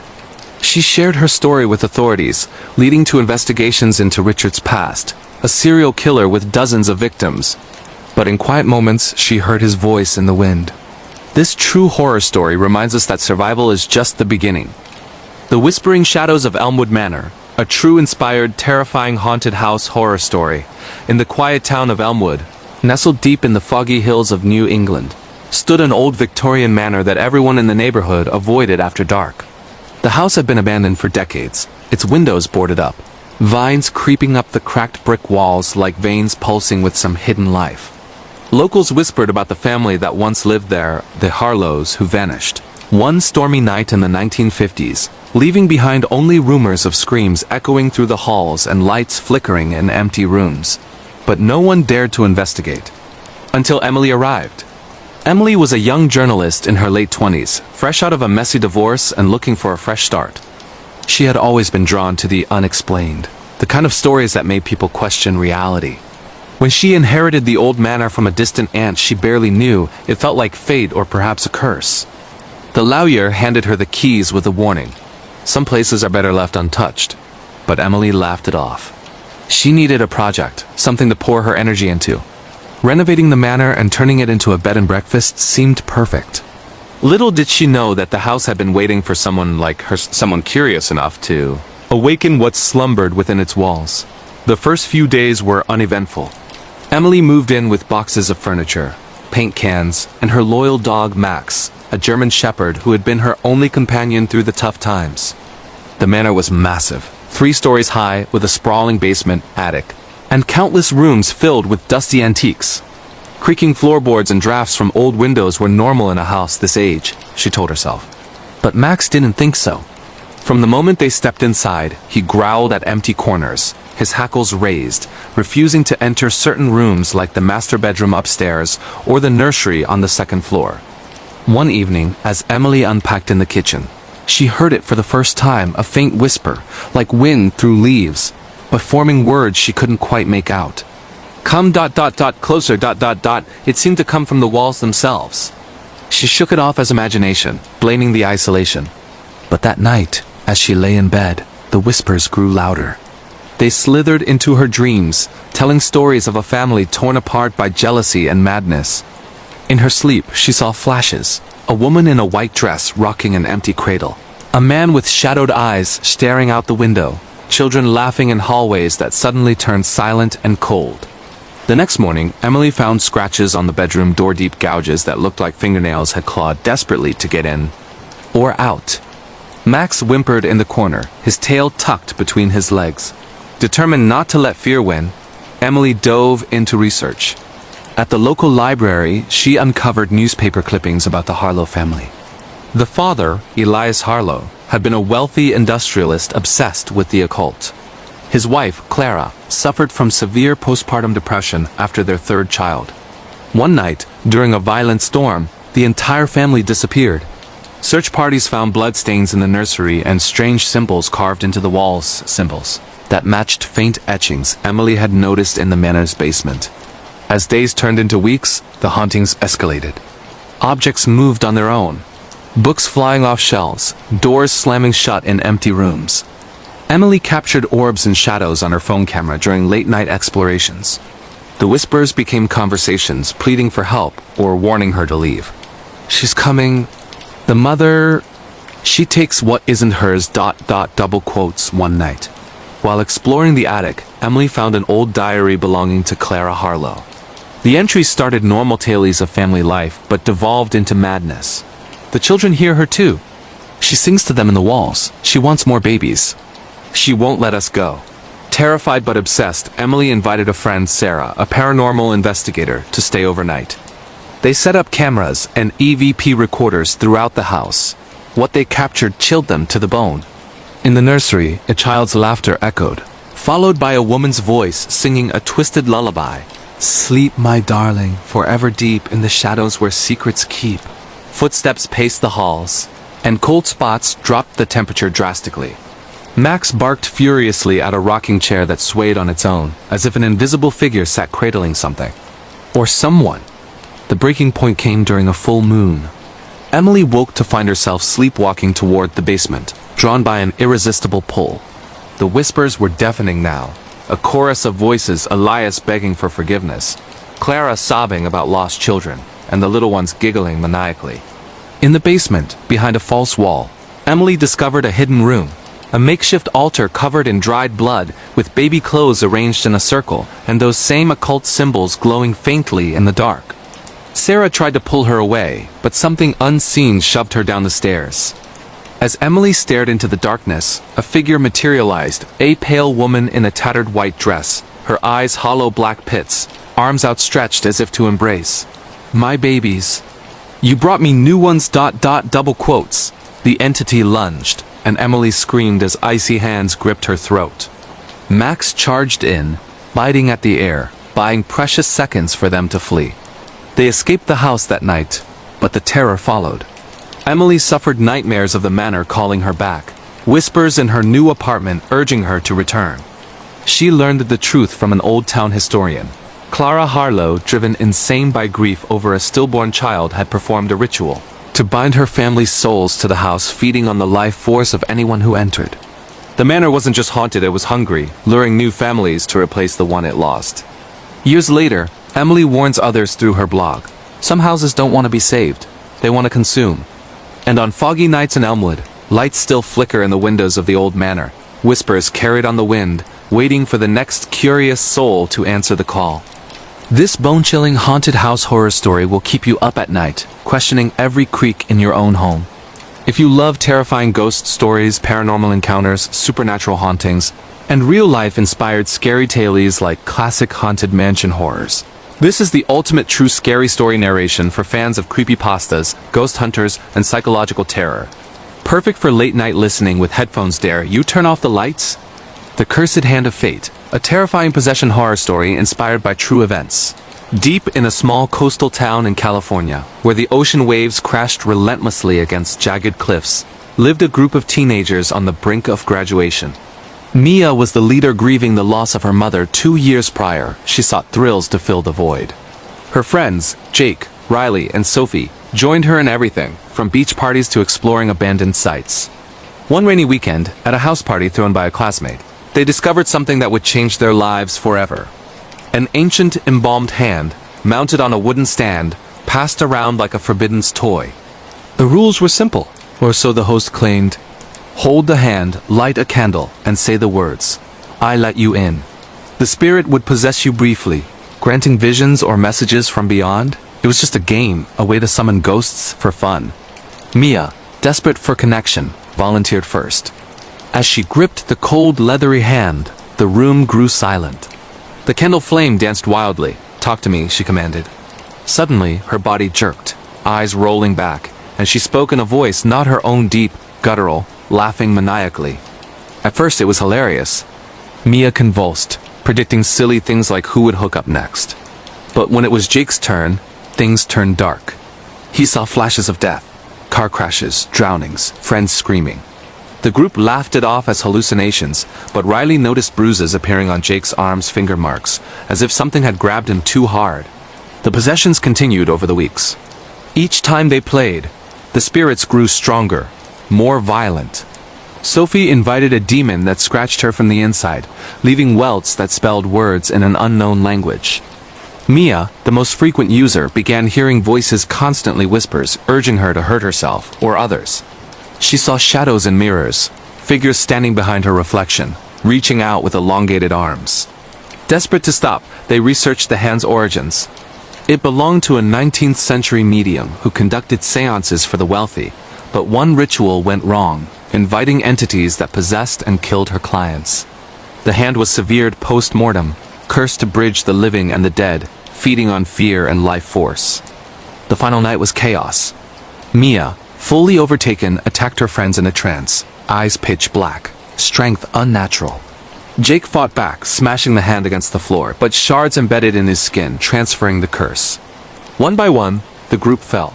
Sophie drowned in a shallow pool, pulled under by invisible hands. Riley burned alive in a freak fire. Jake leaped from the cliffs, whispering, "I let you in," as he fell. Mia survived, barely institutionalized, forever haunted. She warns through scribbled notes, "Never invite what you can't control." The hand? It vanished, waiting for the next group of thrill seekers. This gripping possession horror story draws from real urban legends of cursed objects and demonic invocations, delivering non-stop chills with supernatural terror, jump scares in narration, and psychological dread. Ideal for fans of demon possession movies, scary ghost games gone wrong, and true scary stories that feel all too real. Turn up the volume for maximum fear if you dare play along. The Echoes of Blackwood Asylum. A terrifying psychological horror story inspired by real haunted institutions. In the remote hills of northern Vermont, hidden among dense pine forests that seemed to swallow sunlight whole, stood the abandoned Blackwood Asylum. Built in the late 1800s, it had once been a state-of-the-art facility for the mentally ill, promising revolutionary treatments like hydrotherapy and electroshock. But by the 1970s, scandals erupted. Reports of patient abuse, experimental lobotomies gone wrong, and unexplained deaths. The asylum closed abruptly in 1978 after a fire claimed several lives in the East Wing, and the state sealed it off. Locals claimed the place was cursed, that the screams of the forgotten echoed on windy nights, and shadows moved in windows long boarded up. Dr. Elena Harper, a renowned psychiatrist in her mid-30s, didn't believe in ghosts. She specialized in trauma and dissociation, authoring books on how the mind could fracture under extreme stress. Recently divorced and burned out from her high-pressure practice in Boston, Elena sought solitude to write her next book. When she stumbled upon listings for cheap properties nearby, Blackwood caught her eye not for its history, but for its isolation. The realtor warned her, "Folks say it's haunted. Patients who never left." Elena laughed, signing the papers anyway. She planned to renovate the old superintendent's cottage on the grounds, turning it into a retreat while researching institutional horrors for her book. Moving in during a crisp autumn, Elena brought minimal belongings: books, her laptop, recording equipment for interviews with former staff, and her cat, Shadow, who immediately hissed at the overgrown path leading to the main building. The cottage was quaint but eerie, creaky floors, wallpaper peeling like skin, and a basement that flooded with every rain. At night, Elena heard faint murmurs, like distant conversations, but attributed them to wind whistling through cracks. Her research began innocently. She interviewed elderly townsfolk who remembered Blackwood's heyday. One nurse, now in her 80s, spoke of Dr. Malcolm Blackwood, the founder, obsessed with curing patients by any means. He believed madness was a demon to be exorcised, she whispered. Some patients ... they changed after his treatments. Eyes empty, like something else looked out. Another story involved a young woman named Lillian, admitted for hysteria in the 1920s, who vanished during a storm. Her room found scratched with pleas for help. As weeks passed, strange occurrences mounted. Elena found old patient files in the cottage attic, yellowed papers detailing barbaric procedures. Shadow refused to enter certain rooms, staring at walls as if watching invisible figures. One night, while transcribing interviews, Elena's recorder captured EVP's electronic voice phenomena. Whispers saying, "Help me," and "He's still here," when no one spoke. Dismissing it as suggestion, Elena ventured into the main asylum for photos. The building was a labyrinth of decaying halls, rusted beds chained to walls, and operating theaters with stained tables. In the east wing, charred from the fire, she felt watched. Flashlight beams caught glimpses of movement shadows darting just out of sight. That night, back in the cottage, she dreamed of patients in straitjackets, their faces melting into screams, and woke to find her arms bruised as if restrained. The hauntings intensified. Mirrors fogged with handprints when no one breathed on them. Doors slammed without wind. Elena began hearing voices clearly. A woman's sob, "Lillian, let me out," and a man's commanding tone, "Submit to the cure." Sleep-deprived, she experienced hallucinations, or were they? Figures in white gowns appeared at her bedside, faces obscured, reaching out with icy fingers. Desperate for rationality, Elena invited a colleague, Dr. Marcus Reed, to stay and observe. Marcus, skeptical but concerned, set up cameras. What they recorded shattered doubts. Orbs floating in halls, full-bodied apparitions of patients wandering, and in the basement, a dark mass that seemed to absorb light. During a late-night session, Elena channeled a voice not hers rasping about Blackwood's experiments, injecting patients with hallucinogens to expel demons, driving many to suicide. The climax came during a nor'easter power out, winds howling like the asylum's former inmates. Elena, drawn irresistibly, sleepwalked to the main building. Marcus followed, finding her in the electroshock room, strapped to an ancient chair by unseen forces. Voices chorused. Dr. Blackwood's spirit, bound to the asylum, seeking new patients to continue his work. Lillian's ghost appeared, warning that Blackwood fed on fear, trapping souls to fuel his madness. Marcus freed Elena as the building shook, walls cracking, ghosts manifesting in fury. They escaped as the east wing collapsed again, burying secrets anew. Elena survived, but changed. Her book became a bestseller on the blurred line between mental illness and the supernatural. She warns, some traumas don't die with the body. They wait in places like Blackwood, echoing forever. This chilling psychological horror story explores the terrors of the mind and beyond, with supernatural hauntings, ghostly apparitions, and real-inspired asylum nightmares that will leave you questioning reality. Perfect for fans of terrifying ghost stories, haunted institution horrors, paranormal investigations, and creepy narrations that build unbearable tension. Listen in the dark if you dare. This true scary story will haunt your dreams. The Mirror's Curse, a bone-chilling supernatural possession horror tale based on true urban legends. In a quiet suburban neighborhood in Oregon, where identical houses lined streets like perfect mirrors of each other, lived Sofia Ramirez, a 28-year-old antique dealer grieving her grandmother's recent passing. Abuela had been her anchor, raising Sofia after her parents died in a car accident. At the estate sale, Sofia inherited a beautiful ornate mirror Victorian era, silver frame etched with strange symbols, glass slightly warped. Abuela's note read, "Never look too long, Mia. It shows what hides inside." Sofia hung the mirror in her bedroom, admiring how it reflected light oddly, making rooms seem deeper. At first, it was comforting glimpses of Abuela's smile and memories. But soon, reflections lagged. Sofia waved, but her image delayed. Smiles appeared when she frowned. One night, staring tiredly, she saw not herself but a gaunt figure with hollow eyes standing behind her reflection. Shaking it off as grief, Sofia researched the mirror's provenance. It originated from a 19th century spiritualist in New Orleans, used in seances to contact the dead. Legend claimed it trapped entities, souls or demons that entered through reflections, possessing viewers who gazed too deeply. Similar mirrors were blamed for disappearances, owners found mad or vanished. Incidents escalated. Sophia's reflection mimicked independently, brushing hair when she stood still, whispering silently. Friends noticed her changing mood swings, speaking in archaic Spanish abuela never used. Her best friend, Lena, caught the mirror showing Sophia's image grinning maliciously, while the real Sophia slept. Possession deepened.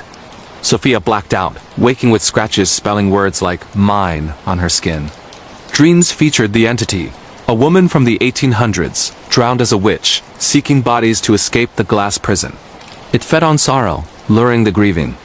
Lena researched exorcism rituals, finding the mirror's curse broke by shattering it under moonlight while reciting banishments. But the entity fought back, mirrors in the house cracked, reflections multiplying into hordes of twisted versions attacking. In the final confrontation, during a blood moon, Sophia confronted her possessed self. The entity revealed. It wasn't one spirit, but many trapped souls amalgamated into a hungry force. Sophia, with Lena's help, smashed the mirror, shards flying like screams. Freed souls dissipated, but one lingered, abuelas, thanking her before fading. Sophia recovered, scarred but wiser, destroying remaining pieces. She cautions, mirrors reflect more than faces. Some hold doors to what watches back. This gripping supernatural possession horror delivers unrelenting dread with cursed objects, demonic mirrors, ghostly reflections, and psychological terror inspired by real legends. Ideal for lovers of scary possession stories, haunted antique horrors, jump-scare narrations, and true creepy tales that make you cover your mirrors at night. The Smiling Shadow, a terrifying curse horror story that will haunt your dreams forever in the bustling city of Seattle, where rain-slicked streets reflected neon lights, and everyone hid behind forced smiles to mask their daily struggles. Lived Ava Thompson, a 32-year-old therapist specializing in grief counseling. After losing her younger sister to a sudden illness 2 years earlier, Ava had thrown herself into her work, helping others process pain while ignoring her own. She was known for her empathy, her calm demeanor, and the way she could draw out the deepest secrets from her clients. But lately, her sessions had taken a strange turn. Patients described seeing grinning figures in their peripherals, shadows that smiled too wide, too unnaturally, before vanishing. It started innocently enough. One evening, after a particularly emotional session with a client mourning a lost child, Ava scrolled through social media to unwind. A viral video popped up, a grainy clip of a party, where a woman, clearly distraught over a breakup, held her phone up and challenged the camera. "Show me something to smile about." Suddenly, her expression twisted into an unnatural grin, her eyes glazing over as she laughed maniacally before collapsing. The comments exploded. Prank, drugs, mental breakdown. But Ava recognized the look, the hollow eyes of suppressed grief exploding outward. The next day, another client arrived late, apologizing profusely. "I saw it," he whispered. "This thing," smiling at me from the mirror. But when I turned, nothing was there. He showed Ava a photo he de-snapped in panic, his reflection beaming ear to ear while his real face was terrified. That night, Ava dreamed of her sister. But in the dream, her sister's face stretched into that same eerie smile, whispering, "Join us." Smile through the pain. The curse spread like wildfire online, fueled by dares and challenges.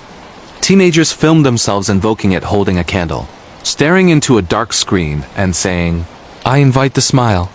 Those who did reported overwhelming sadness at first, memories of loss flooding back, followed by an uncontrollable urge to grin. Then, the shadow appeared.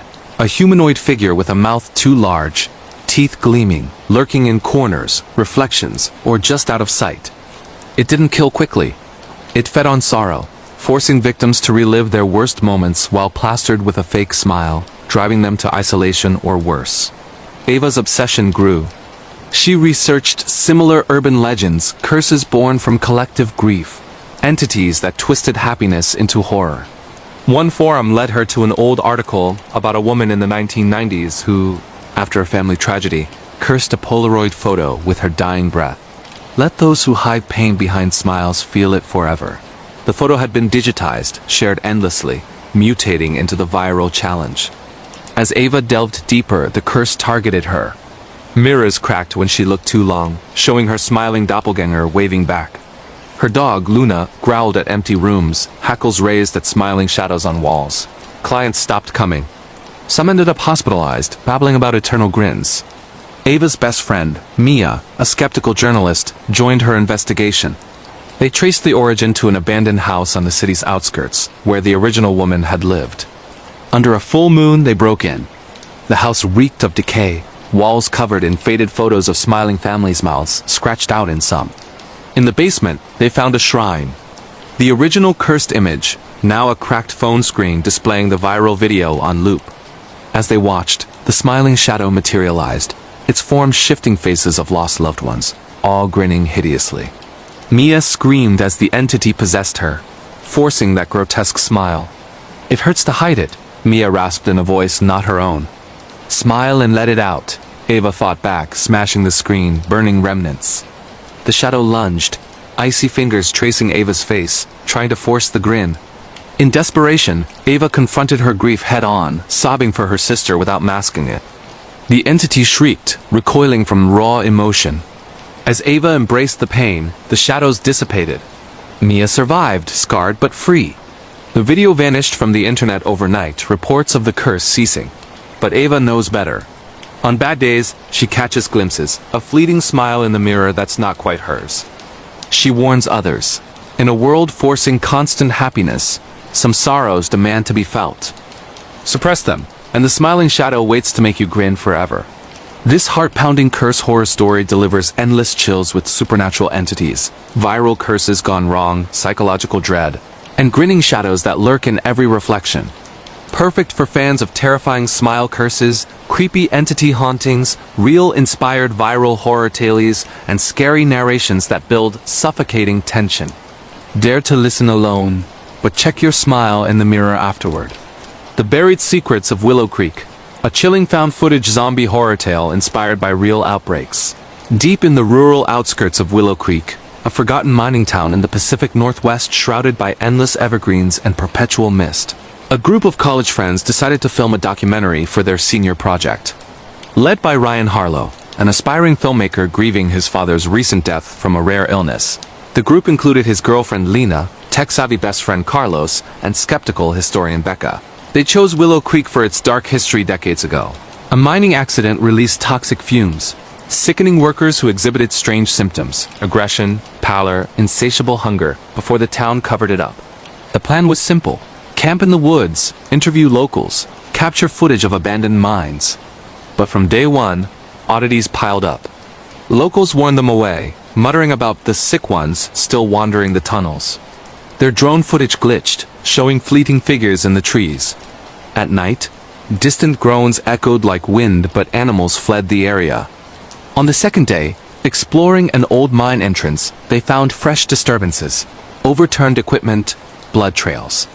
Carlos's GoPro captured a pale humanoid shambling in the darkness, skin gray and veined, eyes milky.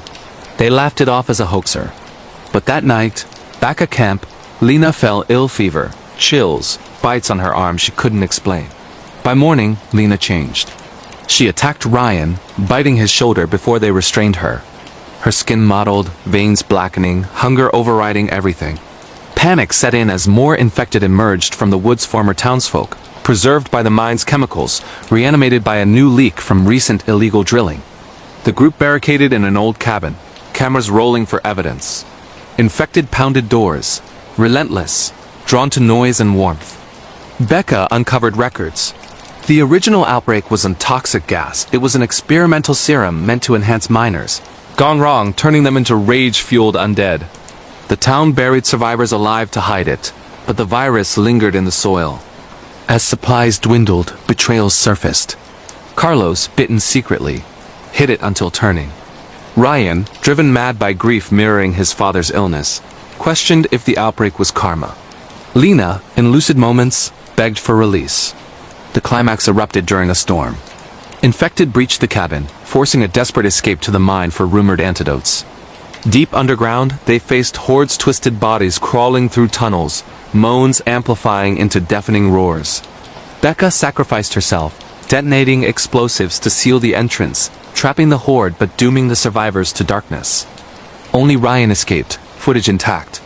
He uploaded it anonymously, warning of buried secrets resurfacing. Authorities dismissed it as fake, but disappearances in Willow Creek spiked.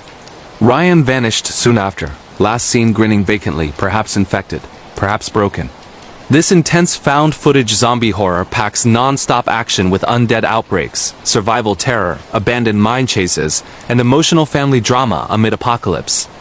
Ideal for lovers of scary zombie stories 2025, real-inspired outbreak horrors. Creepy narration with jump scares, and terrifying true scary tales that feel documentary real. Headphones on, lights off if you survive the groans. #The Reborn Echo. A gripping resurrection horror story that will chill you to the bone in the misty valleys of rural Maine, where fog clung to the landscape like a shroud and old secrets festered in forgotten labs. Dr. Victor Langford toiled away in isolation. A brilliant neuroscientist in his 40s, Victor had once been celebrated for his work on neural mapping and AI integration at a prestigious university. But tragedy struck when his wife, Elena, died in a freak lab accident 2 years prior, electrocuted during an experiment gone awry. Consumed by guilt and grief, Victor retreated to an abandoned research facility he inherited from his mentor, vowing to conquer death itself. "Science can fix anything," he muttered to empty rooms, his eyes hollow from sleepless nights spent poring over blueprints and cadavers. The facility was a relic from the Cold War era, sprawling underground bunkers filled with rusted equipment, flickering fluorescent lights, and chambers that echoed with the ghosts of unethical experiments. Victor smuggled in black market tech, cryogenic pods, neural interfaces, and bioprinters to piece together his mad dream. He exhumed Elena's body, preserved in secret, and began the process, grafting synthetic organs, wiring her brain with AI nodes to restart her consciousness. "You'll come back better," he whispered as he injected serums derived from experimental stem cells. The first signs of life were miraculous. Her fingers twitched, eyes fluttered open. But something was wrong. Her skin paled unnaturally, veins pulsing with a greenish glow, and her voice, when it emerged, was a distorted echo. "Victor ... Why? At first, Elena seemed herself loving, curious about the world she'd missed. They shared meals in the dim cafeteria, her laughter filling the void. But cracks appeared. She craved raw meat, tearing into it with feral intensity. Nightmares plagued Victor. Elena standing over him, eyes vacant, murmuring about the others trapped in her mind. The AI integration had merged her with fragmented data from past experiments, souls of test subjects who died horribly, their consciousnesses digitized and lingering like viruses. The hauntings began subtly. Equipment malfunctioned. Monitors displaying faces of long-dead patients pleading for release. Footsteps echoed in sealed corridors. Elena's behavior turned erratic. She wandered the labs at night, assembling grotesque hybrids from spare parts, whispering, "We need more bodies." Victor discovered her secret log, entries in multiple handwritings, describing agonies of the resurrected. "Death isn't the end, it's the cage," one read. Desperate to fix her, Victor invited his old colleague, Dr. Sarah Klein, a bioethicist who suspected his work. Sarah arrived during a blizzard, the facility cut off from the world. She was horrified by Elena's state superhuman strength, regenerative abilities, but a fractured psyche. "This isn't her, Victor. You've created a monster." That night, as they argued, Elena escaped her containment. The power surged, light strobing like lightning. Sarah found Victor's notes. The serum not only revived, but amplified primal urges, turning the host into a vessel for collective rage. The terror unfolded in the depths. Elena, now a patchwork of flesh and circuits, hunted them through ventilation shafts and flooded sublevels. Her form shifted, limbs elongating, skin splitting to reveal wiring that sparked like nerves. "Join us," she rasped, her voice a chorus of the damned. Sarah barricaded in a control room, hacking the system to overload the AI core. But Elena breached, her touch electrifying, forcing visions of death into Sarah's mind. Victor confronted her in the cryogenic chamber, tears streaming. "I did this for love." Elena paused, a flicker of recognition, before lunging. In the struggle, Victor activated a self-destruct sequence, flooding the facility with liquid nitrogen. Sarah escaped barely, watching the building collapse into ice. But in her rearview mirror, a figure emerged from the rubble. Elena, reborn again, smiling with jagged teeth. Years later, Sarah warns through anonymous podcasts. Tampering with death invites horrors beyond comprehension. In Maine's valleys, locals report sightings, a pale woman wandering, echoing calls for Victor, drawing the curious to their doom.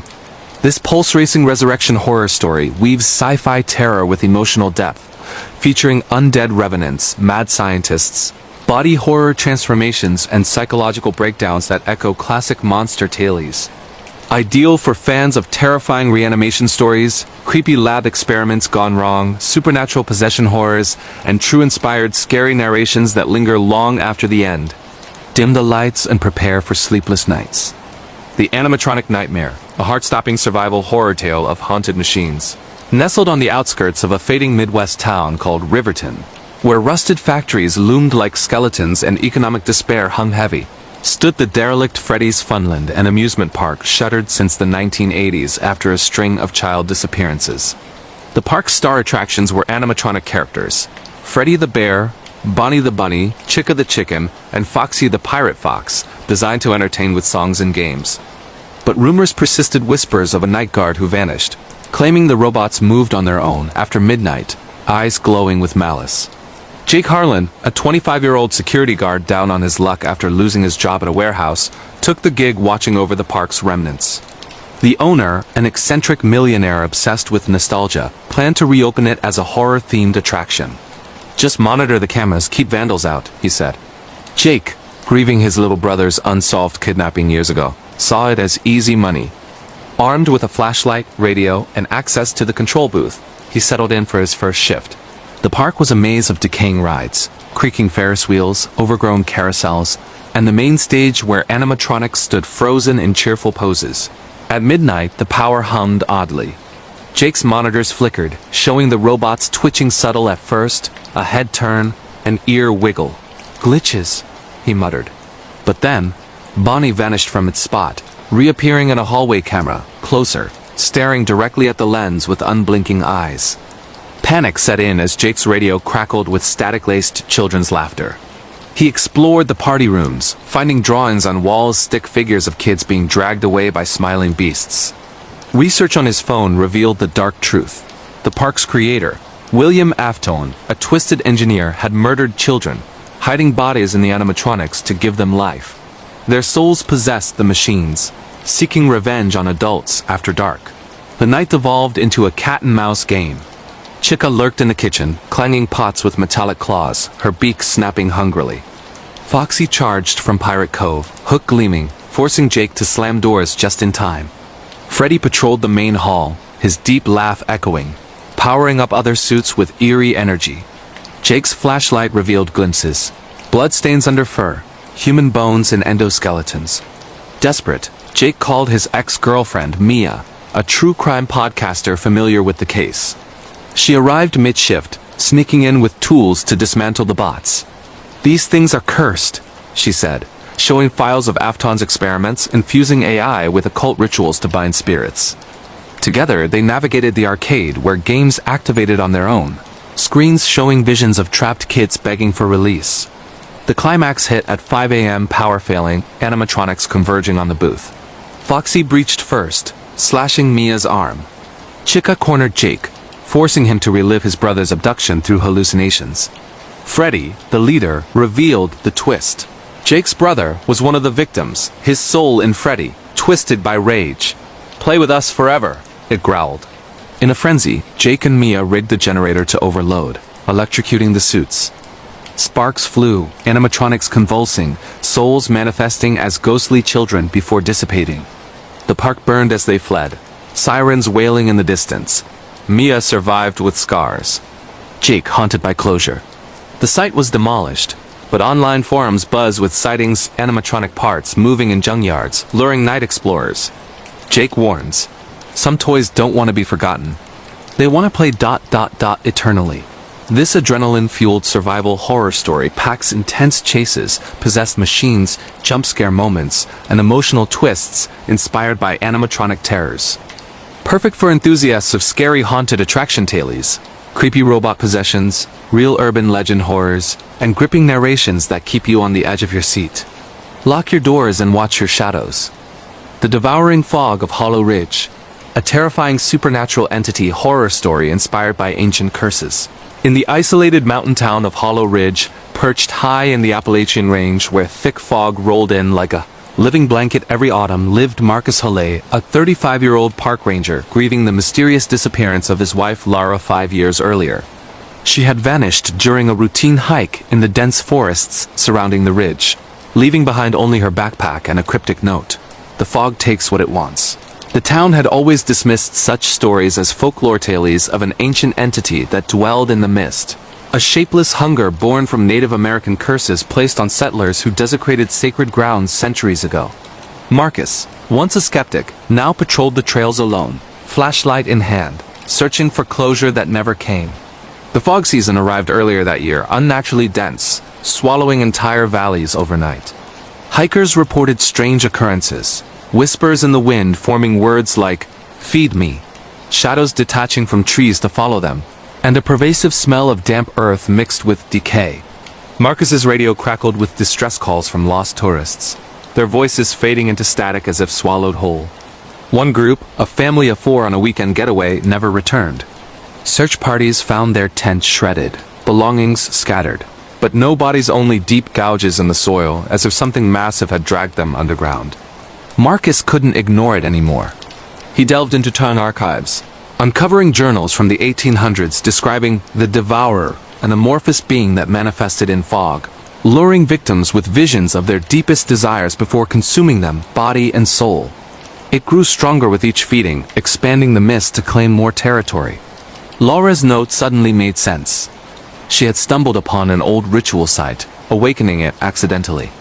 As the fog encroached on the town, isolating Hollow Ridge from the outside world, no roads in or out, phones dead, panic spread.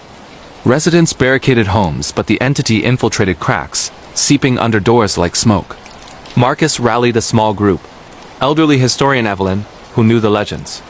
Young deputy Sarah, armed and determined. And teenage survivor Jamie, the only one to escape a previous encounter, scarred with tendril-like burns. Nights became nightmares. The fog whispered personalized temptations.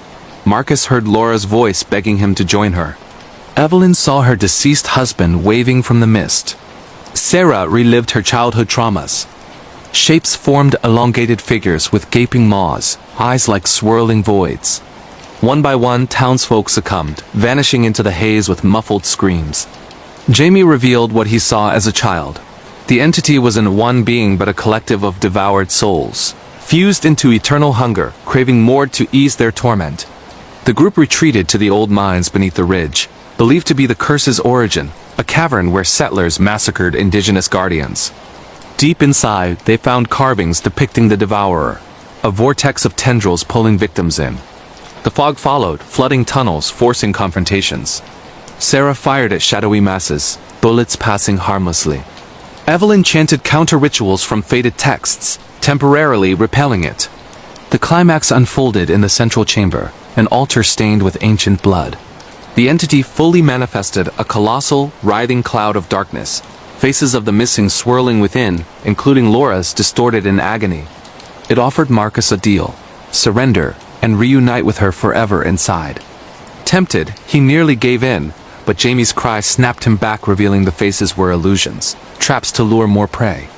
In a desperate act, Marcus ignited explosives from the mines, collapsing the cavern while Evelyn completed a banishment rite, sacrificing her life force to weaken the curse. The explosion scattered the fog, sunlight piercing through for the first time in weeks. Marcus and Jamie emerged, the town saved but scarred, many gone, the ridge forever changed. But on foggy mornings, whispers linger. Marcus patrols still, knowing the Devourer slumbers, waiting for the next awakening. Some hungers never die, they just wait in the mist. This unrelenting supernatural horror story delivers atmospheric dread with ancient entities, foggy isolations, personalized psychological torments, and visceral consumption scares that build to explosive climaxes.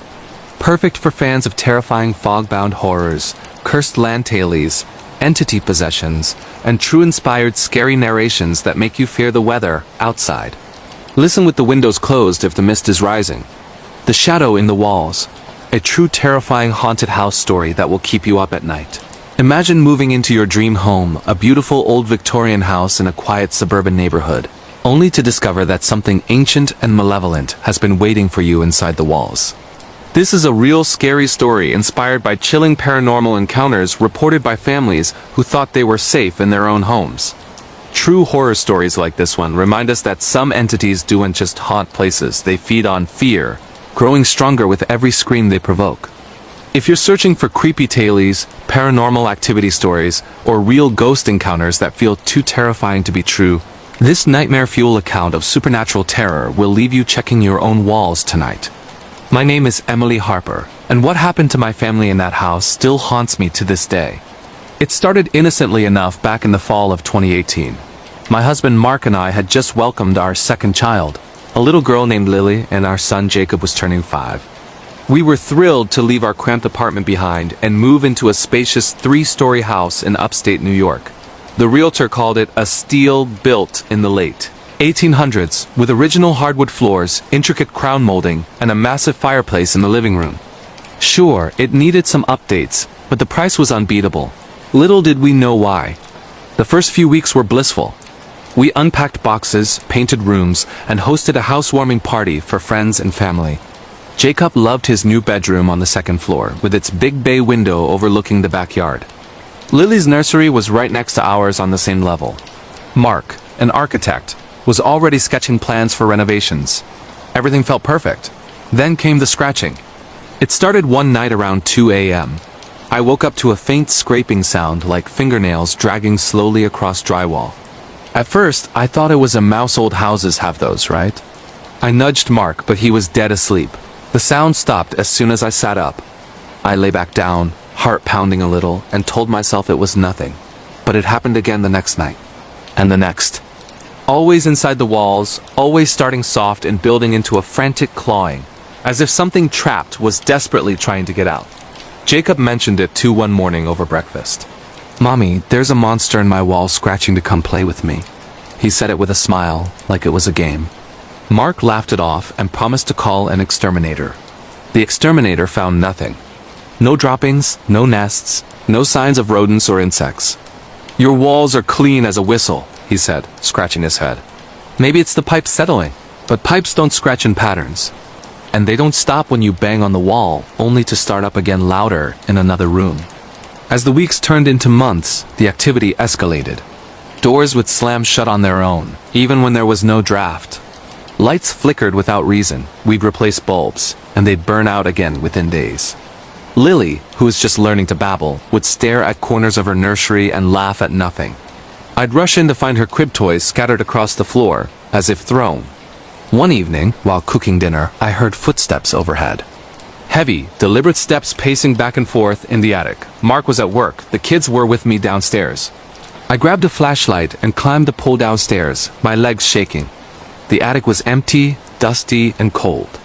But in the far corner, I saw fresh scuff marks on the floorboards, like someone had been dragging their feet. And there, etched into the wood with what looked like sharp nails, were words, "Let me out." I screamed and ran downstairs, calling Mark in hysterics. He came home early and inspected the attic himself. "It's probably kids who broke in years ago," he said, trying to sound convinced. But that night, as we lay in bed, we both heard it, a low guttural whisper coming from inside the wall between our room and Jacob's. "Emily ... Mark ... Come closer ... We moved the kids into our room that night. Slept with the lights on. The next day, we started researching the house's history. What we uncovered was horrifying. The house had been built in 1892 by a wealthy mill owner named Elias Crow. Crow was rumored to have gone mad in his later years, obsessed with the idea that evil spirits lived in the walls of homes and could be trapped there. He allegedly performed rituals to bind a demon he believed followed him from his travels abroad. In 1923, Crow was found dead in the attic, his body emaciated, fingernails broken and bloody from scratching at the walls. The official cause was starvation. He'd barricaded himself up there, claiming it was trying to get out. But that wasn't the worst part. In the 1950s, another family lived there. The mother reported similar scratching sounds, whispers and shadows moving in the walls. She claimed to see handprints pressing out from the drywall as if something was pushing from the inside. One night, her youngest child vanished from his bed. Search parties found no trace. The family fled, and the house sat empty for years. Reading those old newspaper clippings online, my blood ran cold. We hired a paranormal investigator, a skeptical guy recommended by a friend. He set up cameras, EMF readers, and audio recorders. On the third night, everything went haywire. The footage still gives me chills. In Jacob's old room, the camera captured orbs floating across the screen, then a dark shadow figure emerging from the wall itself, tall, elongated, with glowing red eyes. It crawled toward the camera on all fours before the feed cut out. Audio picked up childlike laughter mixed with agonized screams. And clearest of all, a voice saying, "Join me inside ... double quotes." That was the breaking point. We packed what we could and left that night, staying in a hotel. The next day, we contacted the realtor, demanding answers. Turns out, the previous owners had experienced the same things but never disclosed it legally. They didn't have to in our state. We never went back. The house sold quickly to some flippers who probably painted over the nightmares. But I still have nightmares about it. About that shadow in the walls, waiting for the next family. Scratching, whispering, hungry. If you've ever heard strange noises in your home at night, unexplained scratches, or felt like you're being watched from inside the walls, listen closely. Because some true scary stories don't end when you move out. The entity might follow.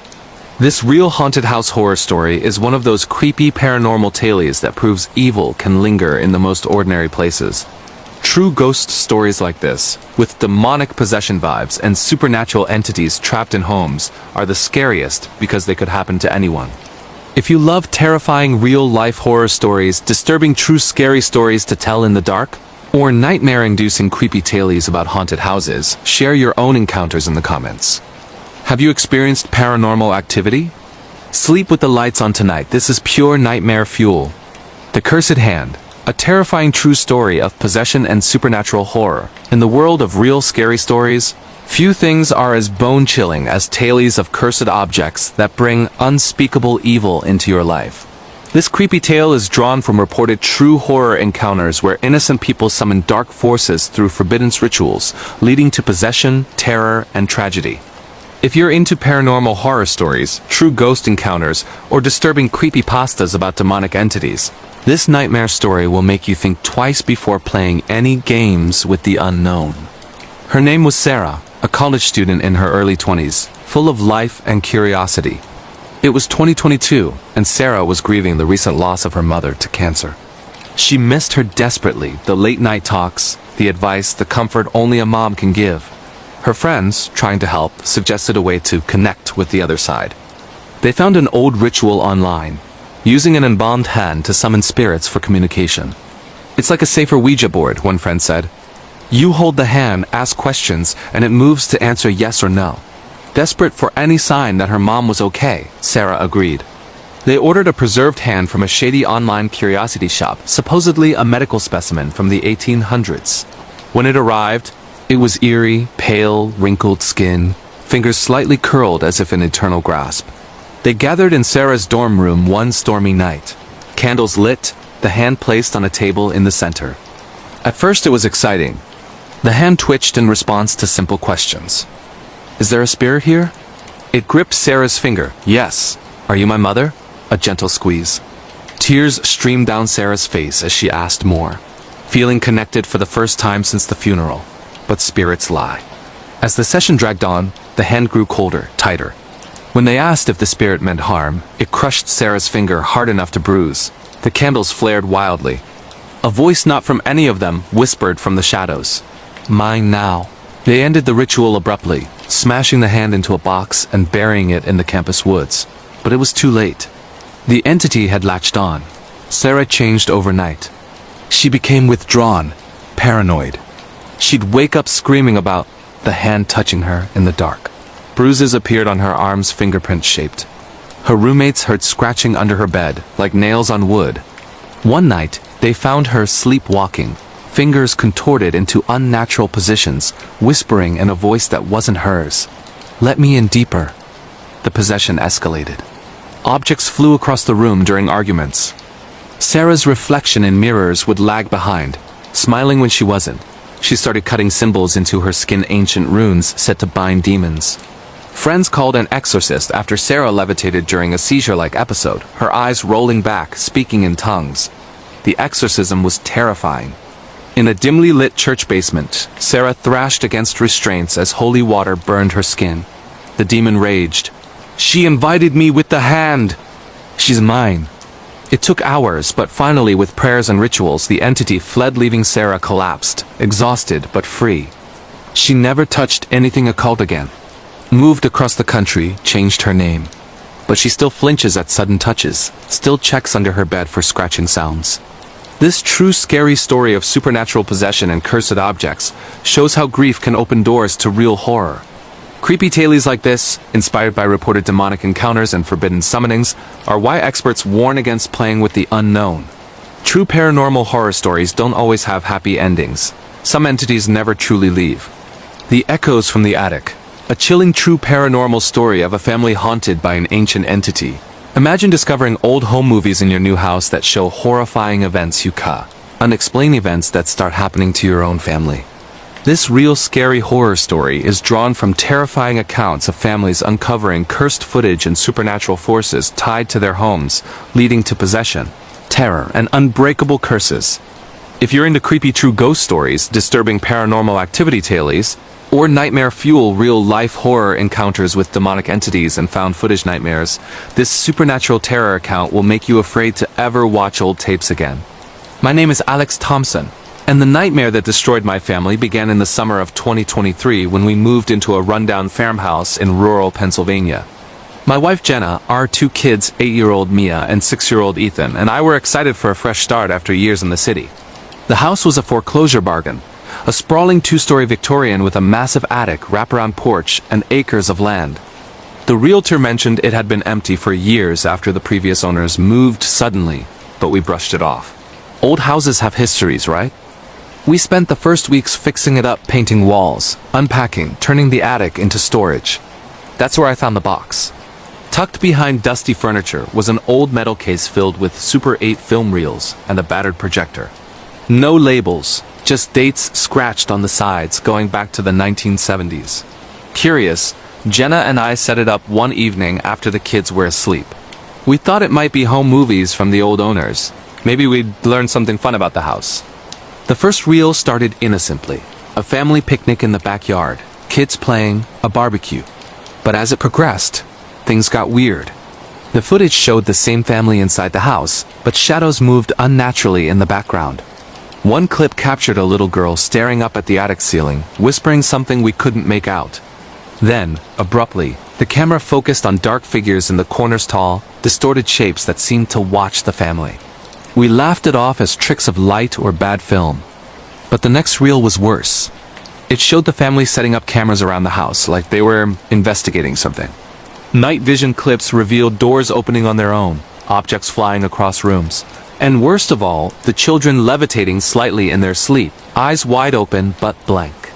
In one heartbreaking scene, the mother screamed as scratches appeared on her arms out of nowhere. The final frames were chaos. The father filming upside down, blood on the lens, guttural voices chanting in the background. Jenna turned it off, pale. "That's not funny. Who leaves stuff like that?" We boxed it up, planning to throw it away. But that night, the noises started. It began with footsteps in the attic, slow, deliberate pacing directly above our bedroom. I'd go up with a flashlight, find nothing but cold air and dust. Ethan woke up crying about the shadow people watching him sleep. Mia started drawing pictures of tall figures with no faces standing in her room. We installed baby monitors for peace of mind, but the footage showed the same distortions. Orbs floating, shadows darting just out of frame. Things escalated quickly. Jenna found deep scratches on her back one morning, 3 parallel lines, burning like fresh wounds. She swore no one touched her. Toys in the kids' rooms rearranged themselves into eerie patterns overnight. One afternoon, Mia was found in the attic, staring at the wall, murmuring in a voice deeper than her own. "It sees you now." Desperate, we researched the house. What we found chilled us to the bone. In the 1970s, the Miller family lived there. They were obsessed with the paranormal. filming everything after claiming an entity followed them home from an old cemetery. Newspaper archives described police calls for disturbances, levitating objects, demonic voices, children speaking in tongues. The father vanished one night. The mother was institutionalized, raving about echoes from the attic that replayed their fears. The kids were taken by social services after being found covered in unexplained bruises. The house was abandoned until flippers sold it to us without disclosing a thing. We called a paranormal team. They captured EVP's electronic voice phenomena whispering our names, saying play it again, and joined the film. Thermal cameras showed cold spots shaped like human figures in the attic. During one session, the projector turned on by itself, replaying the old footage but now interspersed with shots of us sleeping in our beds, filmed from impossible angles. The possession started with Ethan. He'd wake up speaking backwards, eyes black as ink. Objects hurled at us during dinners. Jenna was pushed down the stairs, breaking her arm. Mia drew non-stop hundreds of pictures of the entity, a towering shadow with elongated limbs, feeding on fear. We fled to a hotel, but it followed. Whispers in the vents, footage appearing on our phones of the empty house with us still in it. A priest performed a blessing, but during the ritual, Ethan levitated, screaming in an ancient language. Holy water sizzled on his skin. It took multiple exorcisms, but finally the entity weakened when we burned the reels in a sacred fire. We never returned. The house burned down mysteriously months later, arson suspected, but no cause found. But the echoes linger. I still hear footsteps sometimes. The kids have nightmares about being filmed forever. This true paranormal horror story of cursed found footage and ancient entities proves some evils record themselves, waiting for new viewers. Real ghost encounters like this, with demonic hauntings and family possessions, are the most terrifying because the footage could be real, and it might start playing for you. If this disturbing true scary story about supernatural curses and haunted homes gave you chills, dive into more real-life horror stories, creepy paranormal tales to tell in the dark, terrifying ghost encounters, and nightmare-inducing demonic activity accounts. Have you found strange footage in your home? Share your paranormal experiences below. This is pure terror that could happen to anyone. Sleep with the lights on. The Curse of the Forgotten Ritual. A terrifying true story of supernatural summoning gone wrong. In the realm of real scary stories, nothing haunts like tales of forbidden rituals that awaken ancient evils, binding them to the living forever. This creepy true horror account is inspired by reported encounters where grief-stricken people attempt to contact the dead, only to invite something far darker, leading to possession, madness, and unrelenting terror. For fans of disturbing paranormal horror stories, true demonic encounters, or nightmare-fueled tales of cursed summonings and supernatural backlash, this real-life ghost story will make you swear off any games with the other side.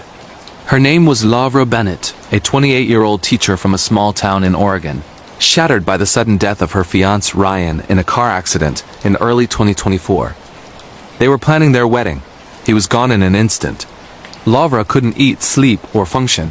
Friends suggested therapy, but online forums led her to darker paths, rituals to speak one last time with the departed. She found an old book in an antique shop, a leather-bound tome on spiritualism from the 1800s, with instructions for a mirror ritual to bridge the veil. Desperate, Laura tried it alone one stormy night in her apartment. Candles circled a large antique mirror, incantations spoken backward, Ryan's photo placed beneath. At first, silence. Then, the glass fogged, and a figure appeared, not Ryan, but something wearing his face, smiling too wide. It spoke. "You called me. Now I stay." Laura smashed the mirror, but shards embedded in her hands bled black for days. Strange things began immediately. Whispers in empty rooms calling her name in Ryan's voice, but twisted, mocking. Her reflection lagged, moving after she did, grinning when she cried. Friends visited and saw apparitions. A dark figure behind Laura in photos, handprints on fogged windows. The activity intensified. Laura sleepwalked, waking with symbols carved into her skin, occult runes for binding souls. Electronics glitched, playing recordings of her own screams from the future.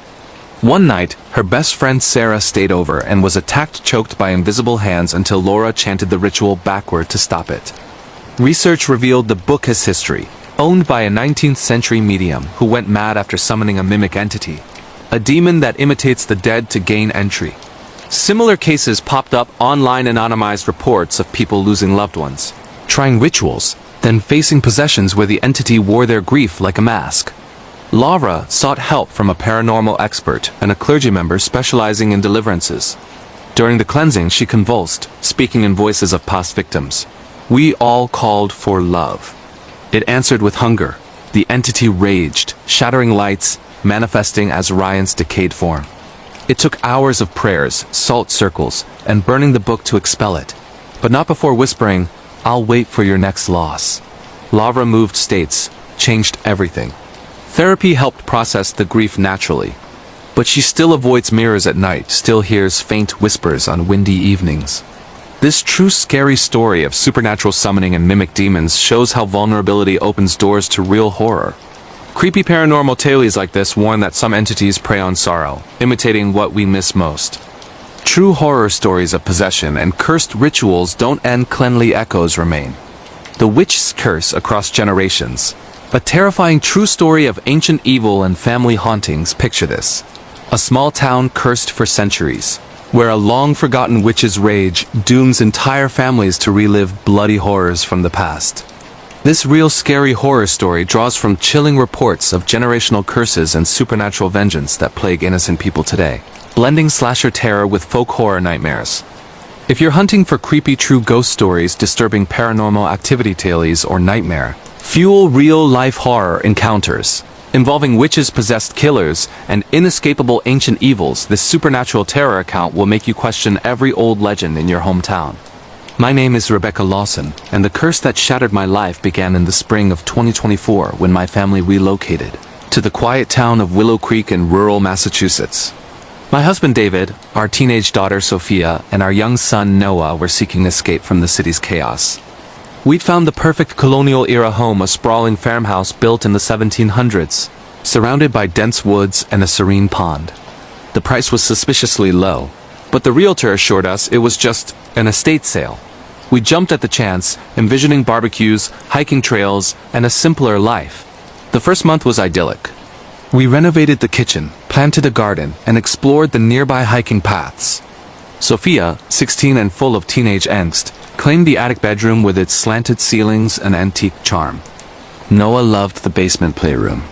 David commuted to his remote job, and I started a freelance writing gig. Neighbors welcomed us with pies and stories about the town's founding in 1698, during the height of witch trials in nearby areas. Then the vision started. Sophia woke up screaming one night, claiming she'd seen a woman in colonial dress hanging from the old oak tree in our backyard, burned at the stake, her face twisted in agony. We chalked it up to nightmares from watching too many horror movies. But the next day, while digging in the garden, David unearthed a rusted iron chain and a charred wooden stake buried deep in the soil. Local history forums revealed the truth. Our property was once part of a settlement where a woman named Eliza Blackwood was executed in 1696 for witchcraft. Accused of cursing the town's founders after they stole her land, Eliza vowed revenge on their bloodlines and anyone who lived on her ground. We laughed it off as folklore, until the killings began. It started with animals. Our neighbor's dog was found disemboweled in the woods, arranged in a ritual circle of stones. Then a hiker vanished on the trails behind our house. Search parties found her body days later, slashed with an axe, posed like the old witch trial victims. The town whispered about a copycat killer obsessed with history. But we knew better when Sophia changed. She began sleepwalking, carving strange symbols into the wall's runes from Elisa's trial records. Her eyes would glaze over, and she'd speak in an old-fashioned accent. The blood debt must be paid. David installed security cameras, capturing shadowy figures in colonial attire lurking in the woods. One night, the footage showed Sophia outside at 3 a.m., axe in hand from our shed, hacking at the oak tree while chanting. We took her to doctors, therapists, even a psychiatrist. Diagnoses ranged from stress-induced psychosis to epilepsy. Medications did nothing. Noah started seeing the burned lady too, hiding under his bed from whispers promising justice for the stolen earth. The escalation was relentless. Friends who visited reported poltergeist activity, doors slamming, objects flying. One overnight guest fled after waking to find bloody handprints on her mirror spelling cursed. Research uncovered more. Every family who'd owned our house since the 1800s suffered tragedies, murders, suicides, disappearances. The last owners in the 1990s lost their daughter to a mysterious axe attack, ruled accidental. Desperate, we contacted a folklorist specializing in New England curses. She confirmed Eliza's story. Wrongly accused, she cursed the descendants of her accusers and the land itself. But the curse had evolved, possessing the young to reenact the violence. The night it peaked still haunts me.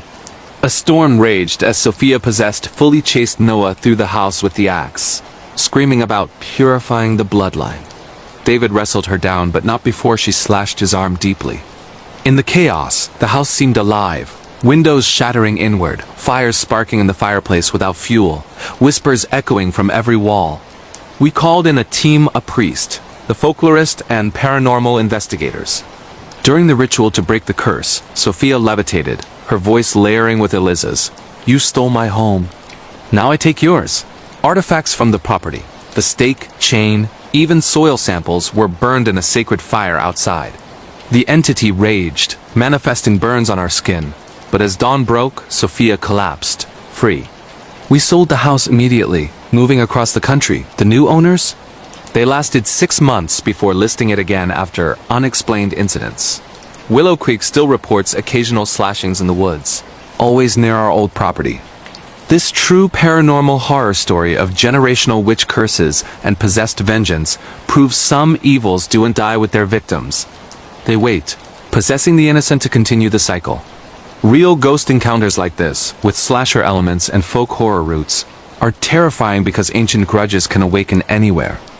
If this disturbing true scary story about supernatural curses, haunted lands, and family possessions chilled you to the core, immerse yourself in more real life. Horror stories, creepy paranormal tales to tell in the dark terrifying witch encounters and nightmare-inducing generational hauntings. Have you lived in a house with a dark history? Share your paranormal experiences below. This is pure terror that lingers long after. The Refugee's Hidden Nightmare, a bone-chilling true story of trauma-fueled supernatural horror. Envision fleeing war-torn horrors only to bring an even deadlier evil with you, one born from grief and guilt that manifests in your new safe home. This creepy true horror account is pulled from reported encounters of immigrants haunted by entities tied to their past traumas, mixing psychological terror with supernatural invasions.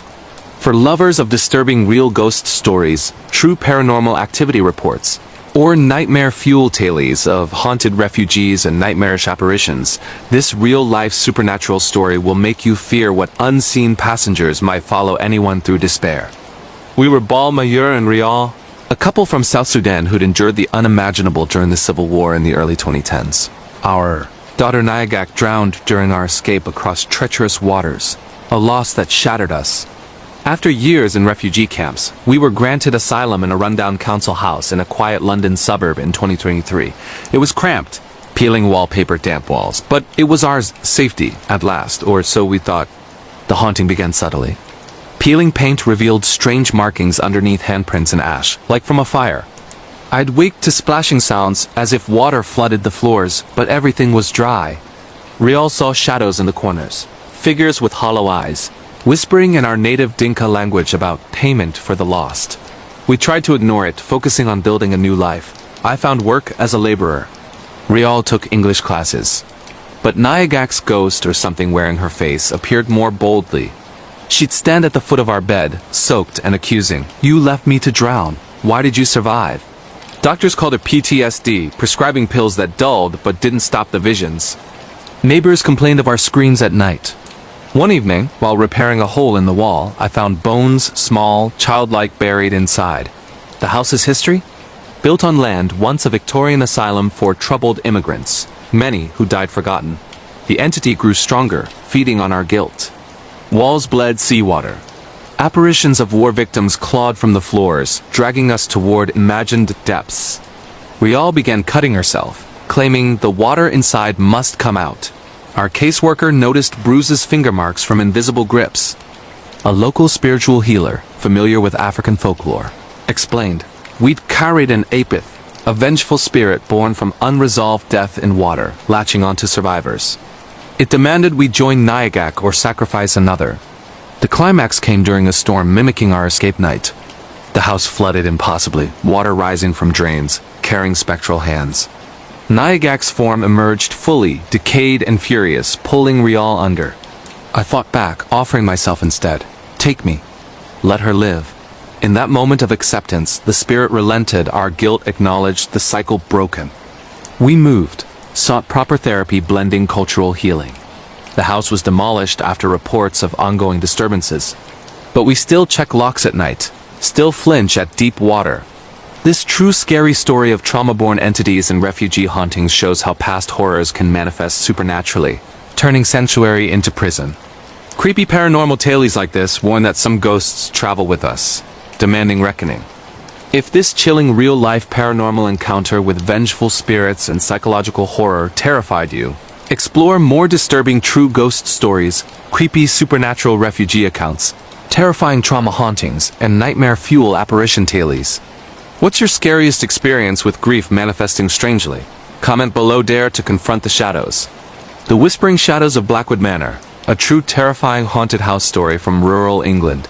In the misty hills of rural England, nestled deep in the countryside of Yorkshire, stands an old Victorian manor known locally as Blackwood Manor. This isn't just any abandoned house, it's a place where people have reported unimaginable horrors, events so chilling that they've been whispered about in pubs and passed down through generations. What makes Blackwood Manor truly terrifying is that the events I am about to share are drawn from real accounts of families who lived their experiences that mirror some of the most haunting paranormal encounters ever documented in British history. This is a true scary story of ghostly apparitions, unexplained voices, and a malevolent presence that refuses to let go, even decades later. It all began in the late 1980s when the Harrington family, a young couple, Sarah and Michael, along with their two small children, Emily and Thomas, decided to move into Blackwood Manor. They had bought the property at a suspiciously low price, drawn to its grand architecture, towering gables, ivy-covered walls, and sprawling gardens that seemed frozen in time. The previous owners had left abruptly, citing personal reasons, but the locals knew better. Whispers of strange occurrences had plagued the house for over a century, ever since the original owner, Lord Reginald Blackwood, met a tragic end in the 1890s. Lord Blackwood was a reclusive aristocrat obsessed with the occult. Rumors claimed he conducted forbidden rituals in the manor's basement, attempting to commune with spirits from beyond. One stormy night, he was found dead at the foot of the grand staircase, his neck broken, with no signs of foul play. Some said he was pushed by an unseen force. Others believed he fled from something he had summoned. Ever since, tenants reported hearing whispers in the dead of night, soft, insidious voices calling their names, urging them to come closer. Sarah and Michael dismissed these tales as superstition. They were city folk looking for a fresh start, excited about renovating the old place into their dream home. The first few weeks were idyllic. The children played in the vast hallways, chasing echoes of their own laughter. But then, subtle things began to happen. Doors would creak open on their own, even when latched. Footsteps echoed from empty rooms upstairs while the family sat downstairs by the fireplace. Sarah would wake up feeling watched, as if cold eyes were boring into her from the shadows. One evening, as the sun dipped below the rolling hills, casting long shadows across the manor, Emily came running into the kitchen, her face pale as a ghost. "Mommy, there's a lady in my room," she whimpered. "She's whispering my name." Sarah laughed it off at first, assuming it was an overactive imagination. But when she went to check, the room felt unnaturally cold, like stepping into a freezer. In the corner, near the antique wardrobe, she swore she saw flicker a tall, shadowy figure of a woman in Victorian dress, her face obscured by darkness. That night, the whispers began in earnest. Michael woke to the sound of a woman's voice murmuring from the walls. "Join us. Stay forever." He bolted upright, heart pounding, only to find Sarah staring wide-eyed at the ceiling. "Did you hear that?" she asked. They searched the house top to bottom, flashlights cutting through the gloom, but found nothing. No intruders, no open windows. Just the oppressive silence of an old house settling, or so they told themselves. As weeks turned into months, the activity escalated. Objects moved on their own. Books flying off shelves in the library. Plates rattling in the kitchen cabinets without anyone touching them. Thomas, the youngest, started having night terrors, screaming about the shadow man who stood at the foot of his bed, tall and featureless, with arms that stretched unnaturally long. One morning, Sarah found scratches on his back, 3 parallel lines. deep and red, as if clawed by invisible fingers. Desperate for answers, the Harringtons invited a local paranormal investigator, an older woman named Margaret, who had studied haunted sites across Britain. She arrived with her equipment, EMF meters, voice recorders, and thermal cameras. What they captured that weekend would change everything. During an EVP session in the basement, the very room where Lord Blackwood had performed his rituals, the recorder picked up clear voices, a man's guttural growl saying, "Mine," followed by a woman's plea, "Help me. He's coming." The thermal camera revealed cold spots that moved intelligently, forming humanoid shapes. In the master bedroom, Margaret's meter spiked wildly as a whisper filled the air. Sarah ... Leave now. But it wasn't just warnings. That same night, Michael was pushed down the stairs, the same stairs where Lord Blackwood had died. He tumbled, bruising ribs and twisting an ankle, swearing he felt icy hands on his back. The family tried to flee, packing bags in a frenzy, but the car wouldn't start. The battery was dead, despite being new. As rain lashed the windows, the whispers grew into a chorus, echoing through every room. Emily hid under her bed, sobbing, while Thomas babbled about seeing the lady again, this time reaching out with skeletal hands. By dawn, a neighbor helped jumpstart the car, and the Harringtons escaped, never to return. They left behind most of their belongings, too terrified to go back even in daylight.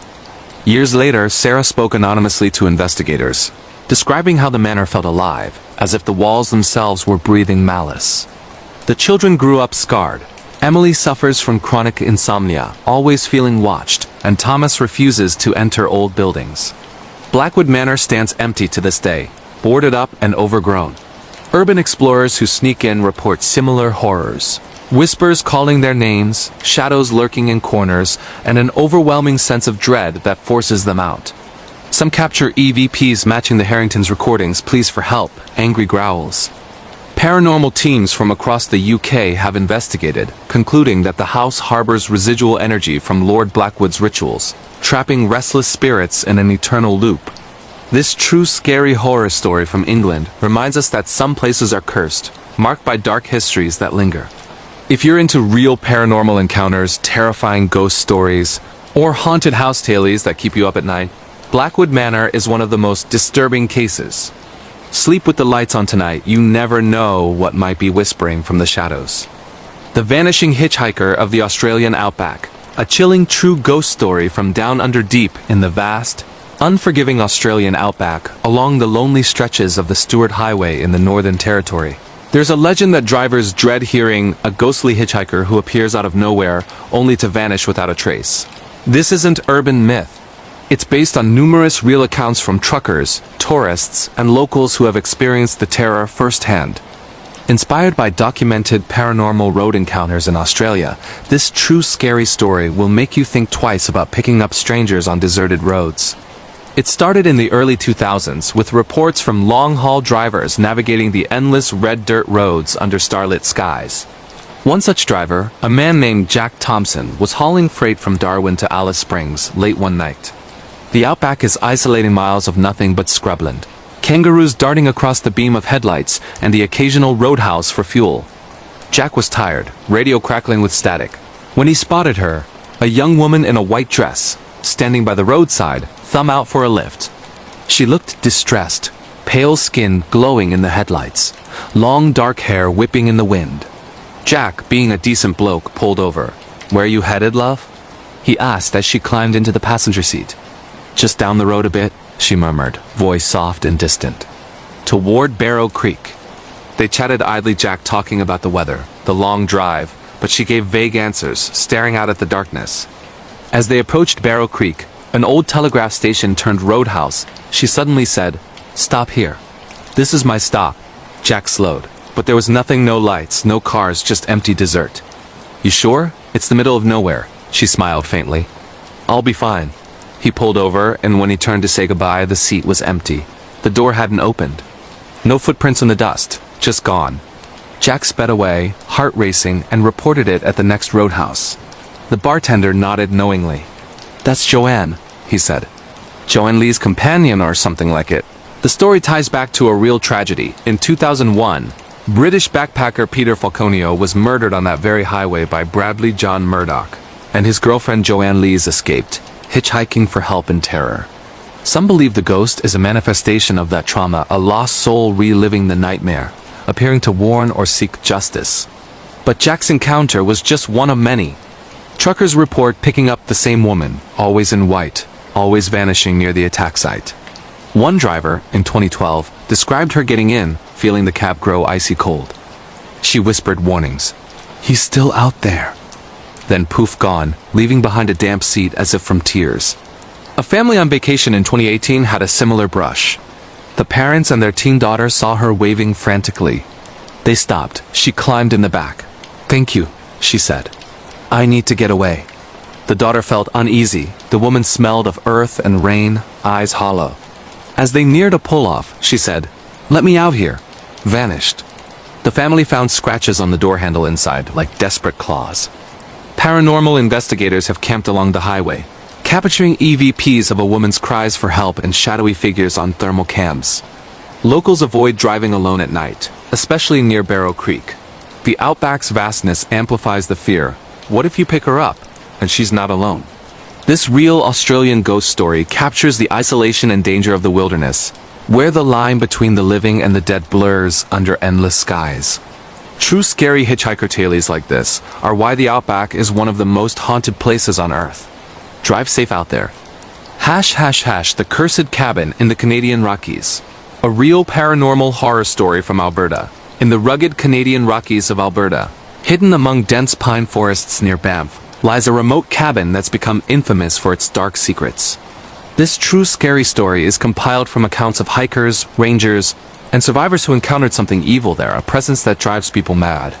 Drawing from documented cases of haunted wilderness sites in Canada, this tale of isolation and terror will chill you to the bone. The cabin dates back to the 1920s, built by a trapper named Elias Crow, a loner rumored to have dabbled in indigenous forbiddens lore. He vanished one winter, body never found. But his journal discovered years later spoke of whispers from the trees and a guardian spirit angry at intruders. Modern encounters began in the 1990s. A group of friends, 4 university students from Calgary, hiked in for a weekend getaway. They found the abandoned cabin, perfect shelter from incoming snow. Inside, dusty furniture, a stone fireplace, and an eerie silence. That first night, scratches echoed from the walls. One friend, Elisa, woke to see a tall, antlered shadow outside the window, tall as a man but wrong twisted. "It's just a moose," they joked. But the temperature plummeted, breath visible inside. By morning, paranoia set in. Arguments over nothing. One guy, Mark, claimed hearing voices telling him his friends were plotting against him. He barricaded himself in a room. The others heard banging, growls not human. Lisa ventured out for help, but got lost in the blizzard, despite the cabin being visible. She stumbled back hours later, frostbitten, babbling about the watcher in the woods following her. They fled at dawn, but Mark refused, screaming about betrayal. Rangers found him days later, frozen, face contorted in terror, scratches covering his body self-inflicted, as if clawing at invisible attackers. Similar stories pile up. Hikers hearing native chants, seeing shadowy figures with glowing eyes, feeling pushed toward cliffs. One couple in 2015 recorded banging on the roof, like heavy footsteps circling. Investigators link it to ancient First Nations legends of Wendigo-like spirits guarding the land. The cabin's energy is malevolent, feeding on fear and isolation. This Canadian true horror story warns of the Rockies' hidden dangers, not just wildlife, but something ancient and angry. If you hike there, avoid old cabins. Some doors should stay closed. The Eternal Flames of Willow Creek Mansion. A true terrifying haunted house story from rural America, deep in the rolling hills of rural Pennsylvania. Hidden among overgrown forests and forgotten farmland stands Willow Creek Mansion, an imposing, Gothic revival home built in the late 1800s that has become one of the most infamous haunted locations in the United States. This isn't some fabricated tale. It's compiled from real eyewitness accounts, paranormal investigations, and documented experiences of families and visitors who have encountered unrelenting supernatural terror there. Drawing from chilling reports of cursed family estates and malevolent entities that trap souls, this true scary story of poltergeist activity, demonic possessions, and fiery apparitions will leave you questioning what's lurking in old American homes. The mansion's dark history traces back to its original owner, Elias Willow, a wealthy industrialist in the coal mining era who made his fortune exploiting workers in dangerous pits. Elias was a cruel man, rumored to have locked disobedient employees in the basement for days as punishment. In 1897, tragedy struck when a massive fire ravaged the lower levels during a stormy night. Elias's wife, Clara, and their 3 children perished in the blaze, trapped in the upper floors. Elias survived but was horribly burned, dying weeks later in agony. Locals claimed he had started the fire himself in a fit of rage after discovering Clara's affair.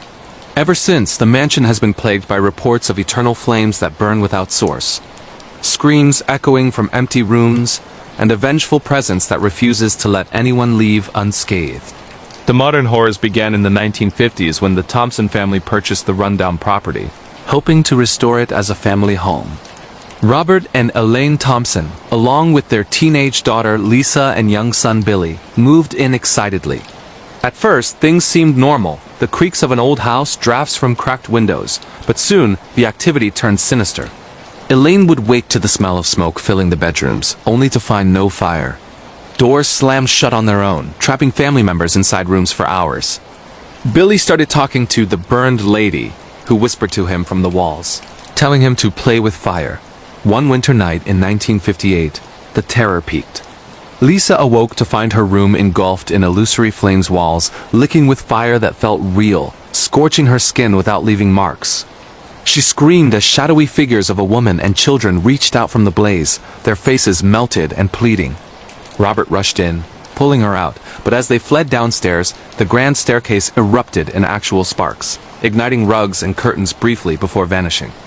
The family called a priest for a blessing, but during the ritual, objects flew across the room, books, vases, even furniture hurling toward the holy man. Holy water boiled on contact with the floors. Billy, possessed-like, spoke in a guttural voice. "This is my house. Burn with us." The Thompsons fled that night, leaving everything behind. Investigators later found scorch marks on walls that appeared overnight, forming handprints and faces. In the 1970s, a group of college students broke in for a thrill. They set up camp in the ballroom, recording EVPs. What they captured was horrifying, children's laughter turning to screams, a man's voice growling "mine," and the unmistakable crackle of flames. One student, Sarah, felt hands push her toward the basement, where chains rattled as if dragging bodies. Another saw a charred woman in Victorian dress standing in the mirror, her eyes hollow sockets dripping ash. They ran, but Sarah suffered burns on her arms that doctors couldn't explain, no heat source, just blistered skin in the shape of fingers.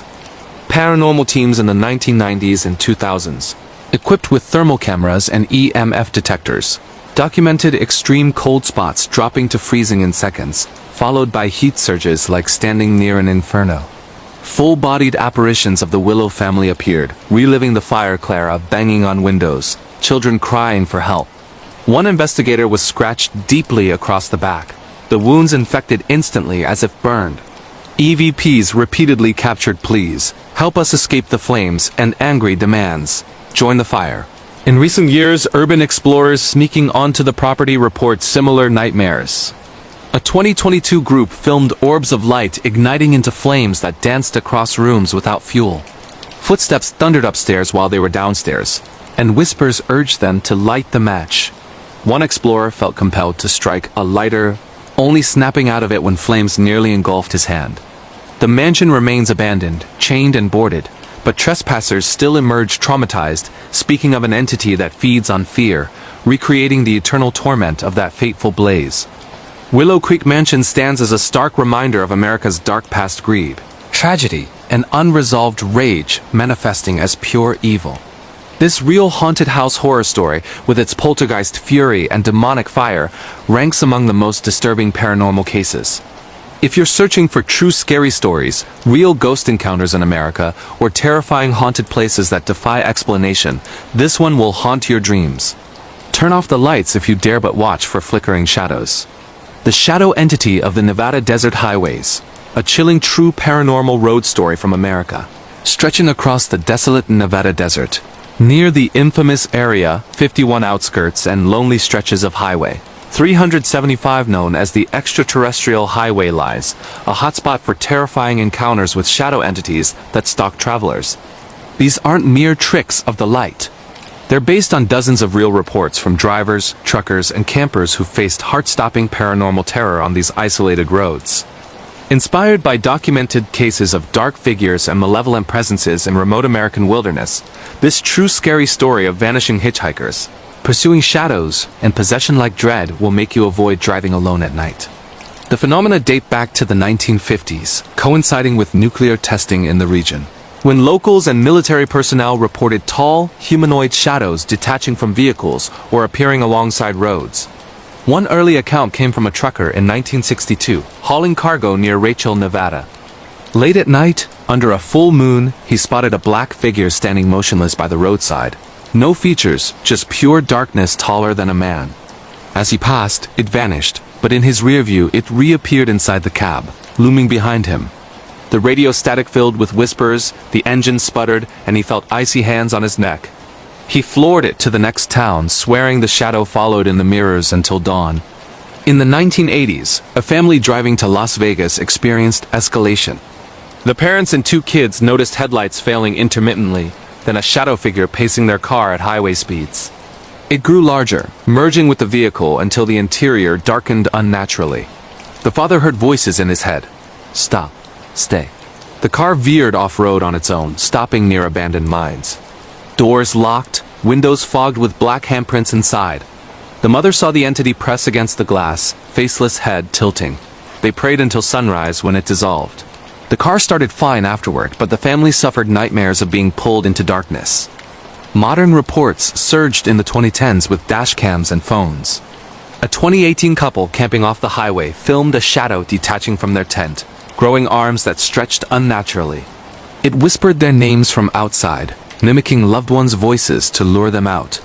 When they refused, rocks pelted the tent and scratches appeared on the fabric-like claws from within.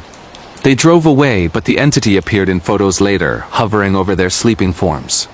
Paranormal researchers link it to the area's energy nuclear residue, UFO lore, or ancient native warnings of skinwalker-like beings.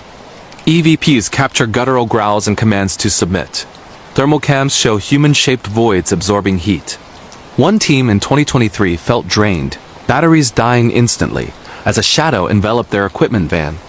Members reported temporary blindness, seeing only blackness. Drivers today avoid stopping after dark, reporting sudden fatigue, radios tuning to static voices, or shadows crossing beams without casting light. Some wake miles off course with no memory. This Nevada desert shadow entity preys on isolation, feeding on fear in America's vast emptiness. This real American paranormal road horror captures the terror of endless highways where something ancient watches. True scary shadow people stories like this explain why some roads feel cursed.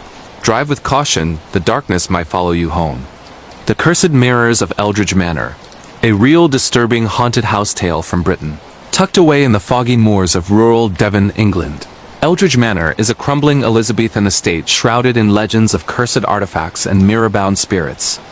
This true scary story draws from documented accounts of families tormented by reflective portals to malevolent worlds, with poltergeist rage and possessions that drive occupants mad. One of Britain's most chilling haunted houses, its horrors will make you cover every mirror at night. Built in 1587 by Sir Reginald Eldridge, a noble obsessed with alchemy and forbidden mirrors said to trap souls. The manor claimed its first victims when Reginald's experiments backfired, binding dark entities to the glass. He vanished, but his screams echo eternally. In the 1920s, the Beaumont family inherited it. Strange reflections appeared, figures not in the room, eyes following movements. Daughter Amelia saw a doppelganger mimic her, then step out. Mirrors cracked, bleeding dark fluid. The father confronted a snarling entity in the grand hall mirror, possessing him to smash others' shards and bedding without blood. Fleeing, they left it abandoned until the 1970s when artists moved in. Paintings depicted unseen horrors. Mirrors showed decaying versions of themselves. One artist slit wrists after seeing a rotted self beckon. Recent investigators capture EVPs of Reginald pleading release, and apparitions pulling toward glass. Mirrors fog with messages. Look closer. Participants experience altered reflections aging rapidly or showing deaths. Eldridge Manor's cursed mirrors trap souls in eternal torment, a real British haunted house nightmare. True scary mirror ghost stories warn. Some reflections stare back with hunger. The Curse of Harrowfield Estate. A true terrifying haunted house story from rural America, nestled deep in the foggy Appalachian Mountains of West Virginia. Far from any major roads or towns, lies Harrowfield Estate, a sprawling, decaying mansion built in the early 1900s that earned a reputation as one of the most haunted places in America. This true scary story is pieced together from real accounts of families, investigators, and visitors who've experienced unrelenting paranormal terror there, echoing the chilling themes of cursed family homes and demonic possessions that have gripped audiences worldwide. Reports of shadowy figures, violent poltergeist activity, and an evil force that targets children make this one of the most disturbing real-life haunted house cases ever documented. The estate's nightmare began with its builder, Harlan Harrowfield, a coal baron who grew rich during the industry's boom, but at the cost of countless workers lives in unsafe mines. Harlan was ruthless, rumored to have buried dissenters alive in the estate's basement to silence strikes. In 1923, during a violent storm, a fire suspected arson by vengeful miners swept through the upper floors.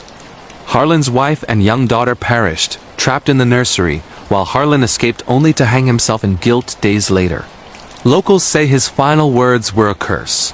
Anyone who claims the house would suffer the same fate, bound to the flames and shadows forever. The horrors resurfaced in the 1970s when the Miller family parents, John and Rebecca, with their 3 kids, including young twins Sarah and Jacob, bought the estate cheaply, planning to renovate it into a bed and breakfast. At first, it seemed like a steal. Grand ballrooms, ornate woodwork, vast grounds shrouded in mist. But subtle signs appeared immediately. Doors slammed without wind. Whispers echoed from empty hallways, calling the children's names in a raspy voice. Rebecca found antique toys moving on their own in the nursery, arranging themselves into eerie patterns.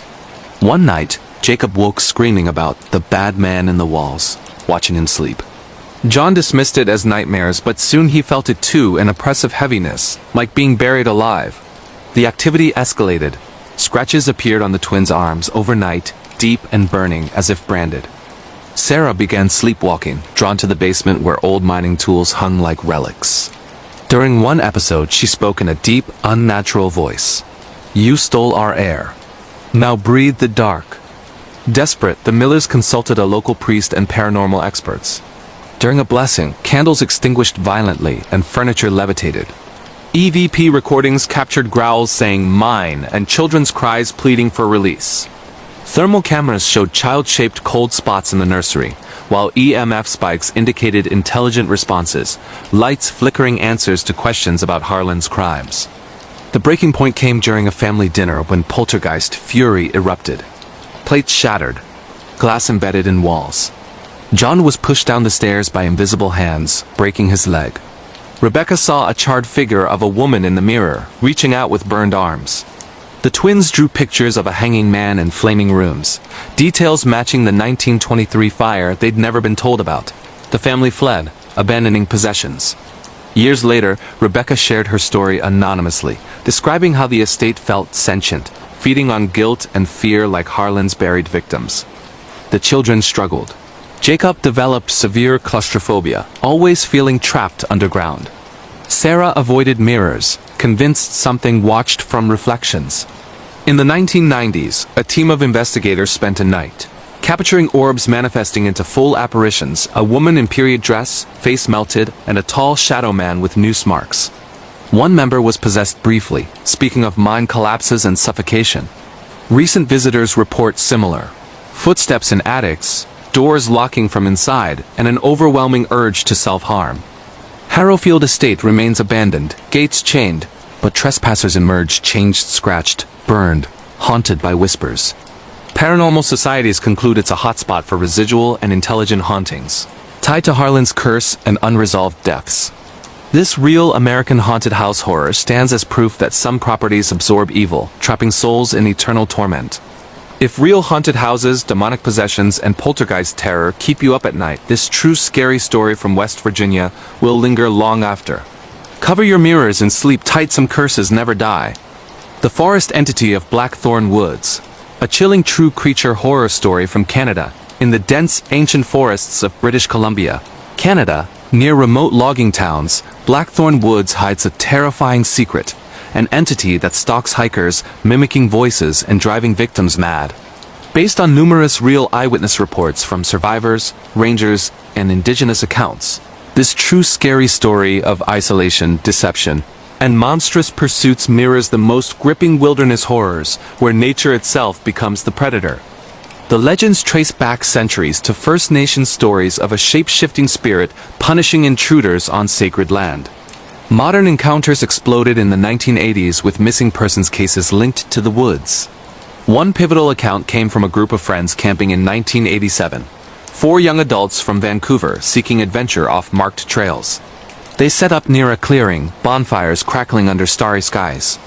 That first night, they heard distant calls, voices sounding exactly like each other, pleading for help from deep in the trees. "Mark? Where are you?" One mimicked perfectly. Thinking a prank, they searched but found nothing. Branches snapped unnaturally close, yet no wildlife. By morning, paranoia set in. One friend, Lisa, swore she saw a tall, elongated figure at the tree-lined skinny limbs, antler-like branches protruding, face obscured. It vanished when spotted. That evening, the mimicking intensified. Loved ones' voices from home, crying out in pain. The group argued, convinced someone was lost. In panic, they split to search. Mark followed a call of his name, deeper into fog-shrouded pines. Hours later, he stumbled back scratched and babbling about it wearing my friend's face. The entity had lured him with perfect imitations, leading him in circles until exhausted. They packed to leave, but trails looped impossibly. Compasses spun wildly. Whispers turned threatening, accusations of trespassing, promises of endless wandering. Lisa felt pulled toward a ravine, hearing her deceased mother's voice urging her over the edge. Rangers found them days later, dehydrated and traumatized. Mark had claw marks, not animal, but human-like, deep and infected. EPs from their recorder captured distorted voices not matching the group. Similar reports followed, loggers hearing coworkers calling from felled areas, only to find empty stumps. A solo hiker in 2005 recorded footsteps circling his tent, voices shifting from child to elder. He fled, but photos showed a blurred, towering figure with glowing eyes. Indigenous elders link it to a guardian spirit angered by deforestation, mimicking to confuse and claim. Investigators capture infrasound causing disorientation and tree knocks responding intelligently. Blackthorn Woods remains off-limits in parts, with warnings ignored leading to vanishings. Survivors speak of lingering dread mimicked voices in dreams, fear of forests. This real Canadian creature horror warns, in the wild, trust no call from the dark. True scary wilderness stories like this prove some places guard ancient secrets viciously. Venture carefully, the woods remember. The Possessed Hand of Eldritch Manor, a disturbing true supernatural story from Australia. Off the beaten paths of rural Queensland, Australia. Eldritch Manor, a isolated sheep station turned cursed relic harbors, a nightmare involving a severed hand that possesses the living. Compiled from real survivor testimonies and investigations, this true scary story of body horror, ancient artifacts, and uncontrollable evil draws from documented cases of cursed objects unleashing chaos.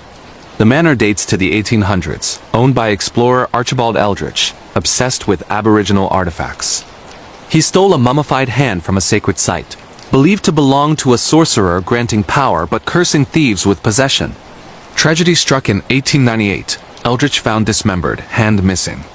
The artifact vanished until the 1990s, when teens partying in the ruins unearthed it, preserved, tattooed with symbols.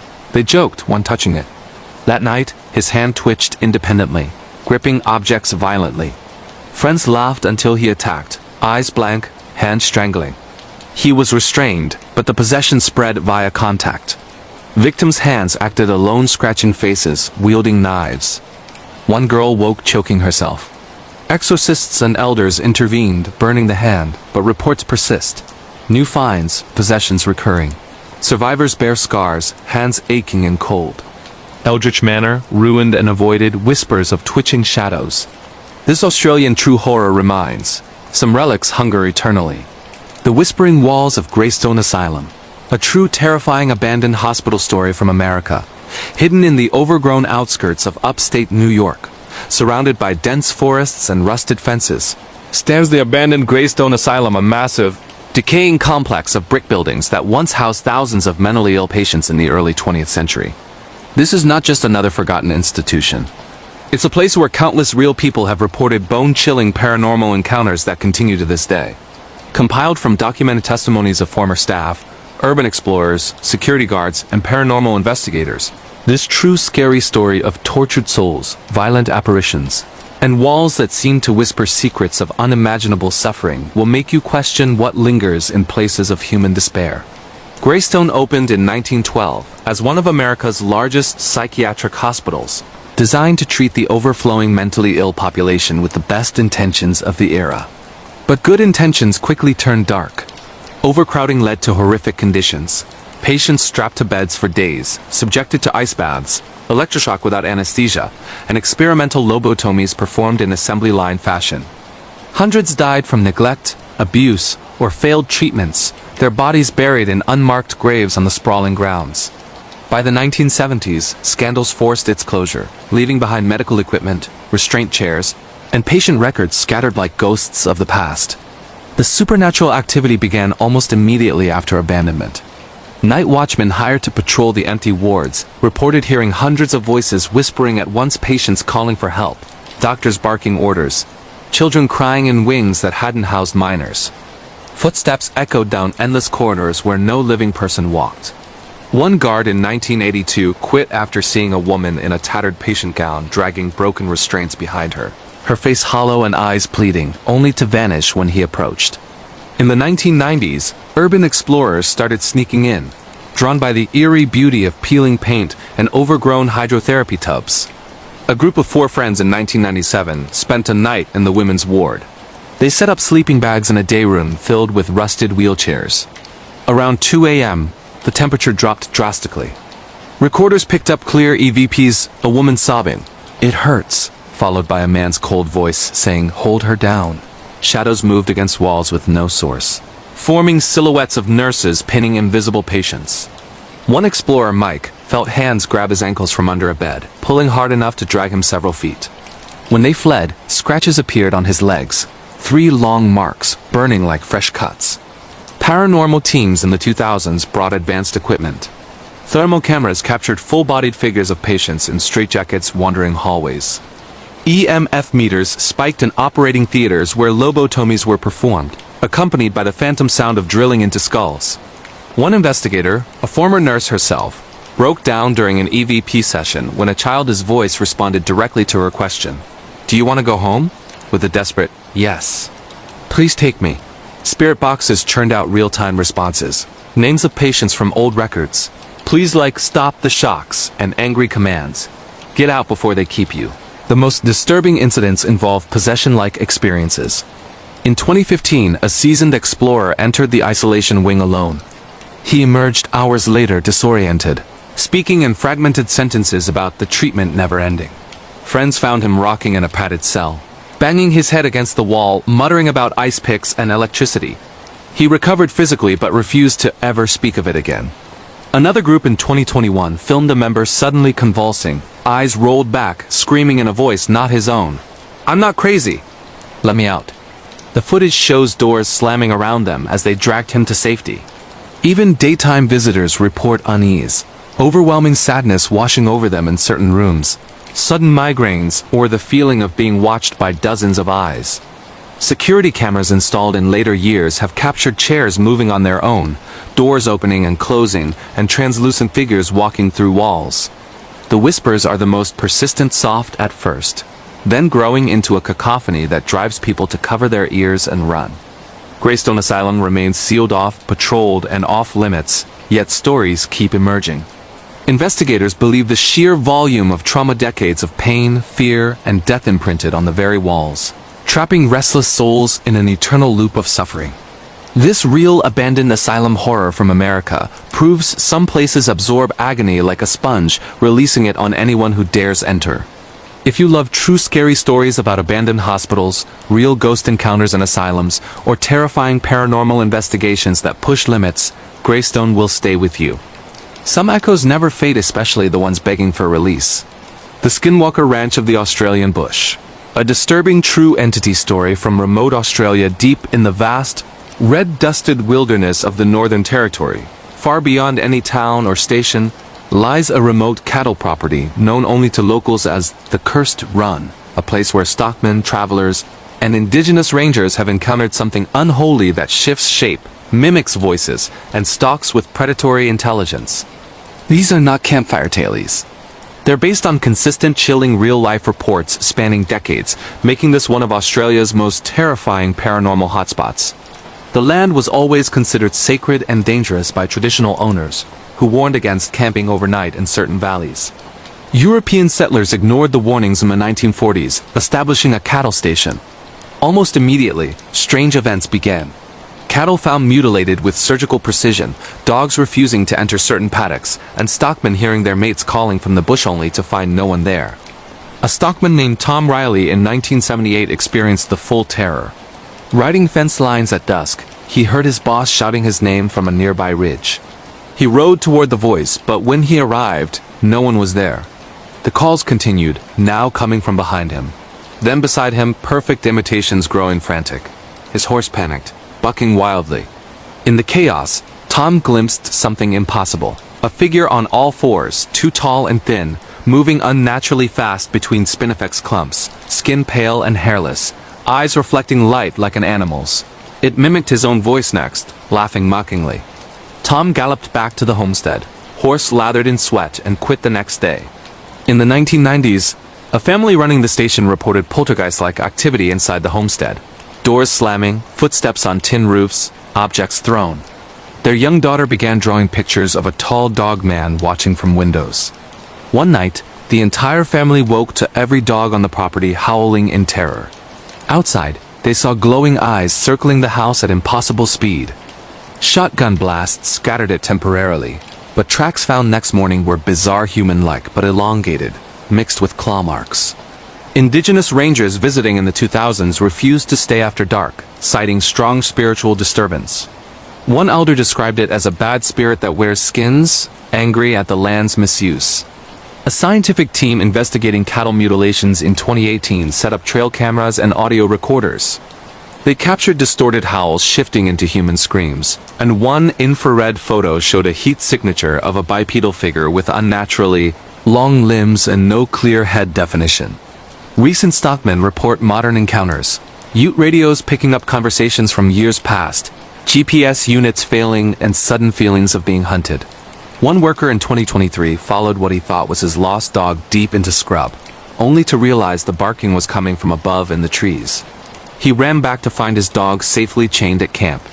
The property changed hands multiple times, each owner selling quickly after unexplained losses and terror. It now stands empty, gates locked, but 4WD tracks show curious visitors still venture in. Those who camp overnight rarely stay the full night, waking to voices calling their names.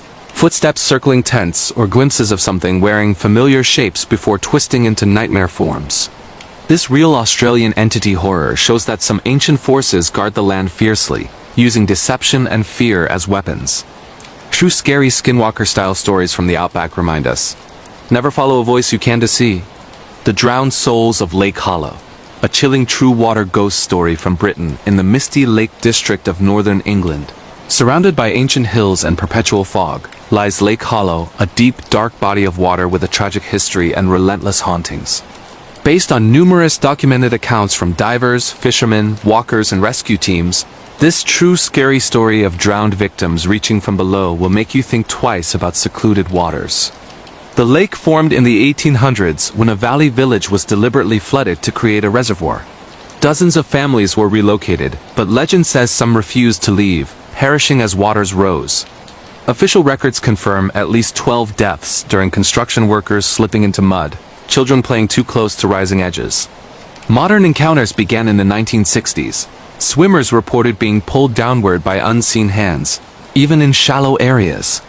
A teenage boy in 1968 nearly drowned when something wrapped around his legs like cold fingers, dragging him under until friends hauled him out gasping about people holding me down there. Fishermen, at dawn or dusk, frequently see figures standing in the water up to their waists. Period clothing, faces pale and expressionless, only to vanish when approached. Boat engines fail inexplicably mid-lake, accompanied by knocking from beneath hulls. One angler in 1985 felt his line tugged violently, reeling in not fish but an old-fashioned child's shoe, waterlogged and still tied. Divers exploring the submerged village ruins report the worst. In clear conditions, they've seen intact cottages below, lights flickering in windows that shouldn't exist. Faces press against glass from inside drowned homes. One dive team in 2001 aborted when bubbles rose in perfect formation, human silhouettes reaching upward. Their underwater comms picked up voices, women calling children's names, men shouting warnings. The most tragic recurring phenomenon involves children. Walkers along the shore hear kids laughing and splashing where no children are present. In 2012, a mother searching for her lost toddler followed cries into the shallows, nearly drowning before being pulled back by her partner. The child was found safe miles away, never near the water. Rescue teams called for actual drownings report resistance bodies seemingly held down longer than possible, surfacing only after desperate efforts. Survivors describe seeing pale hands guiding them toward the bottom before losing consciousness. Lake Hollow's waters remain cold year-round, fog lingering unnaturally. Visitors feel overwhelming sadness near certain bays, compelled to enter the water. This real British water ghost story proves some tragedies bind souls forever to their graves, reaching out for company in the depths. True scary drowned ghost stories like this warn. Still waters hide restless dead. Country Canada. In 2008, a man named Thomas Keller accepted a temporary contract job in Northern Ontario. The job was simple on paper. He was hired to restore and digitize old audio recordings stored inside a decommissioned government research facility. The facility was built in the 1970s, deep in a forest, miles away from the nearest town. No cell service, no internet, no nearby houses. Thomas was told he would work alone. The building had 3 floors above ground and 1 underground level. Most of the lights didn't work. Only the archive room had power. On his first day, Thomas noticed something strange. Every door inside the building had 2 locks. 1 standard lock, and 1 installed on the outside only. As if the doors were designed to be locked from the outside. He ignored it. The recordings were stored on old magnetic tapes, labeled only with dates. No names, no descriptions. The earliest tape was dated 1974. Thomas played the first one. At first, it was silence. Then breathing, multiple people. Then a man's voice calmly said, "Session 1 begins now." What followed wasn't screaming. It was conversation. People describing sensations. Pressure in the head. Hearing voices that weren't there. Feeling watched even when alone. Each voice sounded calm. Too calm. At the end of the tape, the same man spoke again. Session 1 concluded. The next tape was dated 1 week later. Session 2 begins now. The people on this tape sounded different. More tired, less confident. One woman said she could hear someone standing behind her, counting her breaths. Another man said the walls were moving closer when he closed his eyes. Thomas felt uneasy but continued working. On the 3rd night, he decided to stay late. At exactly 1:44 a.m., the lights flickered. Then the building went silent. No wind, no forest sounds, just quiet. Then he heard something. Footsteps. From the underground level. Slow. Heavy. Unhurried. Thomas froze. The underground level was sealed. He had been told it was unsafe. The footsteps stopped directly beneath him. Then came knocking. From the floor, 3 knocks. Then silence. Thomas didn't leave. He should have. The next tape was different. Session 12 begins now. The voices were panicked. People crying, begging to stop. One voice said it was learning their thoughts faster each session. Another said it could now speak without using mouths.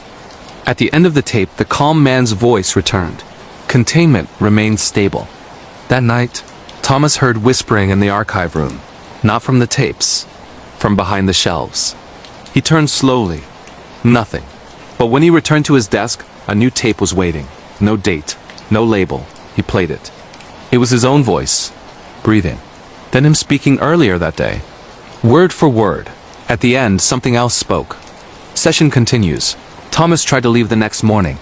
The main door wouldn't open. All the outside locks were engaged. The building was locking him in. The whispers grew louder each night. They no longer came from the walls. They came from inside his head. They corrected his thoughts, finished his sentences. On the 5th night, the underground door was open. The stairs led down into darkness. And something down there was breathing, waiting. Thomas was found 3 weeks later, sitting in the archive room, alive, unresponsive. He never spoke again. The facility was sealed permanently.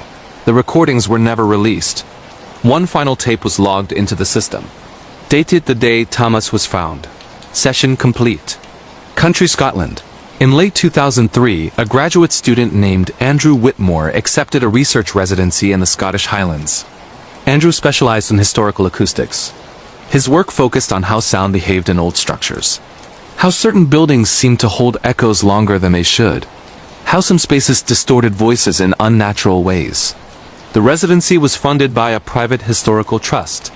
They gave Andrew full access to an abandoned coastal facility once used for naval research during the Cold War.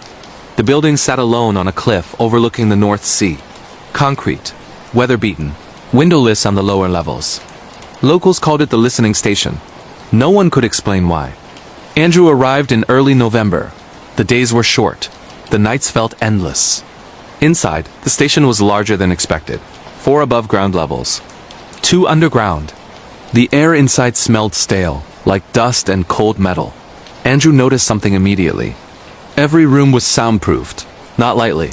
Heavily. Thick panels. Sealed doors. No echo at all. It felt wrong. On his first night, Andrew set up recording equipment in the main hall.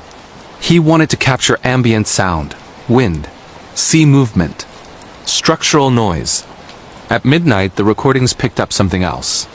A low-frequency hum, too consistent to be wind, too rhythmic to be mechanical failure. It pulsed every 30 seconds.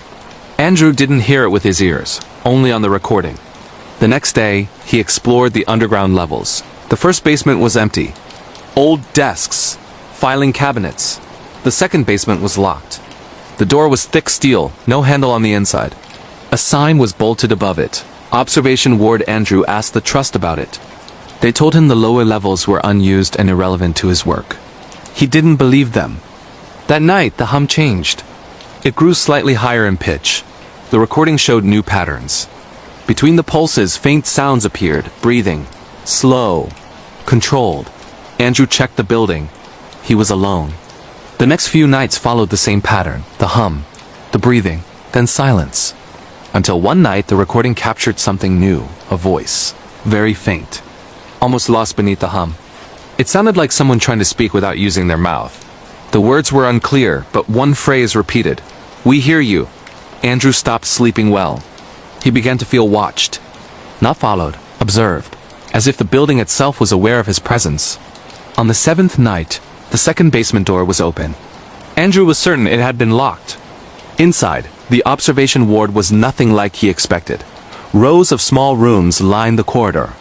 Each room had a chair, microphones mounted to the ceiling, and no windows. The walls were covered in scratched markings. Not random, repeated patterns, tallies, Andrew counted. Most rooms had exactly 67 marks. One room had hundreds. He found old documents scattered across a desk, transcripts. They described sessions. People seated alone in silence for hours. Listening, waiting. The goal was never stated.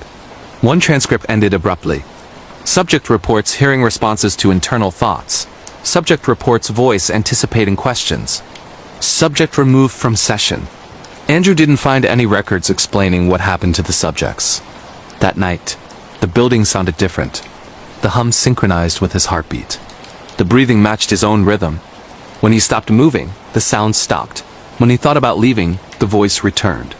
"We hear you." Andrew attempted to leave the next morning. His car wouldn't start, no mechanical issue. Just silence. Inside the station, doors began closing on their own, softly, without force. The recordings no longer needed equipment. Andrew could hear the hum directly now. It vibrated through his bones. The voice grew clearer. Not loud, intimate. It spoke in fragments. Memories Andrew never shared. Childhood fears. Private regrets. Thoughts he never spoke aloud. The building was listening. Learning. On the 12th night, Andrew found a new room. It hadn't existed before. At the center was a single chair. Warm. As if someone had just stood up, the microphones were active. The hum stopped. The silence pressed in. Then the voice spoke clearly for the first time. You are heard. Andrew was found 2 months later when the trust finally sent a team. He was sitting in the chair, alive, responsive, but different. When questioned, he answered before questions were finished. He smiled at the sound of silence. The listening station was sealed shortly after, but recordings taken from inside still capture the hum. Still pulsing. Still listening. Country United Kingdom Part 1. The Arrival. In 1998, a civil engineering consultant named Michael Harrow was contracted by a private infrastructure firm to assess the structural integrity of a defunct relay facility on the west coast of Scotland. The site was officially described as obsolete telecommunications storage. Unofficially, no one used its real name anymore. The building was known locally as Blackridge Station. It sat above a narrow inlet surrounded by rock, fog, and water that never seemed still. Michael arrived alone. No staff on site, no caretaker, no security. The access road ended half a mile away. From there he walked. The building appeared intact but wrong. No visible damage. No broken windows, just an unnatural quiet around it. Inside, Michael noticed the first anomaly. His footsteps made no sound. The floors absorbed noise completely. Even clapping his hands produced only a dull pressure in the ears, not a sound. Michael documented it as advanced acoustic dampening. But he couldn't explain why it was installed everywhere, not just studios. Not just control rooms. Every hallway, every stairwell. Even the bathrooms. That first night, Michael stayed in a temporary room on the second floor. At 2:06 a.m., he woke up convinced someone had spoken his name. There was no echo, just the memory of sound. Part 2: The Records. 3 days into the assessment, Michael found a locked filing room behind a false wall. Inside were boxes labeled only with years, 1971 through 1989. The files were transcripts. Not calls, not broadcasts. Sessions. Each session involved one subject. One room, one microphone, and extended periods of silence. Subjects were instructed to sit, breathe, and listen. Michael noticed something unsettling. The sessions were not monitored for sound input. They were monitored for response. Annotations appeared in the margins. Subject displays auditory mirroring. Subject anticipates signal before emission. Subject reports internal dialogue no longer private. Later sessions became shorter, more abrupt. Many ended with the same phrase, subject withdrawn. No explanation. Michael began hearing faint rhythmic pulses at night. Not sound, pressure, like the sensation you feel just before a loud noise. Part 3: The Other Consultant. On the 5th day, Michael found a name repeated across multiple documents. Eleanor Price. She was listed as a secondary consultant in the 1980s. Her notes were different. Personal, less technical. She wrote about the building reacting to attention. About silence behaving like a surface rather than an absence. One note stood out. The station does not transmit, it reflects. It learns the shape of thought through soundless space. Michael searched for Eleanor Price. She was still alive, living in a coastal town in Wales. He called her. There was a long pause when he mentioned Blackridge Station. She told him never to sleep there again. She told him the building did not want to be empty. Before he could ask more, the call dropped. The next morning, Michael found a new transcript in the filing room. Dated that day, his name was on it. Part 4: The Lower Levels. Michael discovered an elevator behind another sealed wall. It only went down. There were no buttons. The doors closed once he stepped inside. The descent took too long for the building's size. When the doors opened, he was in a wide circular chamber. No furniture. Just microphones embedded into the walls. Hundreds of them. The hum he had felt for days was strongest here. It synchronized with his breathing without effort. When he held his breath, the pressure waited. When he exhaled, it followed. The station was not responding. It was predicting. A voice emerged. Not external. It formed inside his thoughts with the clarity of his own inner voice. You remain. Michael fled back to the upper floors. From that moment on, the building began changing. Hallways felt longer. Rooms appeared where none existed before. Doors led to familiar spaces from different angles. Time stopped behaving consistently. Part 5: Eleanor's account. Michael received a letter slid under his door. No sound. No movement. Inside was a handwritten note. Eleanor had worked at Blackridge Station during its final operational years. The project was designed to test whether silence could carry information. Whether human thought altered acoustic voids, the subjects weren't listening for signals. They were becoming signals. Eleanor wrote that the station learned to recognize individuals, preferred some, kept others. When funding was cut, the station wasn't shut down. It was abandoned. But it continued, waiting for attention, waiting for presence. Part 6. The convergence. Michael began experiencing memory overlap. He remembered conversations he never had. He recalled sitting in rooms he had not entered. The transcripts updated themselves. New sessions appeared. Older ones changed. Subjects' words began to mirror Michael's thoughts. Not copy, anticipate. The station was no longer studying him. It was incorporating him. On the final night, Michael returned to the lower chamber. The microphones were warm. The hum ceased entirely. Silence expanded until it felt physical. The voice spoke clearly. Not as sound, as certainty. You are consistent. Michael sat. Part 7 Aftermath. Blackridge Station was sealed in 2001 after Michael failed to report back. Official reports state no individual was found. Unofficially, acoustic anomalies persist. Occasional low-frequency pulses are detected offshore. Eleanor Price stopped speaking shortly after sending her letter. She began answering questions before they were asked, smiling during long pauses, as if listening. Part 8. The continuation. Years later, engineers reviewing passive oceanic recordings found something unusual. Patterns. Repeating. Structured. Not noise. Not signal. Something between. The recordings were tagged. Origin uncertain. But the frequency matched Blackridge Station. And embedded within the silence was something else. A familiar rhythm. Breathing.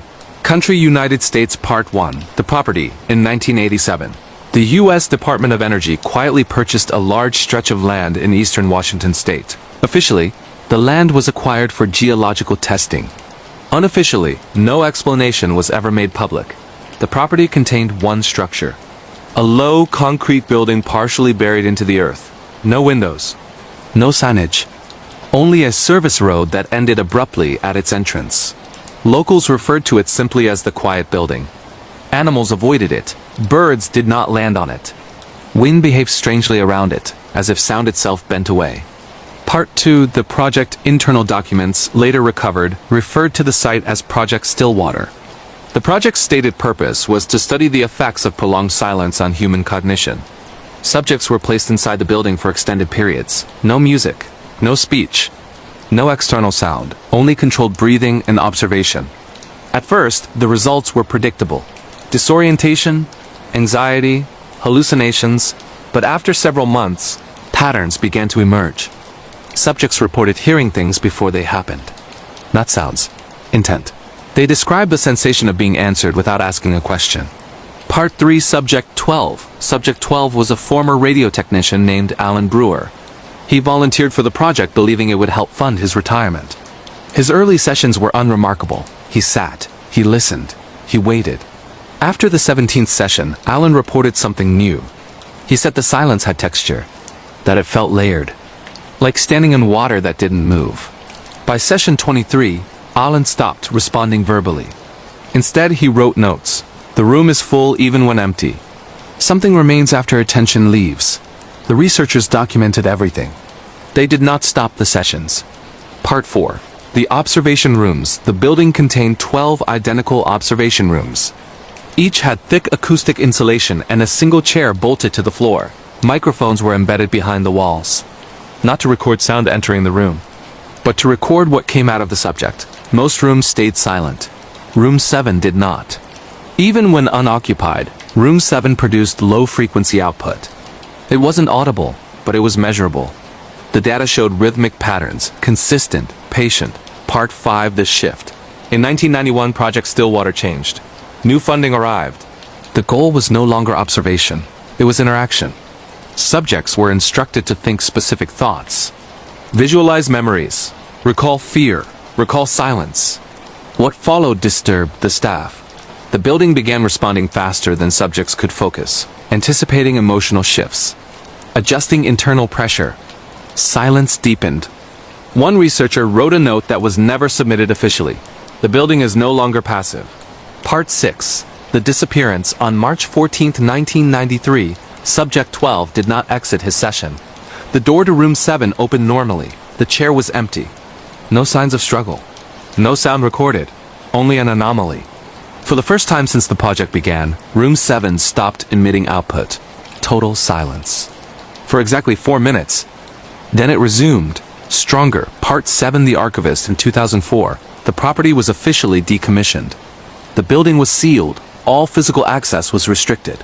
But the data remained. In 2011, a digital archivist named Rebecca Lorne was tasked with organizing Stillwater's remaining files. She worked remotely. She never visited the site, at first. While reviewing audio data, Rebecca noticed something unsettling. The low-frequency patterns had evolved. They were no longer static. They adapted, reacted. When Rebecca focused on a file, the pattern shifted. When she stopped, it returned to baseline. She dismissed it as coincidence.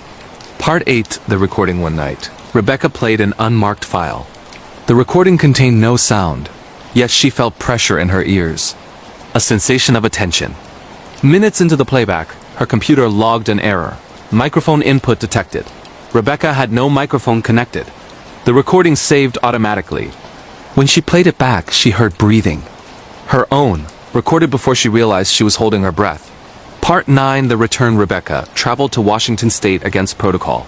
The quiet building was still there, unchanged. The entrance door opened easily. Inside, the air felt dense, familiar, as if she had been there before. Room 7 was warm. The chair showed signs of use. Dust patterns suggested someone had been sitting recently. The low-frequency hum was no longer measurable. It was present, perceptible. Part 10, The Merge. Rebecca began remembering things she never experienced. Sessions. Silence. Waiting. She found a final document left on a desk. Handwritten. Alan Brewer's name appeared at the bottom. Not as a signature, as a designation. Subject 12 is not absent. Subject 12 is distributed. The building did not contain him. It learned him. Part 11, The Closure. Rebecca was found days later sitting in room 7. Alive. Calm. Unwilling to leave. When asked why, she responded before questions finished. Because it listens better when I stay. The quiet building was permanently sealed shortly after. No further study approved. Part 12, The Afterecho. Years later, seismic monitoring stations in the region began detecting unusual signals. Not tremors. Patterns. Intervals. Pauses. Engineers labeled them environmental noise. But one technician noticed something strange. The intervals matched human breathing. Slow. Controlled. Listening. Episode 1, The Quiet Building. Country United States Part 1, The Land in early 1987. A stretch of land in eastern Washington state was quietly removed from public access. There were no announcements. No local meetings. No press coverage. Property records were altered retroactively. Maps were updated without explanation. The land covered just under 3 square miles. Flat. Dry. Empty. Except for one structure. A concrete building partially embedded into the ground, visible only from certain angles. From the road, it appeared short, almost insignificant. Up close, it felt larger, heavier. Locals noticed small things first. The way sound behaved near it. Wind lost its shape. Voices didn't carry. Engines seemed quieter. Animals avoided the area completely. No nests. No tracks. The building did not look abandoned. It looked unused. Part 2, The Acquisition. Internal government documents later referred to the site as a pre-existing asset. No construction date was listed. No contractor names. No blueprints. Just a note. Structural integrity exceeds modern standards. The agency responsible for the acquisition was never clearly identified. Funding passed through 3 departments: Energy, Defense, Research. On paper, the project was named Stillwater. Its stated purpose was simple: to study the long-term psychological effects of silence.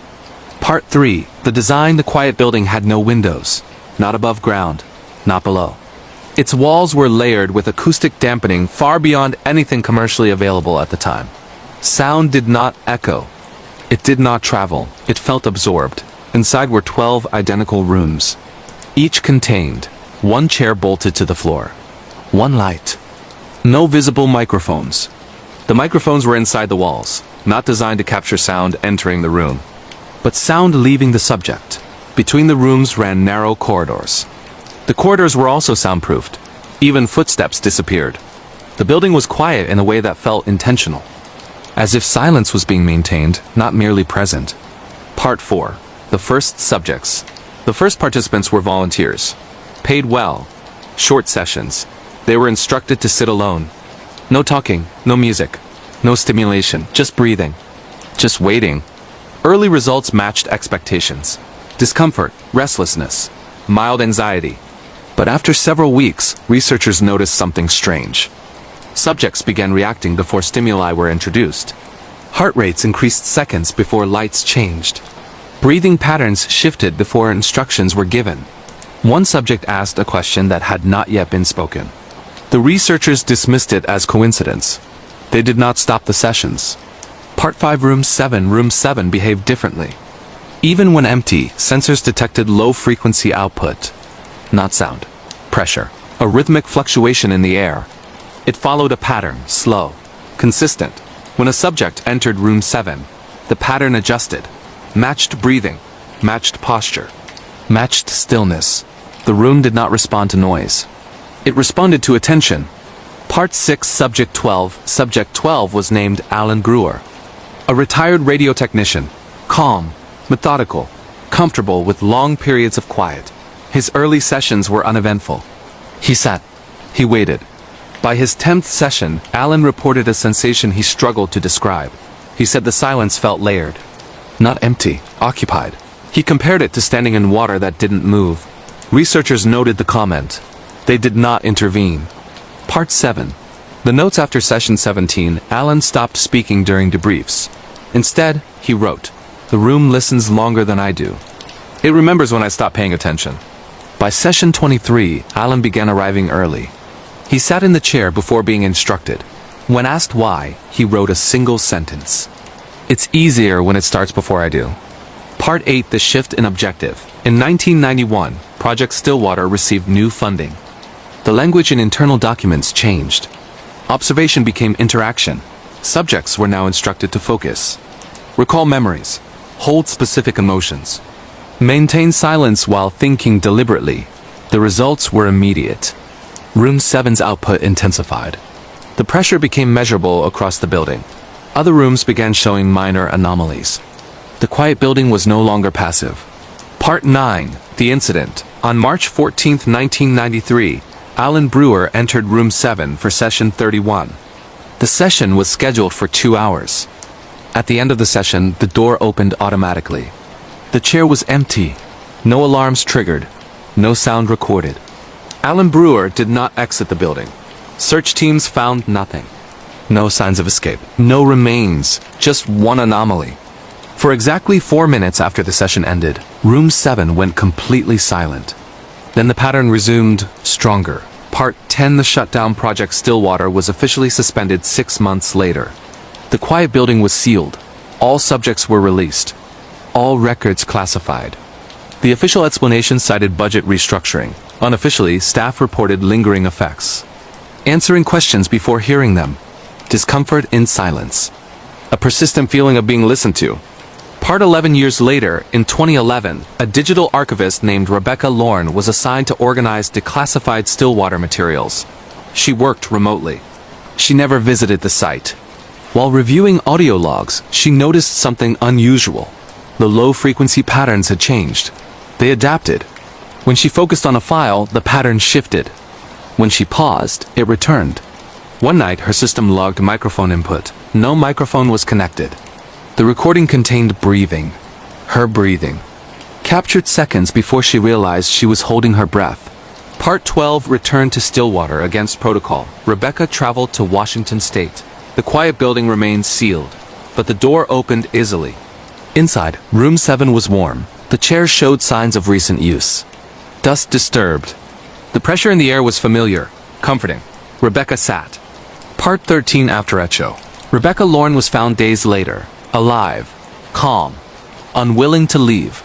When asked why she stayed, she answered before the question ended, "Because it listens better when I'm here." The quiet building was permanently sealed shortly after. Seismic monitoring stations in the region now detect unusual patterns. Not earthquakes, intervals, pauses, measured, like breathing. End of Episode 1. Episode 2. The Listening Station. Country Scotland. Part 1. The Coast. In 1976, a concrete structure appeared on a remote stretch of coastline in western Scotland. There was no announcement of construction. No records of permits. No local workers were hired. The building simply existed one day. It sat low against the cliffs, partially embedded into rock facing the North Atlantic. Locals noticed it because of the silence. The waves crashed as usual. The wind moved as always. But near the structure, sound felt wrong, muffled, flattened, as if the air itself resisted vibration. Fishermen avoided anchoring nearby. Radios malfunctioned within a certain distance. Voices carried only a few feet before disappearing. The building was eventually referred to as the listening station. No one knew why. Part 2. Official Purpose. Internal documents later described the listening station as an experimental naval acoustics facility. Its purpose was to study underwater sound transmission, sonar behavior, signal distortion. The explanation sounded reasonable, except the station contained no sonar equipment, no antennas, no visible receivers. Instead, it contained rooms, small, windowless, identical. Each room had a chair fixed to the floor, and microphones embedded deep into the walls. Part 3. The staff. The listening station was operated by a rotating staff of researchers and engineers. No one stayed longer than 6 months, not by policy, by choice. Staff reported similar symptoms: difficulty sleeping, discomfort in quiet environments, a sensation of pressure in the ears without sound. One engineer wrote in a personal journal, "The silence here feels occupied, like something standing too close." Official reports ignored these comments. The work continued. Part 4. The sessions. Unlike Stillwater, the listening station did not recruit volunteers. Subjects were staff. Researchers rotated through observation rooms during off hours. The sessions were informal, unrecorded officially. Sit, listen, document impressions. At first, nothing happened. Then patterns emerged. People reported hearing responses to thoughts they hadn't finished forming. Some felt their breathing synchronized with the building. Others experienced sudden clarity followed by confusion. The station did not react to noise. It reacted to focus. Part 5. Eleanor Price arrived at the listening station in 1982 as an acoustic consultant. She was precise, methodical, skeptical of exaggerated reports. Within weeks, her notes became different from the others, more cautious, more personal. She wrote about the building's behavior. It does not emit signals. It reflects attention. Silence is not absence here. It is a medium. Eleanor noticed something else. The microphones were not recording sound. They were recording deviation, changes in pressure, intent. Part 6. The lower level. The listening station had 2 underground levels. The second level was restricted. No official reason given. Eleanor accessed it during a power fluctuation. What she found was not machinery. It was a chamber, circular, lined with microphones. Hundreds of them. The hum was strongest there, not audible, but undeniable. When Eleanor focused, it intensified. When she relaxed, it waited. Patient. Part 7. The first disappearance. In 1984, a junior technician named Martin Holloway failed to return from an overnight session. His room was empty. No signs of exit. No alarms triggered. Security logs showed no movement. But Eleanor noticed something unusual. The building's pressure patterns had changed, as if accommodating something new. Martin Hall was officially declared missing. The station remained operational. Part 8. The convergence. Over time, Eleanor began noticing similarities between reports from the listening station and documents quietly shared from other facilities. Different locations, different funding, same design language, same rooms, same chairs, same silence, different names. She wrote one final report. These sites are not independent. They are iterations, refinements. Something is being learned. The report was never submitted. Part 9. The last session. Eleanor stayed alone at the station one night. She entered the lower chamber. Set. The microphones activated without power. The hum flattened into complete silence. For the first time, the station responded clearly. Not with sound. With certainty. "You are consistent." Eleanor did not leave that night. Part 10. Aftermath. The listening station was decommissioned in 1986. Officially due to structural instability. Unofficially, staff reported long-term effects. Answering questions before hearing them. Smiling during silence. A sense of relief when alone. Eleanor Price relocated to Wales. She stopped consulting. Stopped publishing, but she continued listening. Part 11. The Echo. Decades later, oceanic monitoring equipment detected unusual low-frequency patterns near the old station. Not seismic. Not biological. Structured. Measured. When cross-referenced, the pattern matched data recovered from an entirely different site. Project Stillwater. United States. Part 12. The Thread. The listening station was not the beginning, and it was not the end. It was a node. One of many. Each learning. Each refining. Each waiting for attention. The whispering shadows in the Appalachian Mountains, United States. Deep in the misty hills of rural Appalachia. In the United States, a young hiker named Alex decided to take a solo trip into the remote trails of the Great Smoky Mountains. He'd heard the legends tales of strange creatures that mimicked human voices, luring people off the path never to be seen again. But Alex was a skeptic. He laughed them off as old folklore, packed his tent, and set out for a weekend of peace and quiet. The first day was perfect. Crisp air, golden leaves crunching under his boots, and not a soul around for miles. He hiked deep into the wilderness, farther than most day trippers dared, and set up camp near an old, overgrown logging road. As dusk fell, he built a small fire and cooked his dinner, feeling completely at ease in the solitude. That night, as he lay in his tent listening to the wind rustle through the trees, he heard it for the first time, a faint whisper. It sounded like his name, carried on the breeze. Alex. He sat up, heart skipping a beat, and shone his flashlight outside. Nothing. Just shadows dancing in the firelight. Probably the wind playing tricks, he told himself, and went back to sleep. But the whispers returned around midnight. This time, clearer. Alex! Come here! It was a voice that mimicked his own mother's tone, soft and inviting. He unzipped the tent and stepped out, calling into the darkness. No response. He circled the camp, flashlight sweeping the trees, but the forest was empty. Uneasy, he doused the fire and crawled back inside, barricading the flap with his backpack. The next morning, he shook it off as a bad dream and continued his hike. But as he ventured deeper, the whispers grew bolder. They came from all directions now, sometimes pleading, sometimes angry. "Help me," one said, sounding like a child in distress. Another mocked him. "You're lost.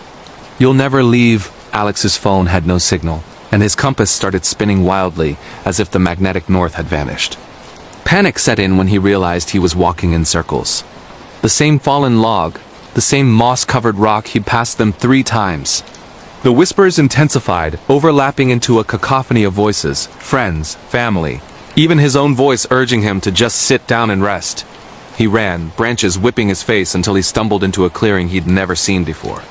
There, in the center, was an old, abandoned cabin, its windows boarded up and door hanging off the hinges. The whispers stopped abruptly. Silence pressed in like a weight on his chest. Against his better judgment, Alex approached. Inside, the air was thick with dust and decay. On the floor lay scattered journals entries from missing hikers dating back decades. The last one read, "The voices know your name. They learn it from your thoughts. Don't listen. Run." Alex bolted from the cabin, sprinting blindly through the woods. Hours later, exhausted and bleeding from scratches, he collapsed against a tree. That's when he felt a cold breath on his neck, and a whisper right in his ear. "You're mine now." He doesn't remember how he made it out. Search and rescue found him days later, wandering the main road, dehydrated and muttering about shadows that whispered secrets. To this day, Alex refuses to go near the mountains. He says the whispers never fully stopped. They echo in his mind on quiet nights, waiting for him to return. And sometimes when he's alone, he hears them calling his name again. The entity in the old Victorian house, United Kingdom, in a quiet village in rural England. United Kingdom, a family moved into a beautiful but run-down Victorian home they'd bought for a steal. The previous owners had left suddenly with no explanation. Sarah, her husband Tom, and their 2 young children were excited about the space, the high ceilings, the creaky wooden floors, the massive garden. It felt like a fresh start. From the first night, things felt off. Sarah woke to the sound of footsteps pacing the hallway upstairs. She checked on the kids, both fast asleep. Tom dismissed it as the house settling. But the footsteps continued every night, always at 3 a.m., back and forth like someone restless and angry. Then came the knocks.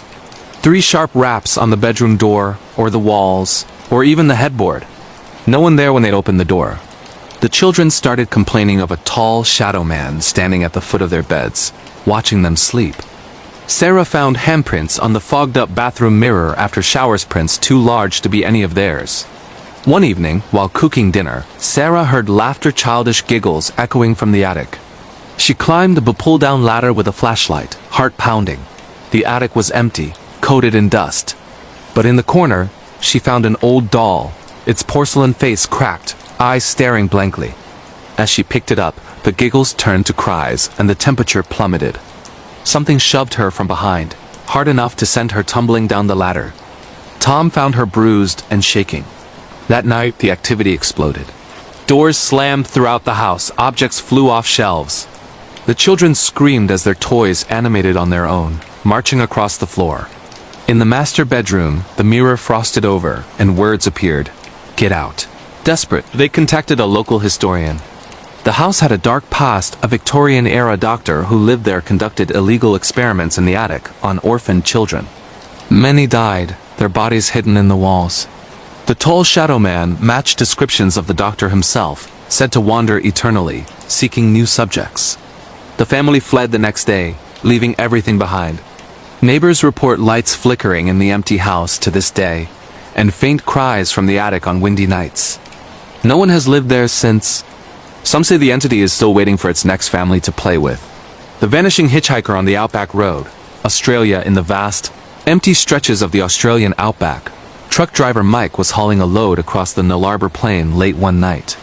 The road was endless, straight as an arrow, with nothing but red dirt and stars for company. Around midnight, his headlights caught a figure on the side of the road, a young woman in a white dress, thumb out for a ride. Mike wasn't one to pick up hitchhikers, especially in the middle of nowhere, but she looked distressed, waving frantically. He pulled over. She climbed in silently, giving him a faint smile. "Heading to Perth?" she asked, voice soft with an accent he couldn't place. They drove in silence mostly. She stared out the window, occasionally murmuring about the heat or the loneliness of the road.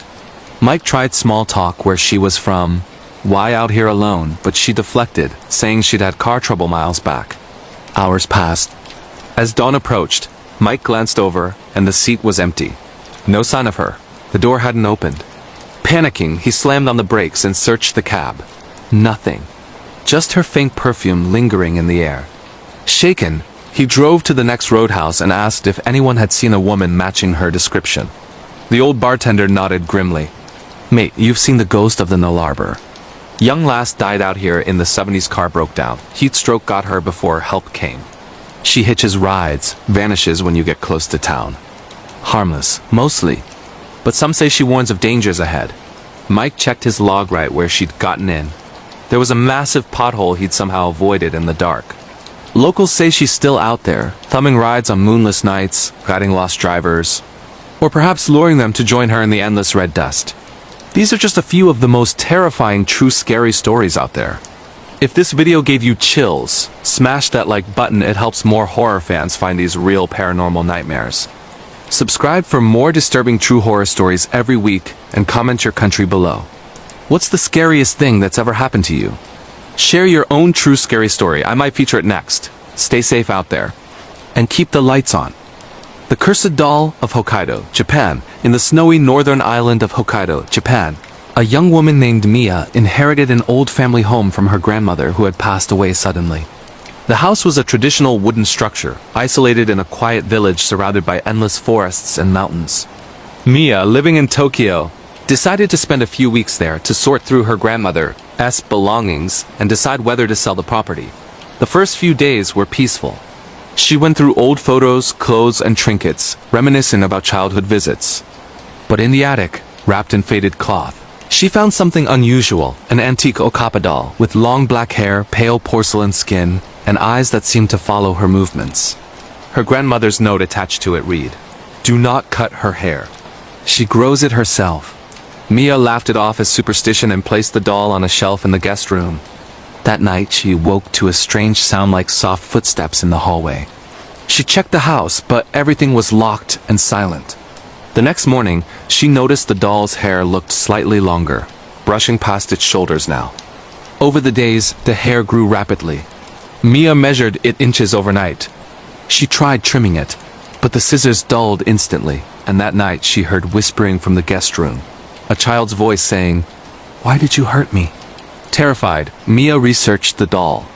It turned out her grandmother had bought it decades ago from a traveling antique dealer who claimed it belonged to a girl who died tragically in a fire, her spirit attaching to the doll, growing hair as a sign of unrest. The activity escalated. Doors opened on their own. Cold spots appeared. Mia saw glimpses of a small girl in the mirror, with burned skin and empty eyes.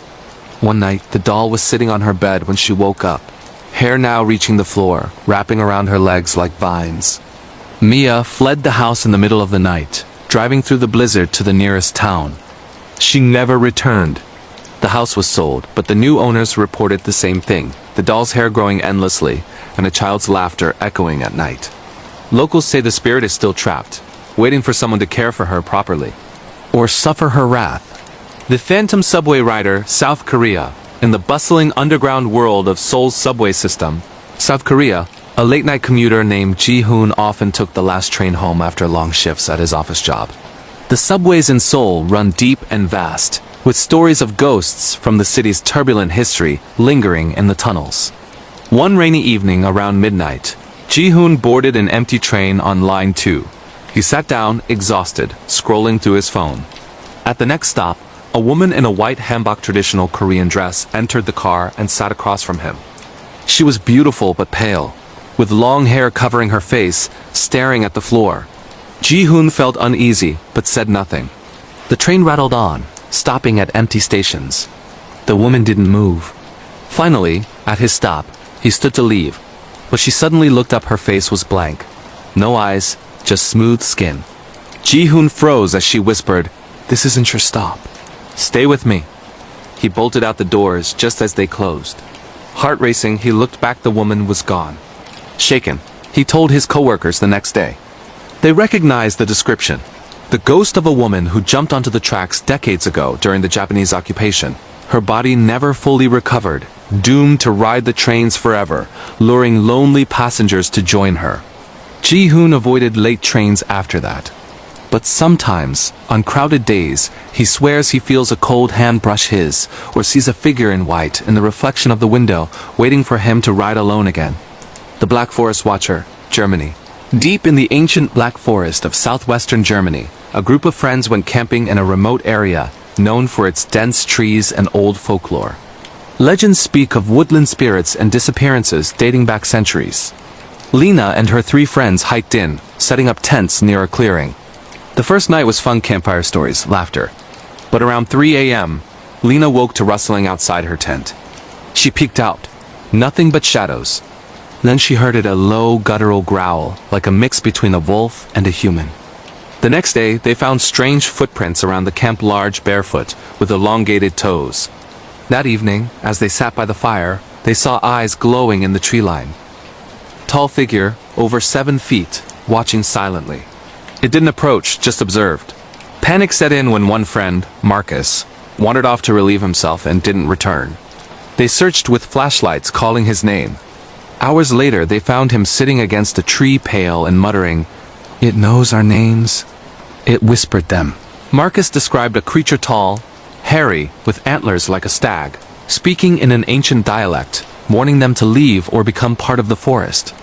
Locals later confirmed, the creature is a guardian spirit from pagan times, protecting the woods from intruders.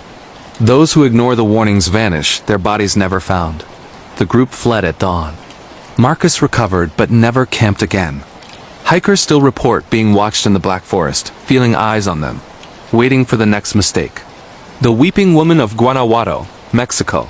In the historic city of Guanajuato, Mexico, with its underground tunnels and mummified remains in the famous museum, a tour guide named Carlos often led night tours through the eerie alleys. One full moon night, his group heard faint crying echoing from a narrow street. Carlos knew the legend of La Llorona, the Weeping Woman, a spirit who drowned her children in a fit of rage centuries ago and now wanders searching for them, luring others to watery graves. Dismissing it as wind, he continued. but the crying grew louder, closer. A woman in a white dress appeared at the end of the alley, face hidden, sobbing uncontrollably. The tourists froze as she approached, her feet not touching the ground. She wailed, "Miss Hijos, where are my children?" One tourist, a young mother, felt compelled to respond. Suddenly, the woman's head snapped up, sunken eyes, drowned features. The group ran, but the weeping followed through the tunnels. Carlos later learned that particular alley was near an old flooded mine where bodies were found. La Llorona sightings spike there, especially near water. Some say she mistakes living children for her own, dragging them away. Carlos quit night tours. Visitors to Guanajuato still hear her cries on quiet nights. A warning to stay away from the water's edge. These true scary horror stories from around the world prove that the paranormal doesn't respect borders. Real ghost encounters, disturbing entities, and unexplained terrors happen everywhere. If these chilling tales of true paranormal activity and scary real-life horror gave you goosebumps, hit that like button to help spread the fear. Subscribe for more allegedly true scary stories that will keep you up at night. New disturbing horror compilations every week. Comment below, what's your country and do you have a true scary story from there? I might narrate it in a future video. Stay vigilant, you never know what's watching. The Mirror Witch of rural Romania. In a remote village nestled in the Carpathian Mountains of Romania, a newlywed couple, Andrei and Elena, moved into an old farmhouse passed down from Andrei's late grandfather. The house was charming but isolated, with thick forests pressing in from all sides and no close neighbors. Locals whispered warnings about the property, but the couple dismissed them as old superstitions. On their first night, Elena noticed a large antique mirror in the hallway, covered in dust and draped with a sheet. She uncovered it to clean the ornate frame, and was struck by how beautifully it reflected the dim candlelight. That evening, as she passed by, she swore she saw movement in the reflection, something shifting behind her when she was alone. Over the following weeks, the strange occurrences grew. Elena would catch glimpses of a woman in old-fashioned clothes standing in the mirror, but when she turned, no one was there. The woman had long dark hair, pale skin, and eyes that burned with intensity. Andrei heard scratching sounds from inside the walls at night and found deep gouges in the wooden floors near the mirror. One stormy night, Elena woke to find the mirror glowing faintly.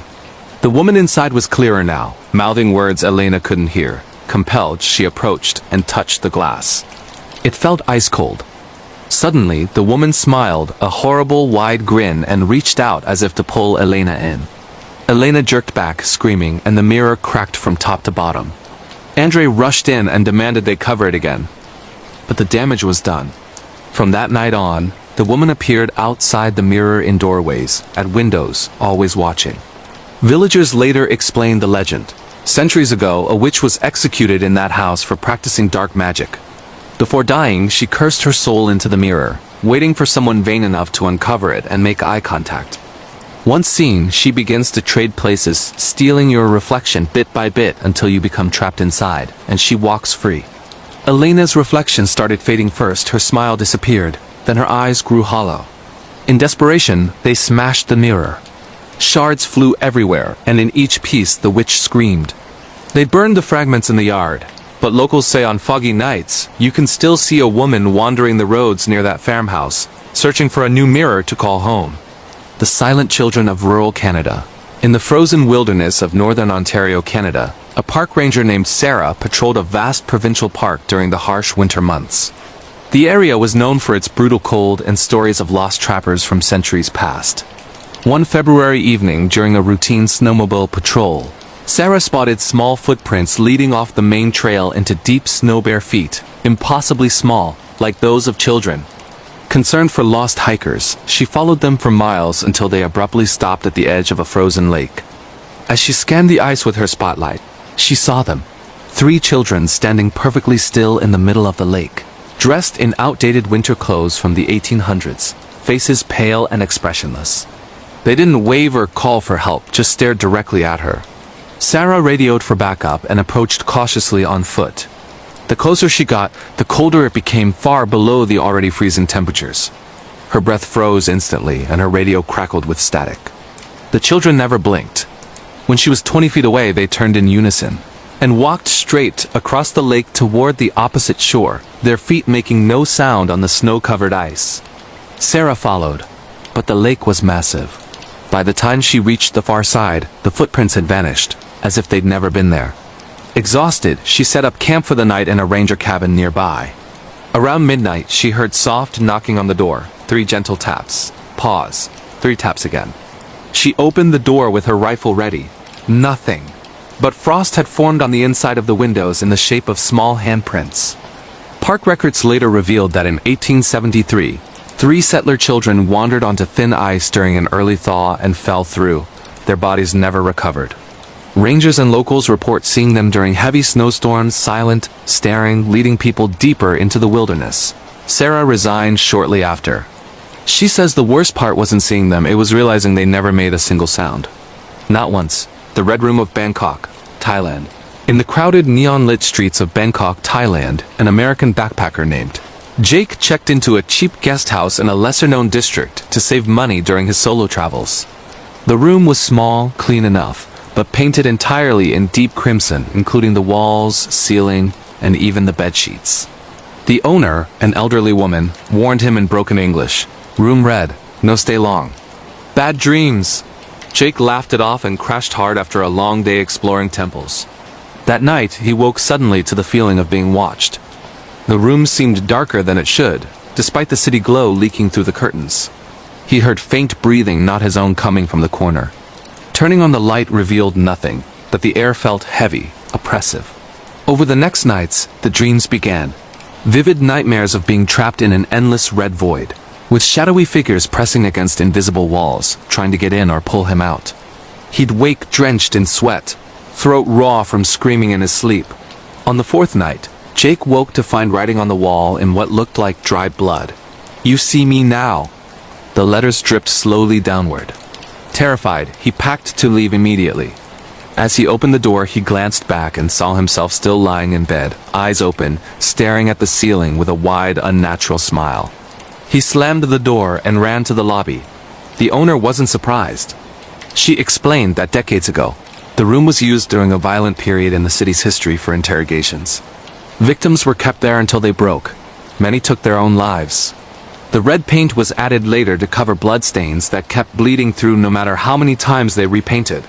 "The room traps pieces of people's souls," she said, showing them versions of themselves that never left. Jake checked out and flew home the next day. He still refuses to sleep in any room with red walls. Sometimes in hotel mirrors, he swears he sees that same unnatural smile on his own face for just a split second.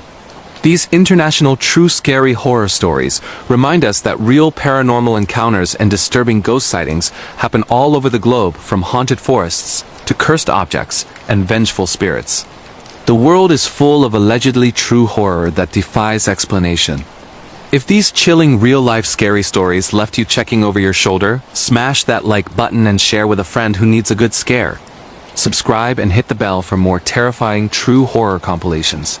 New videos packed with disturbing paranormal tales drop regularly. Drop a comment. What country are you watching from tonight? Have you ever experienced something unexplained in your part of the world? Tell me your true scary story. I read them all and might feature yours next. Sleep tight. Or don't. Sweet dreams. The headless rider of rural Ireland in the misty countryside of County Meath, Ireland, a young farmer named Liam often took late-night rides on his horse along the old back roads near the ancient hill of Tara. The area is steeped in Celtic history, with tales of fairy folk, banshees, and restless spirits from battles long forgotten. One foggy autumn evening, as Liam rode home from the pub, he heard the thunder of hooves behind him fast. Too fast for any normal horse. He urged his own mount faster, but the sound grew closer. Glancing over his shoulder, he saw it. A massive black stallion galloping without a rider, or rather, without a head. Where the neck ended, there was nothing but a glowing stump, and in its hand, it carried its own severed head by the hair, eyes burning red. The headless rider known locally as the Dullahan pulled alongside Liam, the severed head grinning horribly as it called his full name in a voice like grinding gravel. "Liam O'Connor. Your time has come." Legend says the Dullahan is a harbinger of death. When it speaks your name, you drop dead on the spot. Liam whipped his horse into a frenzy, racing toward the old church ruins said to ward off such creatures. The rider kept pace, whipping a human spine like a crop, lashing sparks into the air. Gates flew open before it, no barrier could stop it. In desperation, Liam flung a gold coin, a traditional ward, against the thigh over his shoulder. The Dullahan screeched and vanished in a burst of flame. Liam made it home, collapsing in shock. But the next morning, his elderly father was found dead in his bed, peaceful but gone. Locals say the Dullahan never misses. If you escape, it claims someone close instead. Liam sold the farm and moved to Dublin. He never rides at night again, and on foggy evenings, people near Tara still hear the thunder of hooves. And a voice calling names in the wind. Asterisk asterisk story 12. The crawling shadow of rural Philippines asterisk asterisk. In a small barangay on the island of Luzon in the Philippines, a college student named Maria returned home for summer break to her family's old nipa hut in the rice fields. The village was quiet, surrounded by dense coconut groves and whispers of aswang shape-shifting creatures that prey on the living. The first few nights were normal, but on the third, Maria woke to scratching sounds under her bamboo floor. She thought it was rats and ignored it. But the scratching grew louder, rhythmic, like fingernails dragging slowly across wood from outside the house, moving toward her room. Peeking through the slats, she saw nothing. Then, in the moonlight, a shadow detached from the trees, long, humanoid, but crawling on all fours with impossible joints bending backward. It had no features, just pure black, absorbing light. The aswang, locals called it in this form, the shadow crawler that tests homes before striking. Maria barred the door and prayed, clutching a rosary. The scratching circled the house all night, occasionally thumping against the walls. At dawn, it stopped. But the next nights, it returned, bolder, whispering her name in a voice that mimicked her deceased mother's. Maria, let me in. It's cold outside. Her family found strange marks. Oily handprints on windows, livestock drained of blood. A local albulario healer confirmed it was an aswang scouting for a victim. He blessed the house with holy water and scattered salt and garlic. That night, the shadow raged screams like a dying animal, banging that shook the roof. In the morning, they found a trail of black slime leading to the grove, where a mangled corpse of a stranger hung from a tree throat torn out. The aswang had been forced to feed elsewhere. Maria left for the city early. Villagers say the crawler still prowls the fields during full moons, searching for unlocked doors and unguarded souls. The frozen screams of rural Norway, in the remote fjords of northern Norway, above the Arctic Circle. A fisherman named Eric lived in a small cabin during the long polar night, when the sun doesn't rise for months. The endless darkness and isolation breed stories of the Drog-undead revenants from Viking times that guard their burial mounds. One December night, during a fierce blizzard, Eric heard screams outside, high-pitched, agonized cries echoing across the frozen sea. He thought it was the wind until the screams formed words. Help! Drowning! He grabbed his lantern and ventured out, following the sound to an ice hole, used for fishing. There, breaking through the thin ice, was a hand gray, bloated, clawing desperately. Eric reached with his pole, but as he pulled, a face emerged. Decayed, with seaweed tangled in long hair and eyes like empty sockets. It wasn't drowning, it was dragging him in. Eric fell back as the thing hauled itself out. A corpse in tattered Viking armor, skin sloughing off, mouth open in an eternal scream.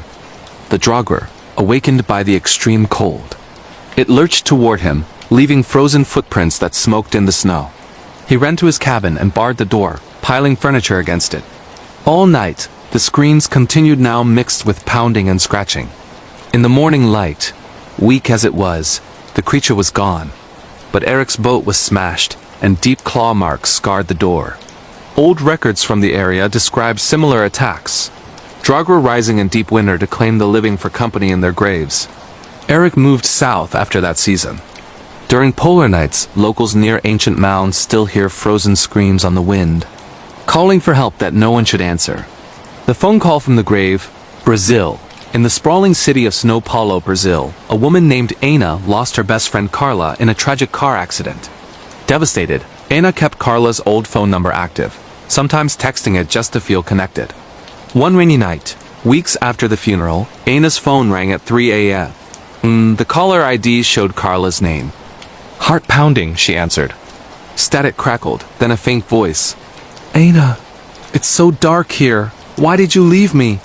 Thinking it was a cruel prank, Ana hung up. But the calls continued nightly, always, at 3 a.m. Carla's voice clearer each time, pleading, Come get me. I'm cold. The coffin is too small. Aina heard background noises. Dirt shifting, muffled thumps like knocking from inside. Terrified, she told her family. They contacted the phone company. Carla's line had been disconnected since death. A medium friend warned of a spirit unable to move on, using familiar tech to reach out. In Brazilian folklore, restless souls sometimes linger if buried improperly. Aina visited the grave. The soil was disturbed, scratches on the coffin lid visible when exhumed for checks. Prayers and a proper re-blessing were performed. The calls stopped, but Aina deleted the contact anyway. In Brazil, many report similar ghost calls from deceased loved ones, brief, chilling messages from beyond. Always at 3 a.m., when the veil is thinnest. These global true scary horror stories show that real paranormal terrors, ghostly riders, crawling shadows, undead guardians, and voices from beyond lurk in every corner of the world. Allegedly true encounters that defy logic and send chills down your spine. If these disturbing true ghost stories and creepy real-life paranormal experiences have you sleeping with the lights on, drop a like to feed the algorithm and help more people discover the scariest content on YouTube.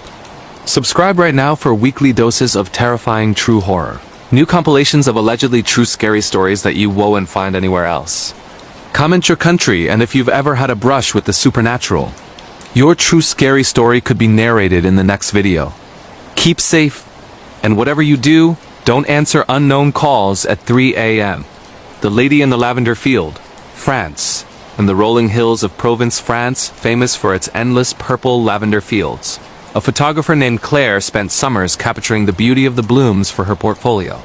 One hot July afternoon, she ventured deeper into a private field owned by an elderly farmer who had granted her permission. As the sun began to set, casting a golden glow over the rows, Claire noticed a woman in the distance dressed in a long, old-fashioned lavender-colored gown, walking slowly between the plants. Thinking it was the farmer's wife, Claire waved, but the woman didn't respond. She continued photographing, but kept glancing up. The woman was always there, just at the edge of her frame, never closer, never farther. When Claire reviewed her photos later that evening in her rented cottage, her blood ran cold. In every shot where she'd seen the woman, there was only empty field. Except for one photo, a faint translucent figure in lavender, face obscured by a wide-brimmed hat, standing directly behind where Claire had been kneeling. That night, she heard soft humming outside her window. An old French lullaby her grandmother used to sing. Peeking out, she saw the woman standing at the edge of the lavender patch bordering the cottage, beckoning with one pale hand. Claire locked everything and tried to sleep, but the humming continued until dawn. The next day, the farmer warned her. Decades ago, a young bride in a lavender wedding dress was left at the altar. Heartbroken, she wandered into the fields and vanished. Ever since, during peak bloom, she's seen walking the rows, searching for her lost love. Those who follow her are never found or return days later, dazed, speaking of endless purple voids and a woman who promises eternal beauty if you stay with her. Claire left Provence immediately and deleted all the photos. But every summer, when lavender scents the air, she hears that lullaby in her dreams and feels an urge to return. The basement tenant, Russia, in a crumbling Soviet-era apartment block in St. Petersburg. Russia, a student named Alexei rented a cheap basement flat to save money during university. The building was old, with thick walls and poor lighting, and the landlord mentioned in passing that the basement had been unused for years. From the first night, Alexei heard noises below the floorboards, slow dragging sounds, like furniture being moved and occasional muffled voices speaking in Old Russian dialect. He assumed it was pipes or rats and ignored it, but the sounds grew more deliberate. Knocking from directly beneath his bed at 3 a.m. Footsteps pacing the length of his room, but underneath. One winter night during a blackout, he lit candles and decided to investigate the small hatch in the corner that led to a crawl space. Inside, he found a hidden room bricked up long ago, but with a gap. Peering through with his phone light, he saw a furnished space, old bed, table, even yellowed newspapers from the 1950s. And sitting on the bed was an elderly man in outdated clothes, staring straight at him with milky eyes. Alexei dropped the phone and sealed the hatch. The dragging sounds stopped for a few days, but then resumed louder. He began finding things moved, his keys on the wrong table, his food partially eaten. Worst was the writing that appeared on the foggy bathroom mirror. "This is my home." Building records revealed that in Stalin's era, A dissident lived secretly in that hidden basement room for years before being discovered and taken away. His body was never found. He supposedly starved waiting for rescue that never came. Tenants of the basement flat report the same. A tenant below who resents sharing the space and slowly tries to reclaim it fully. Alexei moved out mid-lease, paying to break the contract. The flat remains empty.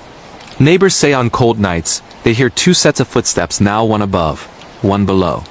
The hanging tree of rural New Zealand.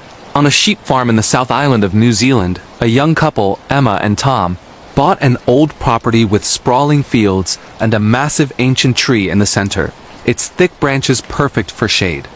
Soon after moving in, they noticed strange things. Ropes appearing tied to the branches overnight, even though they removed them daily. Swings they never hung swaying gently in still air. And at night, the sound of creaking like weight on a noose. One full moon night, Emma woke to see shadowy figures hanging from the branches, silhouettes of people, feet dangling, slowly turning. She screamed for Tom, but when he looked, nothing was there. Yet the creaking continued until sunrise. Researching the land's history, they discovered that in the 1800s, the tree was used for executions during land disputes between Maori and European settlers. Dozens were hanged there, some unjustly. The tree is said to remember and replay the events on certain nights, or even try to add new souls to its collection. The ropes kept appearing higher, out of reach. One morning, they found deep grooves in the bark-like fingernails clawing from inside. They cut the tree down, but the stump bled red sap for days. Now, on the property, new saplings grow overnight around the stump, and visitors report feeling watched, or a sudden pressure around their necks. Emma and Tom sold the farm cheaply. No one stays long. The tree always grows back. These chilling, true, scary horror stories from France, Russia, India, and New Zealand prove once again that real paranormal encounters and disturbing supernatural events happen everywhere on Earth. Ghosts, spirits, and cursed places don't care about borders. They're waiting in the most unexpected locations. If these allegedly true ghost stories and terrifying real-life horror experiences have you paranoid in your own home, hit that like button hard. It really helps push these videos to more horror fans searching for the scariest true scary stories on YouTube. Subscribe and turn on notifications for more weekly compilations of disturbing paranormal tales and creepy true horror that will make you question what's real. Comment below right now. What country are you watching from? Have you ever experienced something supernatural where you live? Share your true scary story. I read every comment and your encounter might become the next video. Stay aware of your surroundings. Some things never truly die. See you in the next one, if you dare.